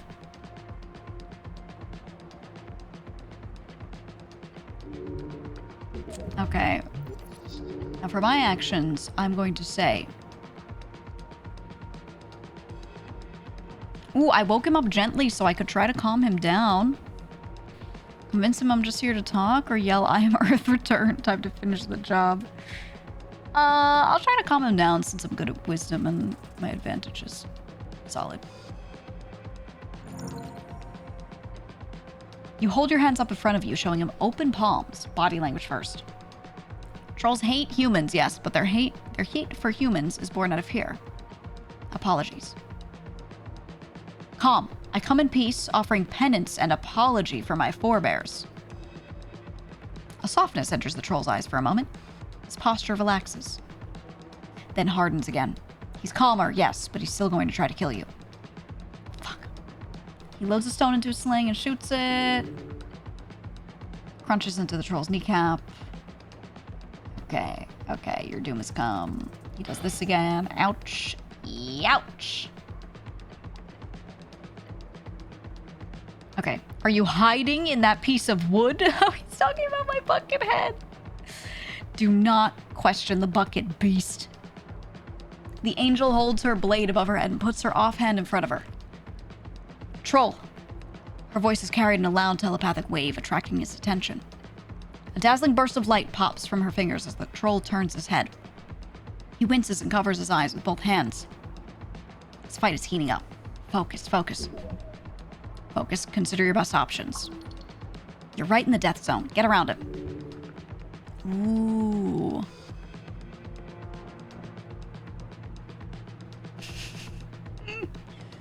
Well, I could stomp on his toes. Could run around him and reposition. I could figure out a non-violent way to end this. I mean, maybe we can keep him alive and keep talking to him. I'm gonna try it. Impossible to not win that roll. You look into his eyes and see hate and fear. As you see into the troll's rage-filled behavior, you come to a basic yet vital realization. Earth. That is where his anger is directed. But its origin? Fear. You can use this fear of Earth to your advantage. If you successfully impersonate Earth himself, then perhaps this can be resolved quickly. Oh, okay, and that's what the earlier voice line would have been. Or dialogue, rather. The angel sends a message to Snell, motioning at her many eyes. Attack its eyes. Snell tosses his hair out of his eyes and looks up at Gorgalash's face. With sweat flying off his brow and his lightning-fast sling, the goblin fires a shot at the troll's face. It hits his left eye with a loud smack. There we go, direct hit. The troll roars in pain and anger. Non-violence is going to be difficult now. Yes, yeah, thanks, Snell. The troll leans forward, hate in his eyes. He swipes at you with jagged claws at a manic pace, belying his size.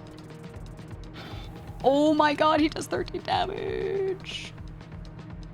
Blood is drawn. I will mangle your corpse, filthy cleric. The angel brandishes her sword, leaps, and swipes at the troll's neck. But the troll has recovered from a tears-blinding attack. Inhumanly fast, the troll twists, grabbing her out of the air and slams her full length into the ground. A tear's left on her back, crushed against the ancient stone. She is moving, but very hurt. You cannot hold back any longer. You must win this. Possible paths are closing off in this fight. Soon it'll be all or nothing. Okay, it is time. Commit to something. Grab him. Yes, you need to commit, but to an actual plan. Figure it out. Now. You know the solution already. Bullies are cowards, and trolls are no exception. His fear of your god is his one defining feature. The thing that's chased him in the darkness down here for decades. Okay.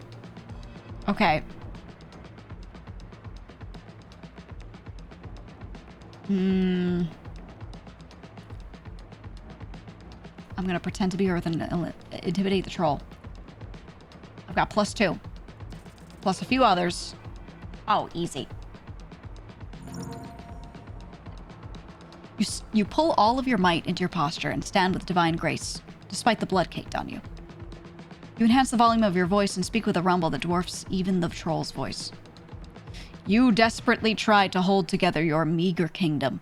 I need not try, for I know it is mine, and so I reclaim it. What? I foolishly offered to spare you, and you spit on my forbearance. You call yourself a king? I am a god. You think your size protects you? Know this. You are but a tree grown in my path to be chopped down. Holy fuck. He's spitting. And now, I lift my axe. The troll's anger turns to totally blind, panicked fury. He's terrified, the poor thing. But this is the only way you can end this without more death. Also, it was sick. You killed it. The goblin sits at a safe distance and launches another stone at the troll. It smacks him in the face this time, just to the side of his other eye. You insolent pests! The troll reaches towards you with one hand. Oh shit, no it's not. It's a feint! Master, look up! You notice, too late, the beast moving forward. His foot is coming at you, fast as a missile. Oh no! Hi, Fred! Fred, you should play this. You should play this 10 times over. You should play this over and over and check every route and read all the dialogue. It's really good. Oh no. It comes down on you like a hammer on an anvil. You cannot resist this force. Be flattened or try to not be flattened. I will try to not be flattened. The rough underside crushes your entire being in an instant. You cannot do anything. It is an impossible weight. And you get crushed against the ancient stone. Oh my god, the music. I failed. Again. Yes. Another sacrifice for the pavement. Or the gravel road, 30 feet down the lane. Blood pooling into the gutters. People forming a crowd all around. A spectacle of human achievement. A fight against the most fearsome beast of Ascani. Ended in an instant. You saw when it happened. When the troll awoke from mud and stone. When its claws clashed against the thatched roof of the neighboring hovel. Father was not the first to grab a pike. He was not the last. He was one of many brave men. Oh my god, we're having a war flashback. I remember the sound. Which one? All of it. The sound of the troll's cursed shriek, the sound of Dad's bones being crushed, the sound of Mom's scream as she found him. All of it. You were there for it all. The sight etched onto the inside of your eyelids. The sight of humanity being snuffed out by those wretched creatures, each deserving of complete annihilation, on the gravel road 30 feet down the lane. Mother did not speak with you about it. Not once. I never asked. You never asked. That is what a man does. Spoken by our strength in our brain. He grabs a pike and goes to face the roaring troll. He gets his bones embedded into the pavement. Over and over and over again. Until the heavens open up to the earth and the hells spill their guts onto your doorstep.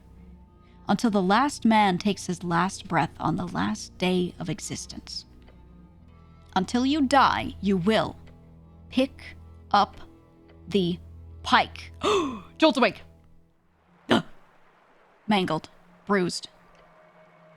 You watch as a tear, this strange woman pushes herself to her limit to lift the troll's foot off your crushed body. Your armored guardian angel pushes the entire leg away. Keep fighting. Ouch! My God. Oh! Oh, thank God. Ouch! Get up. You live? All right. Bones cracked and soul returned. Yes. You live. The troll lets out cackling laughter. I crush you, yet you stand. Kakarocha! As Boone would say. Kakarocha! You're lucky the angel's strong as shit, Snell yells, loading another bullet. Now keep fighting. We can take him. The angel uses her sword to hoist herself up from her spot in the dirt. She moves forward in a disciplined advance, swinging her sword precisely along invisible lines drilled into her over a millennia. Her swipes come to cut at the troll's leg. Ooh, the one that we fucked up. His leggy. The kingly beast roars in response, swatting wildly at both you and Atir. This is when it ends. This is it. This is everything. This is a time for divinity. Call on Earth. Remember the chants. Channel Earth? Oh, thank God I have crazy plus everything. Oh, it's only DC4. You lift your head up and try to find within you that delicate yet omnipresent connection to Earth. Seek the divine strings. It is there. You draw it into yourself like you're siphoning from an ocean. It fills you up. You burst at the seams with divine power. You feel Earth inside of you. Troll. The kingly troll looks around. His face twisted into a pure panic. No. No! Be gone. Be like Earth. You will not get me. No! Oh, he's freaking out. He's freaking out. Is he gonna throw himself off the edge so you can't get him? Oh my God. He lunges forward. No. No. Now's your chance. Don't let him get away. This is the end. Focus in a steady mind. It is time to take this evil down. Rush up behind the troll. I am the king of Ascani. I am... Now is your moment. Your god is watching. Every god is watching. Is this true? Chat, is this true? Defeat Gorgalash. Tackle him! Ooh, got his ass. Could have reasoned with him, but nope. I killed that bitch. I've never seen this. Yeah, well. Well, I killed him. You hear his roar fade into the rushing water below. Oh my God. With that, it's over. Look down. To make sure the fading, echoing yell of the beast means he actually went all the way down to his doom. Big leader Gorgalash has fallen down to the gravity flip. That means the troll has a 1 in 20 chance of survival. Let's hope. Gorgalash is heavily damaged and should be stuck in the gravity flip beneath this ridge. It is most likely dead. Let's take a step back from the edge. A shaky breath leaves your chest. I can't believe it. That wasn't just a regular troll either, was it? No, it was not. A tear cleans her bloodied blade with a singe of radiant light. On the ground, just off the edge of the chasm, you see the only proof left behind by the beast. A tooth. Tusk. It is called Tusk. A troll king grabs the tusk. Ooh, a vestige of an earlier, more brutal era. Well done, both of you. I'm just happy I'm alive. Snell puts away his sling. Good fight. I did well. For this one, I'm okay with you tooting your own horn. Speaking of which, you okay, cleric? You took some pretty nasty blows. I'm okay. A cure wounds or two, and I'm always back to normal. I know your healing magic's strong, but still. The goblin turns to a tear who's floating near the edge. And, what about you? I am fine. You see traces on her armor from where the troll grabbed her before slamming her into the ground. You do look very fine. You do look very fine. Her many eyes glance at you. She swings her sword, clearing it of troll blood. An embarrassing mistake on my part, to let him grab me. It has been many years since I fought against such a foe. I can't wait to see you at your best, then. She says nothing, sheathing her blade. You carry sweet words, cleric. But that is not all you carry.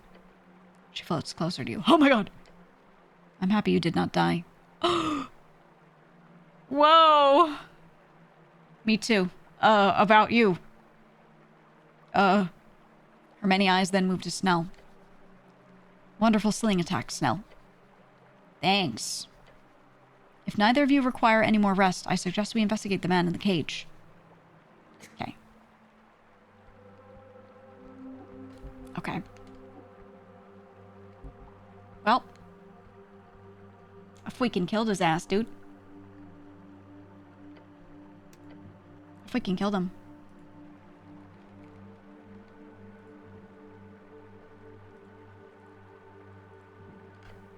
Very nice. And I will end it there. Big pivotal story moment to meet the man in yellow, Frank, son of Frank. So I'll save it for next time. I didn't want to stream this long, but game good. So, here we are. Game real good. Good stuff. Fred, really, truly look into playing this game. It's as far as, like, anything reminiscent of a D&D adventure in any way, or anything reminiscent of, I guess, something that's kind of like a visual novel, sort of, but plays more like a proper point and click, has elements of both. This is just one of the best. It's just straight up one of the best. I love it. I love it. And then it appeals to a lot of the little things that I like the writing a lot. The writing is really good.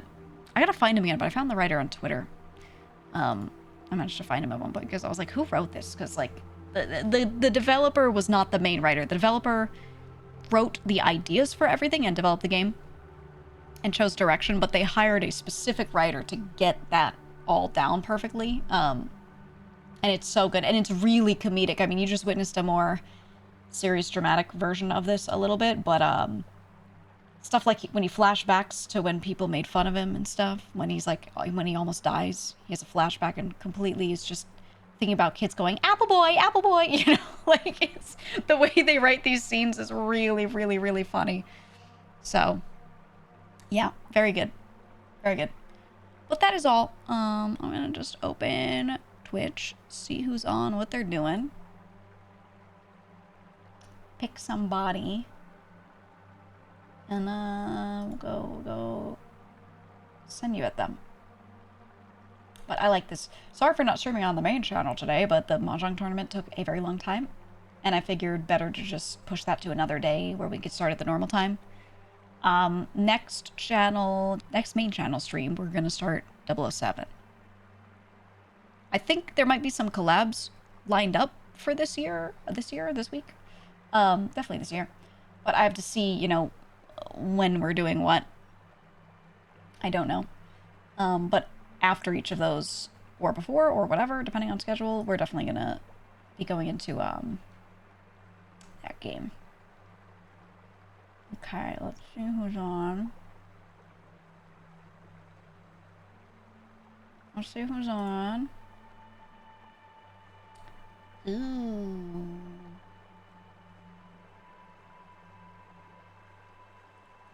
Ooh. My beloved Hannah Hyrule. Just playing Majora's Mask. Only the greatest. Only the greatest of the Zelda games. Only the best. I'll send you to Hannah. My beloved. Anyway, tomorrow is Tuesday. I don't usually stream on Tuesdays. I'm gonna do at-home work stuff. If I do end up streaming tomorrow, maybe RP, maybe just more of this to get through this. Maybe both. I don't know. That's a big if, though. I'll decide. I like to decide day of and not try to schedule it out anymore. If it's just an alt stream. But we'll definitely be here Wednesday, Thursday, and then I'll pick between Friday and Saturday, which day will be kind of like the makeup day for today. But yeah. That's all. This is good. We'll do more of this. I really want to finish this game because, honestly, I just selfishly want to be able to get into it and do more playthroughs on my own. Just reading it. Not voicing it. Not like I'm voicing it like crazy, but I'm at least reading it out loud, you know. So I want to finish it so I can do that. But yeah, that's it. That's it. The game being unvoiced makes it longer than it seems. Yeah, the reading it out loud definitely makes it a lot longer. If you play it on your own and you're just reading it in your brain, it's way faster. Way, way, way faster. So I want to get to that point where I can do that for myself. But yeah, that's all. Thank you all. See ya. See ya Wednesday. Or maybe tomorrow. Bye-bye.